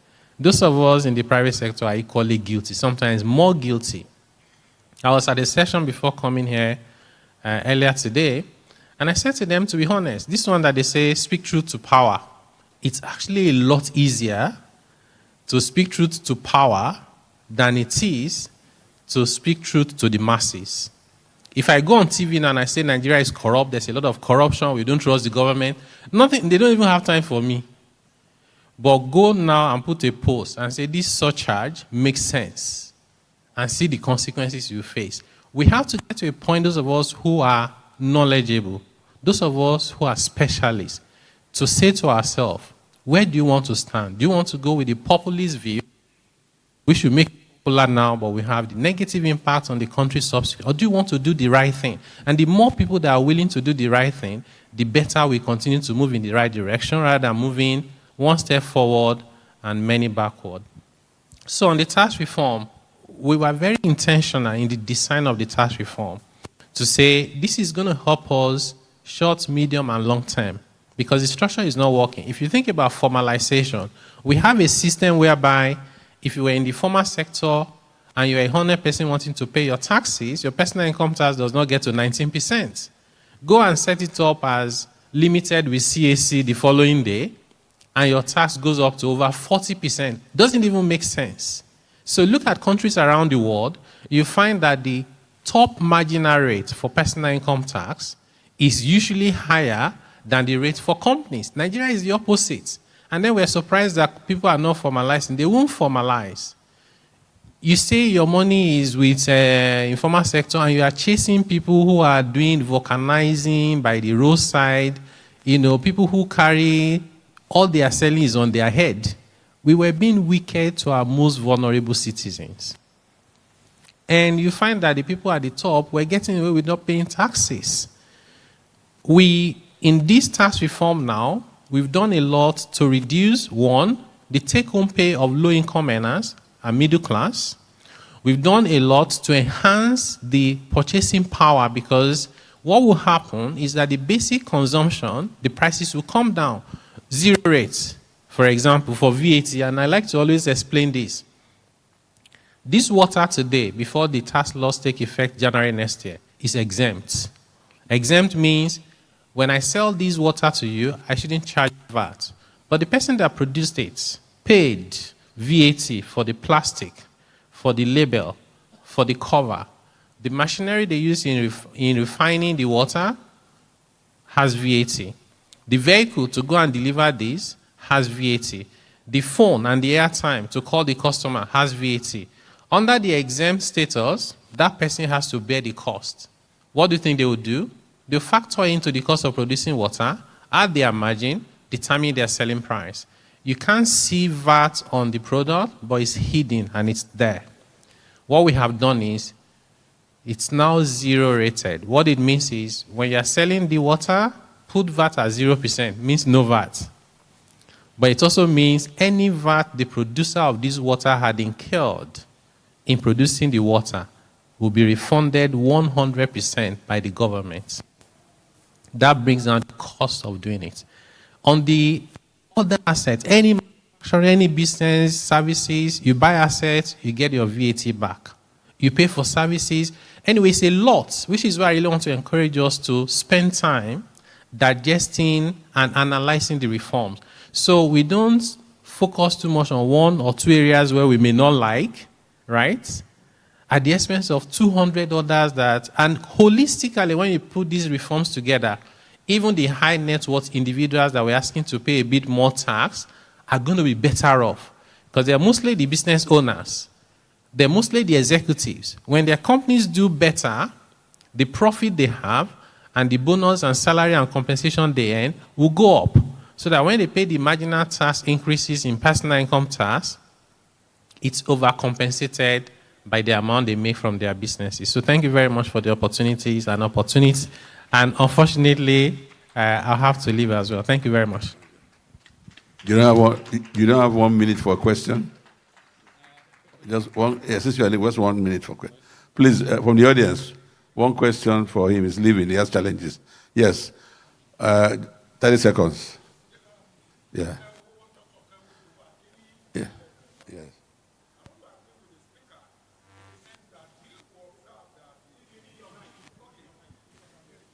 Quick.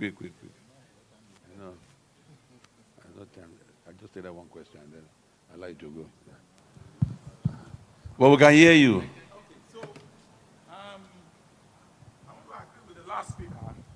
I want to agree with Okewe Duwadini from Caleb University. I want to agree with the last speaker concerning changing the narratives concerning the Nigerian issue. But the point is this. Yes, we have seen a lot of increase in the growth rate. Just like the Lebanese was saying, what we are quoting is about 2%. That was last year. No, they address the question to Mr. Yes, we are saying the same thing. I'm still going to what he's saying. So Quickly, yes. we have about 5% increment. Okay, so but the Human Development Index, just as I said, has also increased. Okay, but as an economist, we must continue to interrogate these figures for better performance. Okay, so because just as I said earlier, we observe that health, for me, with my own research, has increased. Good performance there, as a personal opinion, in terms of education. But the standard of living, as I said earlier, is supposed to drive this index, supposed to drive the economy, is still a little bit lagging behind. So a good increase in that other GDP, but we must continue as a professional to be interrogating this figure, asking for more until we have a better Nigeria that we all deserve. So I can go. All right, my brother is here and my friend from the World Bank, so they'll be able to help. But just context. One other thing is context. We have a lot of data. In my view, we don't use context enough. So, for example, why is MPR higher than the yield on both 1 year TB and 10-year bond?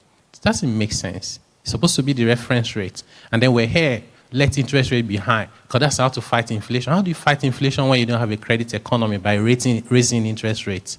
We need to be very serious about this economy. Now, the other issue is that when we have scenarios and you think about what options are available to you, you have to think about short, medium, long term. I always say, this is my personal belief, if you have a conflict between short-term goals, medium-term and long-term, prioritize your long-term. Otherwise, this sacrifice we're making as a country, we'll keep making it for a lifetime because we're never looking and sustaining our reforms.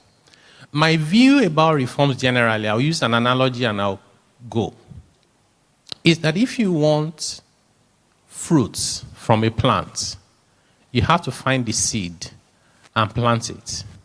That seed are your policies. If you get the right policies, what happens is that the roots will go down first. Those are the macros. We're no longer scared. We printed over 30 trillion 2 years ago. Debt service to revenue ratio, over 100%. Net external reserve, under 4 billion. Unpaid forward contract, over 7 billion. If anything does not scare you, then nothing else will scare you. If that doesn't scare you, the macros are now moving in the right direction. Followed by corporate. Think about corporate. MTN, one of the largest companies in Nigeria, entered a negative shareholders fund. Today, they are declaring huge profit. Nestle, the rest of them. The next level is the micro for household and individuals. We have to be patient to see it through. And I think we are closer now than before, but we have to sustain this, whether it's human development index, whether it's health, whether it's GDP. Those things would align ultimately. So this is where I'll stop before I miss my flight. I think I almost missed it already, but thank you very much. God bless you. Thank you, and safe flight. Yeah. Thank you very much. Okay, so,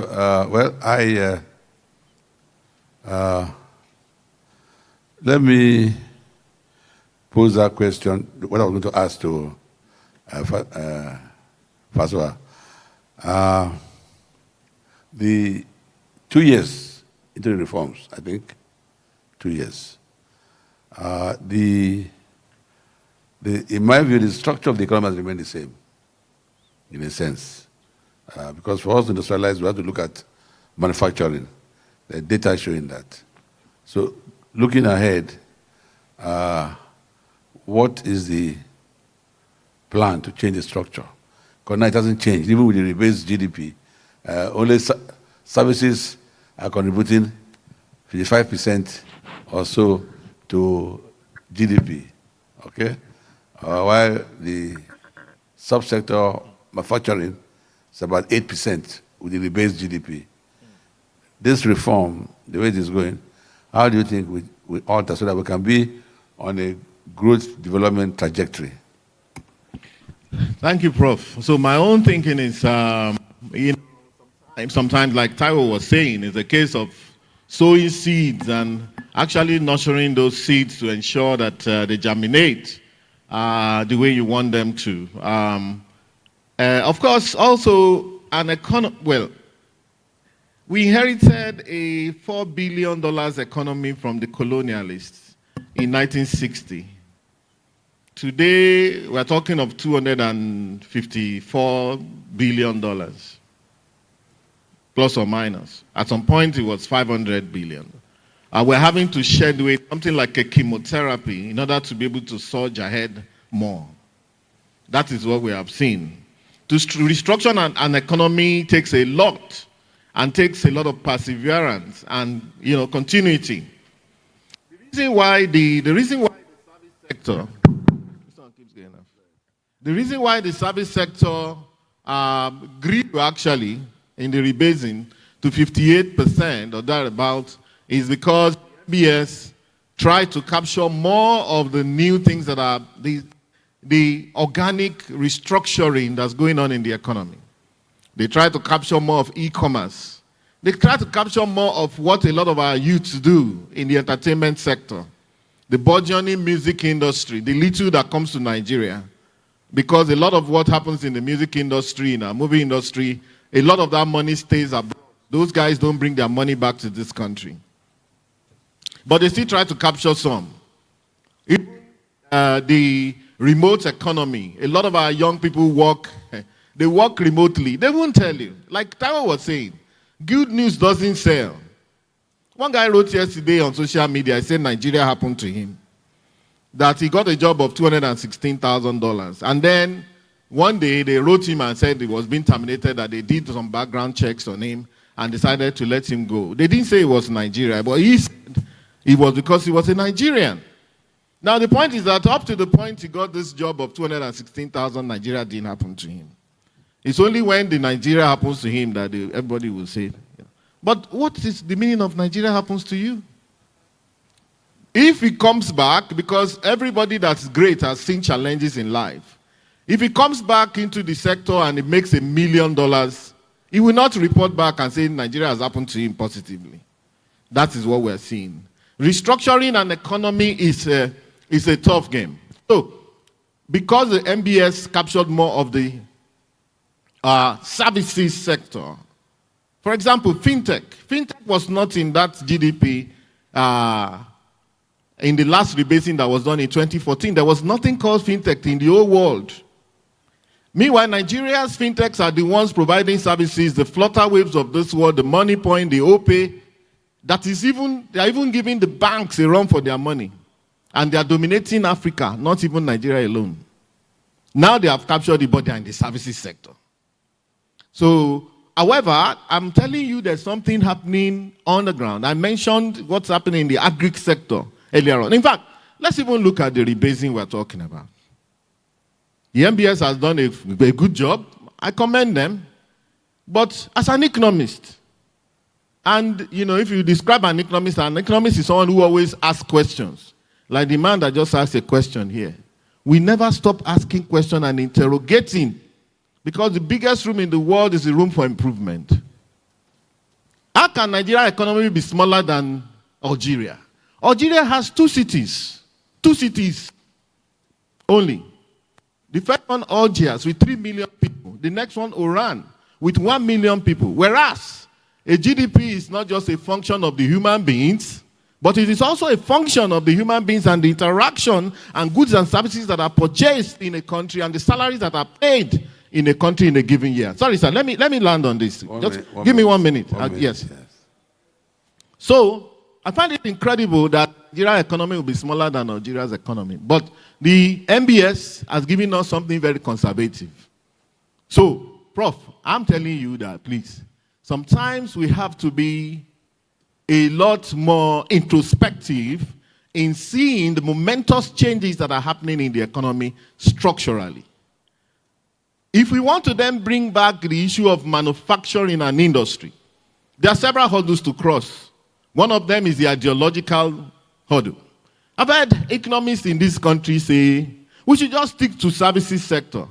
Number one, we are a service economy, de facto service economy. We didn't work towards it, we just found ourselves in 2014 that the service sector was contributing 52% of the economy. I remember very much at that time that we thought it was agri sector. In fact, one of the critical structural change that has happened with this rebasing, sir, Prof, the oil and gas sector fell to 3% of the economy. And non-oil became 97% of the economy. Structural. As a result, partly of the reforms, which, whereas it has just kicked in 2 years, sometimes you need a bit of lag, a few years, for the real effect to show. What is happening now is we're seeing a lot more local production. One of the numbers I disagree with MBS, and I think Dr. Oye is here. I don't know whether he's still here. One of their directors. They said that the manufacturing sector fell, especially the car manufacturing. And I'm wondering, for 2014, we didn't have all these innocent at this level. The other car manufacturing company, we have about 5 of them now who, whether they are manufacturing or they are assembly, they are here. So let us give the economy a bit more time to see that. It's not going to be easy. Okay. To get manufacturing back, we need to jump that hurdle of saying, how do we become a manufacturing economy in a hyper-competitive global economy where nobody is going to wait for you? Thank you, thank you. Thank you very much. I think hopefully I'll come back and develop that. Let me turn to the World Bank. The World Bank official, not you, maybe some months ago, so said these reforms in Nigeria, that will take 15 years for us to see the outcome. Don't you think 15 years is that short enough, long enough, or? Yeah, maybe to clarify, I think, so I guess the context, and as Taiwo kind of mentioned, context is important. I think what he mentioned, so it's not that it will take 15 years to mature. For the outcome. Yeah, so I guess what he meant is that they need to be maintained for a long time. But the yields will come sooner, and we're already seeing the yields again. Inflation is going down, reserves is going up. Nigeria already got an upgrade on the outlook. So I think the question is how to translate these, again, macro gains to actual gains for the average Nigerian citizen. And I think this is the critical question. And going back to your question on manufacturing or services, I think what's critical is it's very important to remove, so obviously there was a lot of reforms that were done on the macro. I think now from a growth perspective is how to move the country, to move it from more from a private sector development perspective, right? So how to take advantage of the competitive Naira to continue the boost in agriculture export, to accelerate it. How to make sure that on a fiscal perspective, there is, I would say, a cohesive fiscal picture whereby not only the federal government contributes, but also states contribute in in a cohesive way.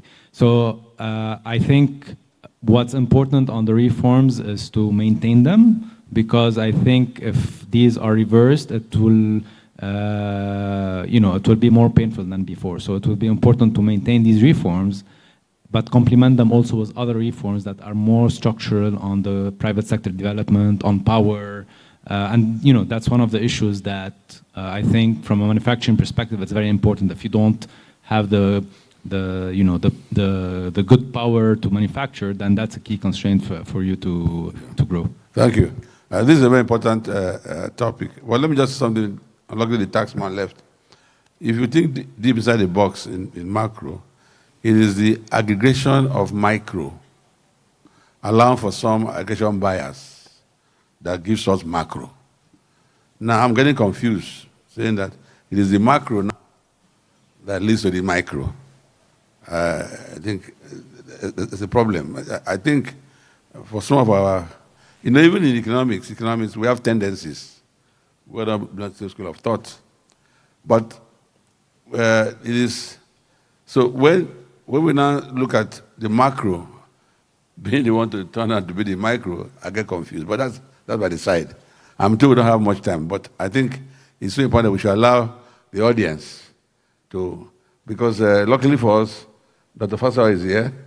He's a special advisor on economic matters to the president, to the vice president in the president's office, or vice versa. The World Bank are here, and some of us, some economists, as you know, some support the bank advice, some don't.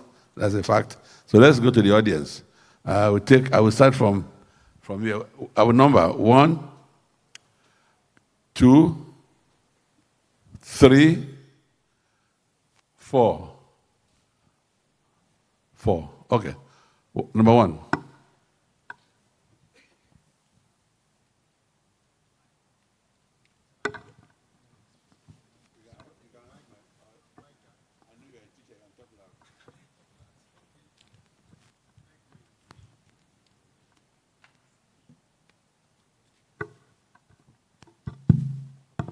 Thank you very much, Mr. Chairman. I would be very brief. If I want to start talking, I will take over the whole in terms of raising issues. But I think I want to start by commending the government for embarking on the reform. So I think I need to start from the positive.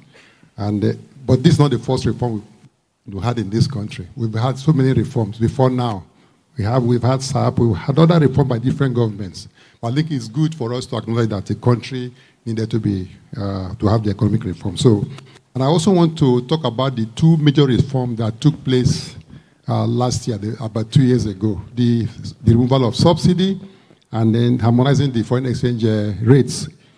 I believe in the 2 policies positions, but in the way it happened, that is where I want to differ. Your name and where you're from. Okay, sorry. My name is Professor Ndubisi Nwokoma from Lagos. Okay. Where in Lagos? Well, I just left Unilag last year. I'm now in Caleb University for now. Okay. So I think that should be okay.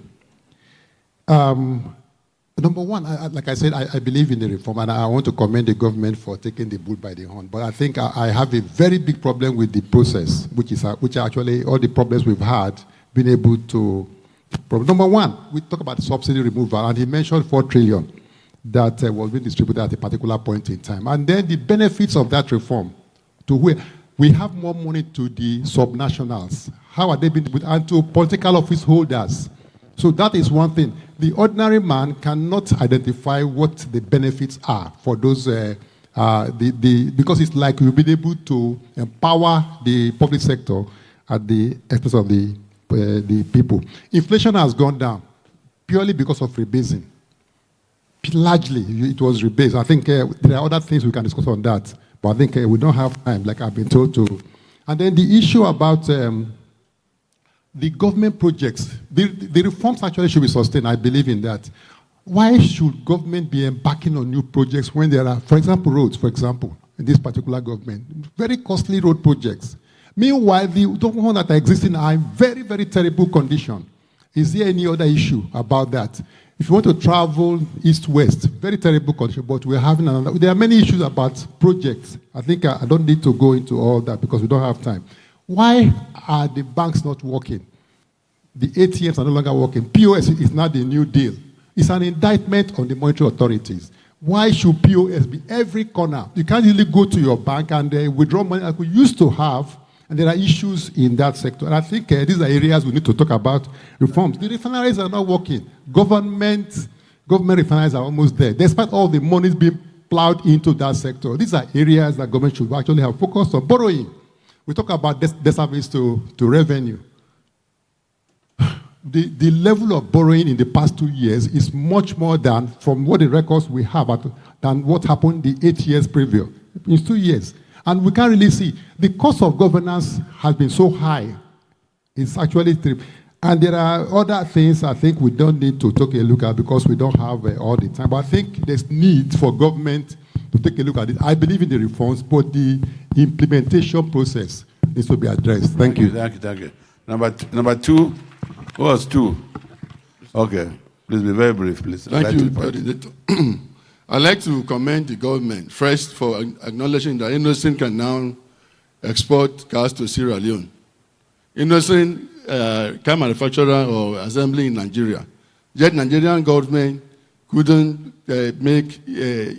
couldn't buy from Innocent to use. That is a very clear positive indication of how the government perceived the domestic economy. Number two, I think as economists, we need to interrogate all these, the reform of the data, of the macro data.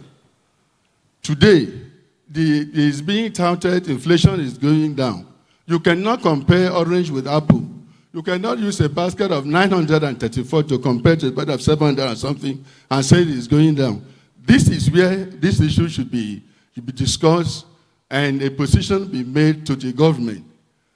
Again, unemployment, say they are adopting international standard. If you work 1 hour in a week, you are employed.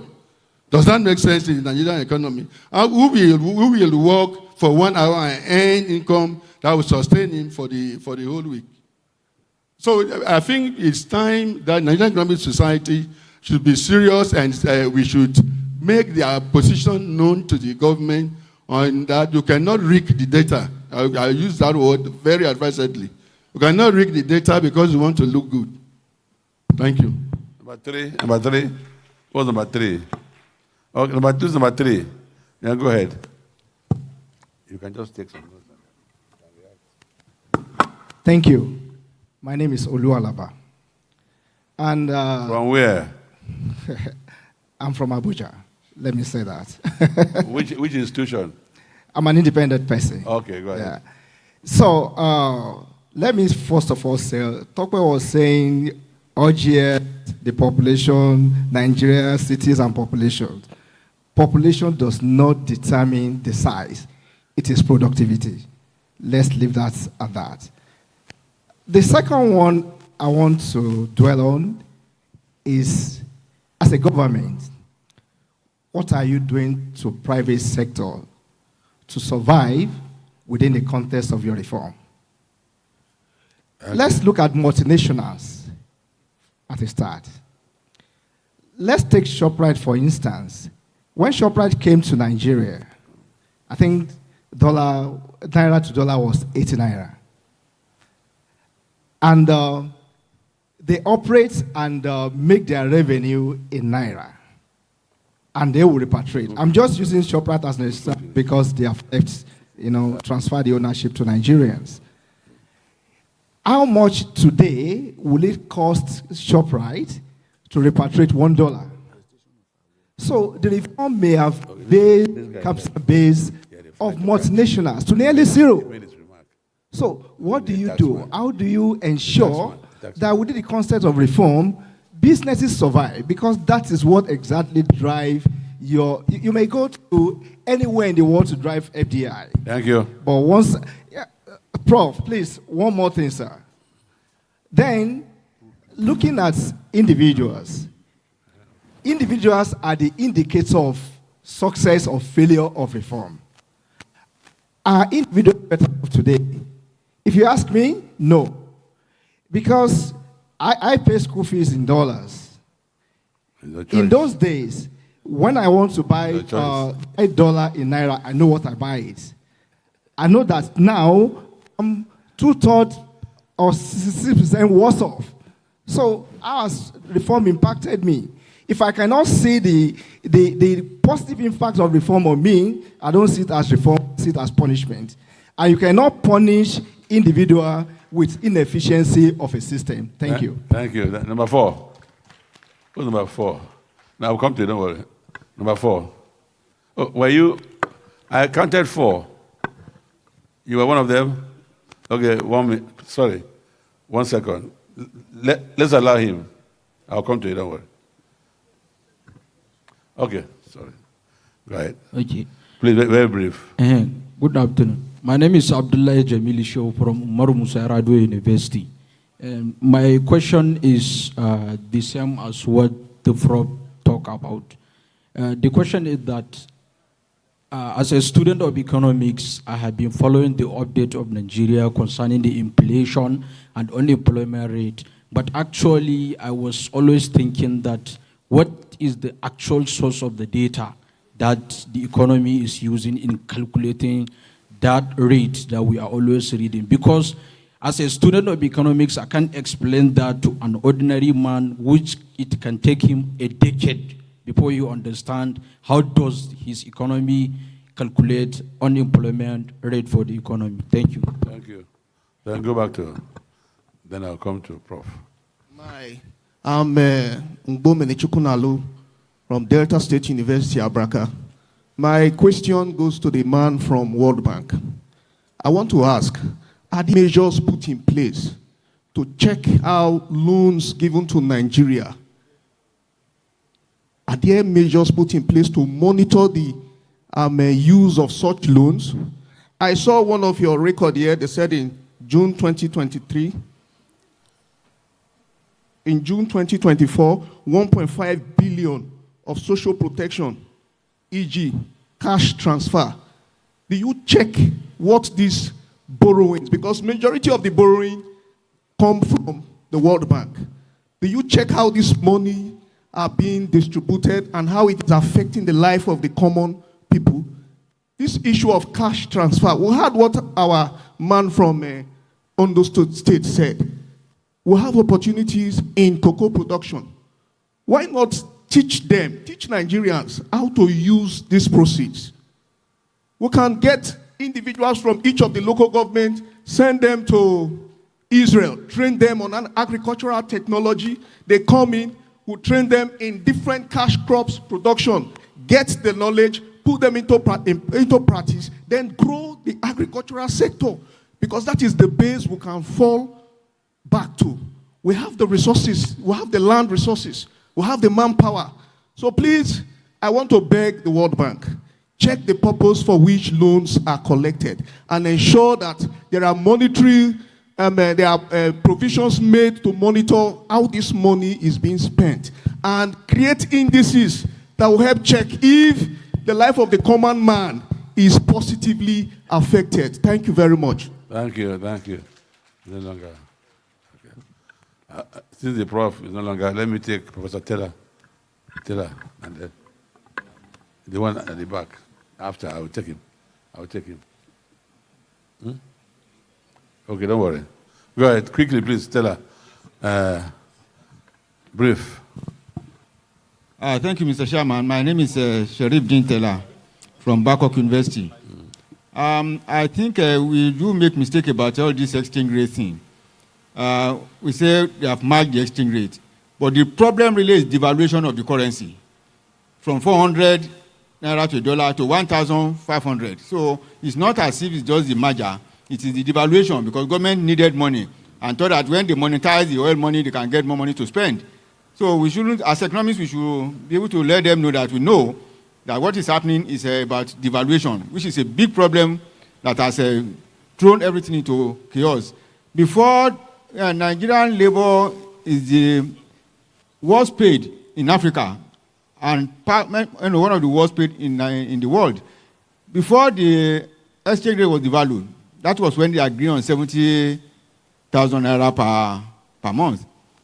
After the exchange rate, what they are getting now is less than what they were getting when it was 30 naira per month. You cannot increase productivity like that. So people do moonlighting, working in many places, so they cannot concentrate on anyone.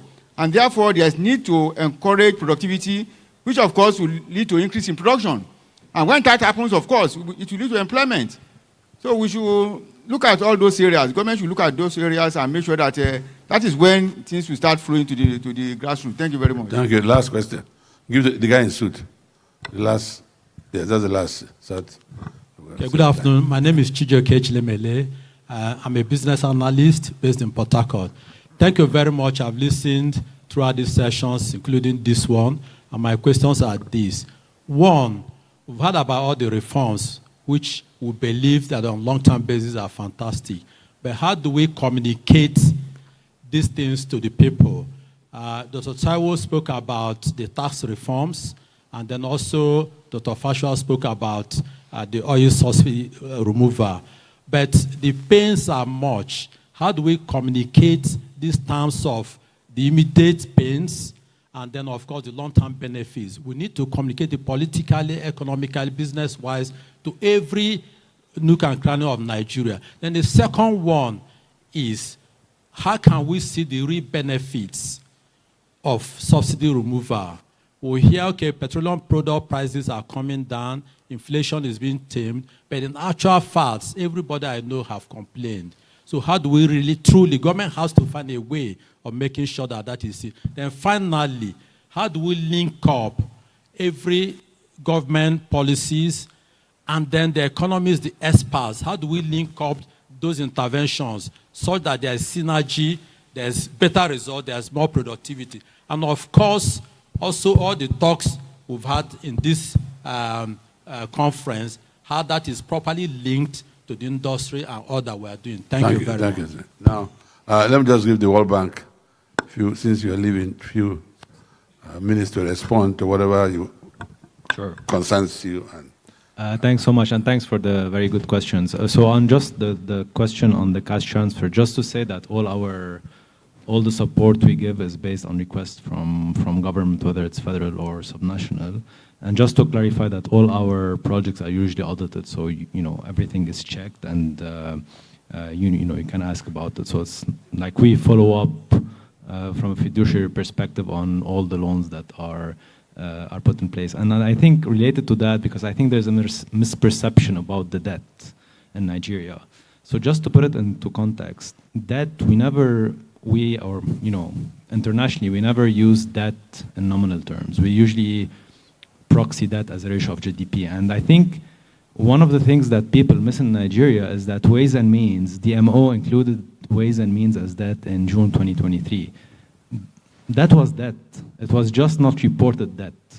Okay, so suddenly you see that increased, or domestic debt increased by 23 trillion naira in June 2023, not because there was new debt. It was just not reported as debt.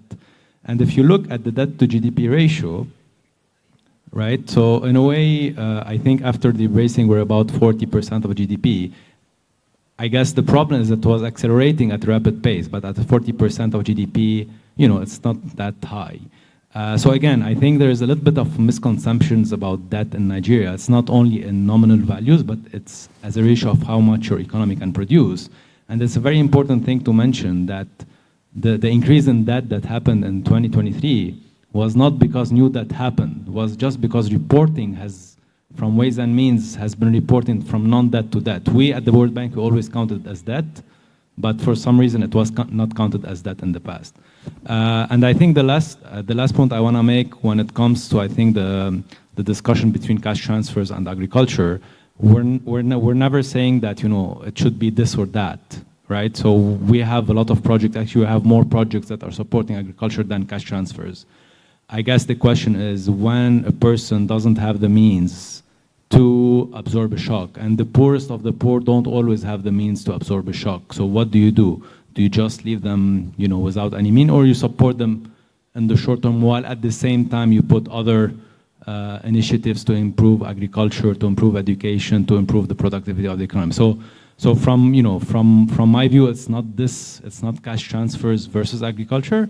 It's cash transfers, it's agriculture, education, private sector, power, etc., plus some cushion to help the poorest of the poor to mitigate that shock, because otherwise they will struggle. Not all the poor will be able to have that facility in terms of agriculture support or training.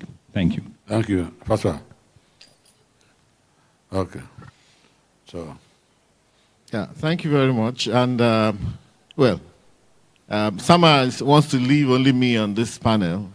It's a very airy-looking panel, actually, for a very important discussion. Yeah. Next year, I will tell the Nes, don't put me on the third day for, in the afternoon when people have eaten pounded yam and are ready to sleep. This is called the midnight shift, yes. So please, I like some prime time because there are very important things to discuss. So, but before before Sama leaves, the first thing I want to say for the first question, I want to say that the shock is over. Okay? I think we need to understand that. There was a time when the shock hit Nigeria hard. Like Sama said, these are two very important reforms coming back to back, a double whammy. Okay? But, there's a time to sow, there's a time to reap. There's a time to feel that shock, and there's a time to climb out of the shock.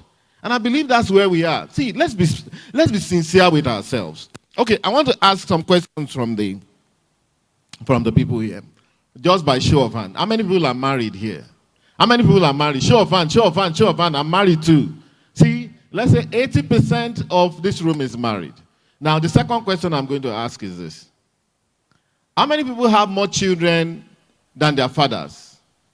Let me show my hand, show of hand. Do you have more children than your dad? One. Do you have more children than your father? This is one experiment I conduct every time. Though I don't have more children than my dad. My dad had 9. I have 3. And that's because of school fees. But what I've just done is to tell you that Nigeria's population will fall. We may be dead and gone. Sometime in the future, we're also going to have the same problem that Japan is having. Let's not deceive ourselves. And that's an experiment I like by the side, because we're not replacing population the way it was in the past. Our children are probably going to have fewer children. Anyway, but that's just an aside. I'm going to ask another question, and I want honest reply. How many people are earning a little bit more than what they were earning in 2023? I'm not talking of dollar value, naira value. If you are earning more than you were earning in naira value, nominal naira value, please show of hand. You people don't want to show your hand. No, they're not. If you are earning more, I'm not saying that it's more. I'm not saying you can buy more. Whether you can buy more or not, are you earning? Who is earning more than they were earning in 2023? Let's be truthful. I can see about 40% of the room. Now, take it easy. All of you should take it easy. The reason I'm just saying, that's just another experiment I've conducted to let you know that, yes, there's a bit of effort. Indeed, okay, that experiment I just conducted, counter Sheun's question that Taiwo mentioned. Is the country bad for you? Everybody say, yes, everybody, the country. The country cannot be bad for 100% of the people. It is not economically correct. It cannot stand the tests, empirical tests, for the country to be bad for 100% of the people. But back to the issue, please. Back to the issue. The point is that the shock is over. So please, I would urge some positivism. That the shock being over, when there's a shock, people will adjust. The adjustment is now done. Now is the upper trajectory we should be looking at. Reposition and earn more. So that's one. Number two, the spending of the infrastructure can harbor corruption. I agree.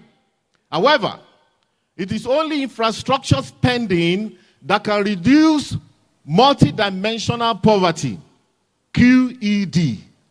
Multidimensional poverty is defined in terms of access to health, to education, to work and shock, how much you can get, and of course, standard of living. Access to road, to bridges. There are places in Nigeria that are cut off from the rest of Nigeria. Go to Taraba State. Go to Niger Delta. It's only the last 2 years that we had a bridge to Nembe in this country. For the person you do a road or a bridge to where you live in, he can reposition out of poverty. That is the general idea. To relocate to where he will not be poor. He can go and look for a job. Okay. So, no, sorry, sir. They asked the question. I actually jotted them down, sir. Okay. Yes, sir. So, infrastructure is key to the reduction of multidimensional poverty. However, I agree that it can harbor corruption when you do big projects and all of those things. That I don't issue contracts, so I don't know how it works. Government buys from Innocent. Sir, government is the biggest customer of Innocent, please.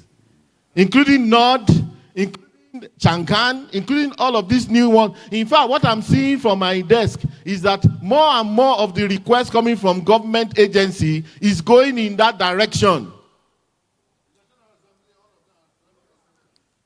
2 years ago, they bought their cars. But of course, in some of them we talk about quality or no quality. But I want to tell you that government is buying from Innocent. Population and productivity, my brother, you can take it to the bank. There's no way 22 million people in Lagos will be less productive than 3 million people in Algiers in terms of dollar value or whatever you mention it. Or 20 million people in Kano, or 6 million people in Abuja. Population is a function. It is a function of productivity. You can discount it, but it's still a function.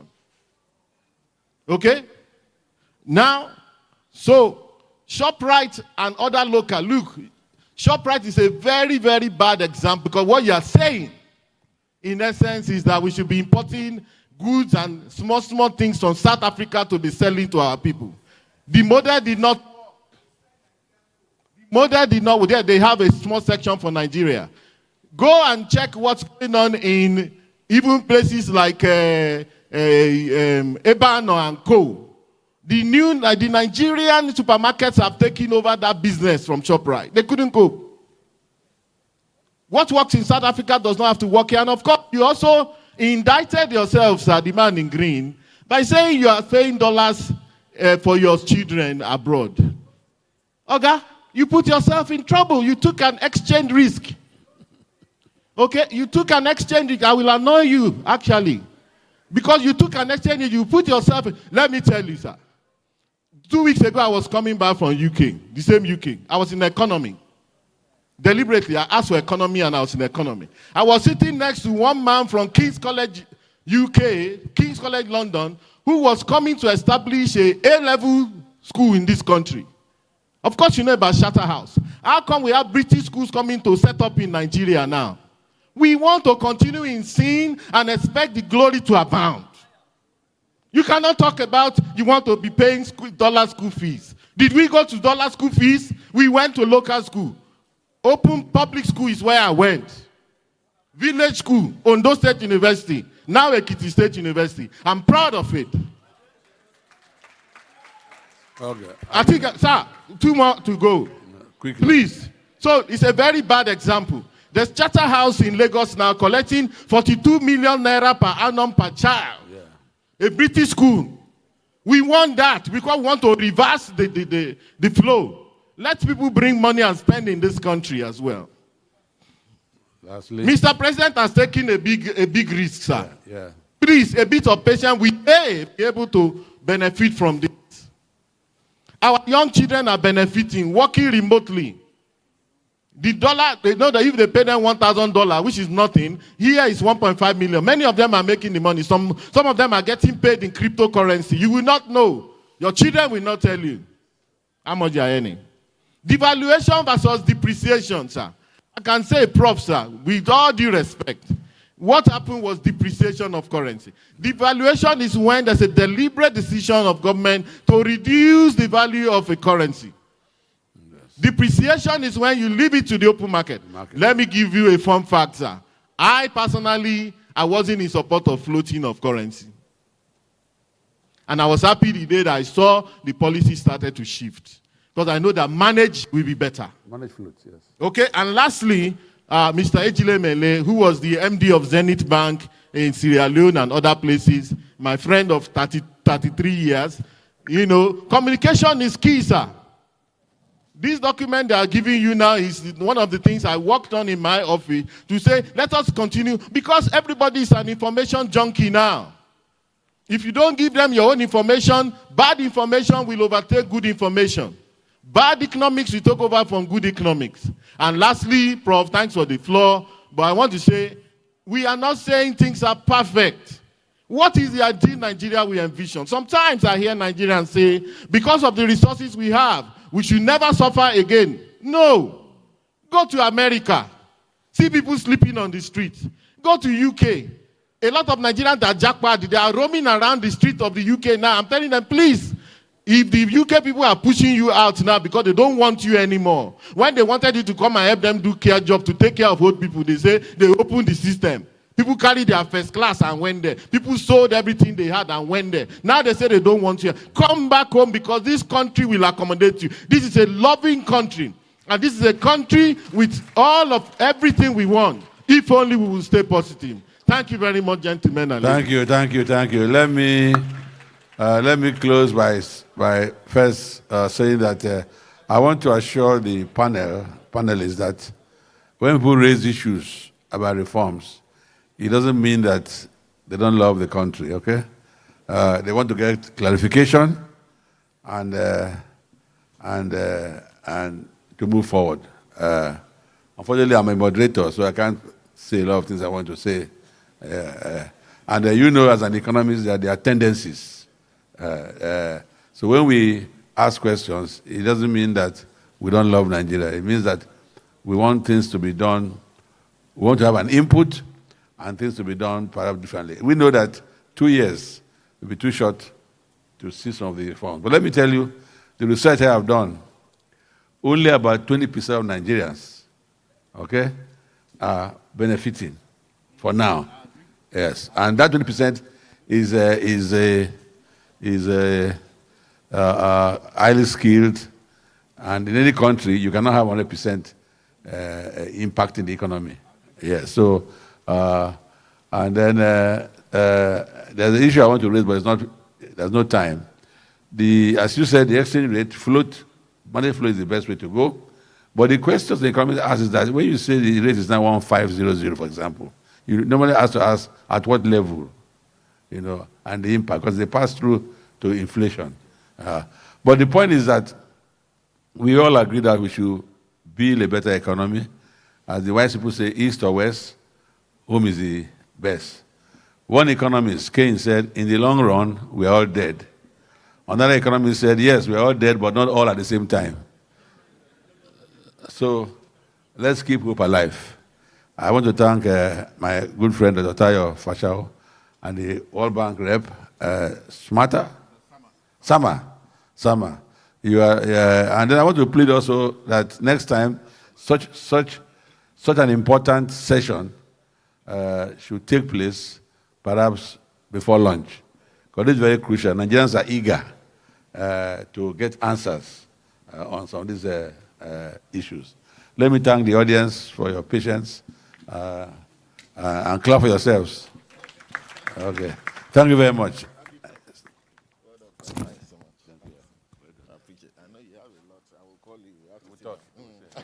you so much. We were called to thank them for. So the microphone. Okay. Thank you very much, the rep of government and the World Bank. So we thank you very much for your insightful analysis. And on behalf of the Nigerian Economic Society, we want to express our thanks to you. And then we have these, and we take Dr. Tokbe Fashua. Okay. I was mandated to play this role on behalf of the NES sorry, it is you that should. Okay, so thank you very much for coming, and thanks for the analysis. Thank you very much. Are you snapping? Okay. Thank you, thank you, thank you. People will say have more questions for you, but at least for now, we appreciate it. Okay, all right. Also, we have the next person. The chairman should also be appreciated. Professor Akpanepo, we want to thank you. I'm doing it on behalf of the NES president. I was told to do that. Thanks for doing a very good job. They didn't give me more time to express myself, but at least we appreciate you. Thank you very much. On behalf of the NES. The other one is Mr. Matthew Vegis. Somebody could receive...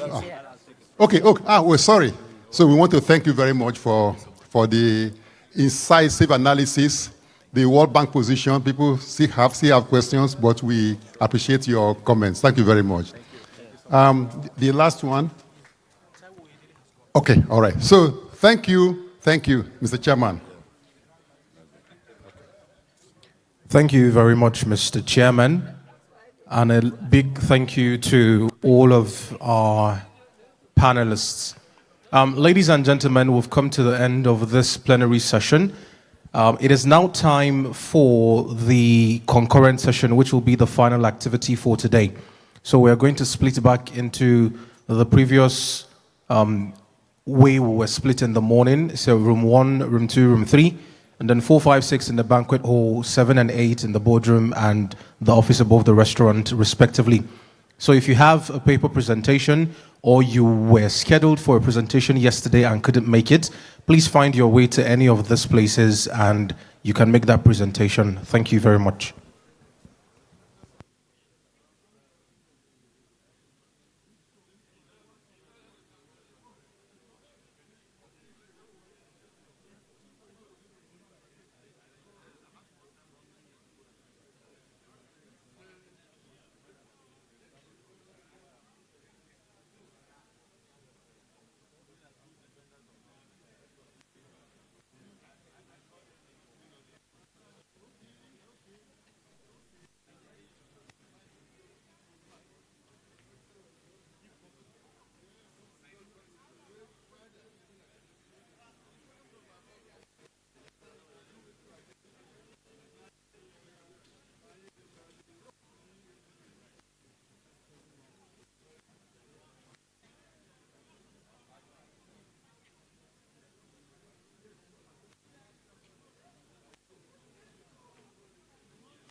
Recording stopped.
and development spaces. But amidst the different speeches and presentation came one resounding truth. Africa's development is hinged on Nigeria's strategic planning and reforms. Most anticipated and excitedly was the Vice President's delivery of a keynote speech that declared that every policy is a verdict on life, and he re-emphasized the current administration's commitment to ensuring that there is a nexus between economics and politics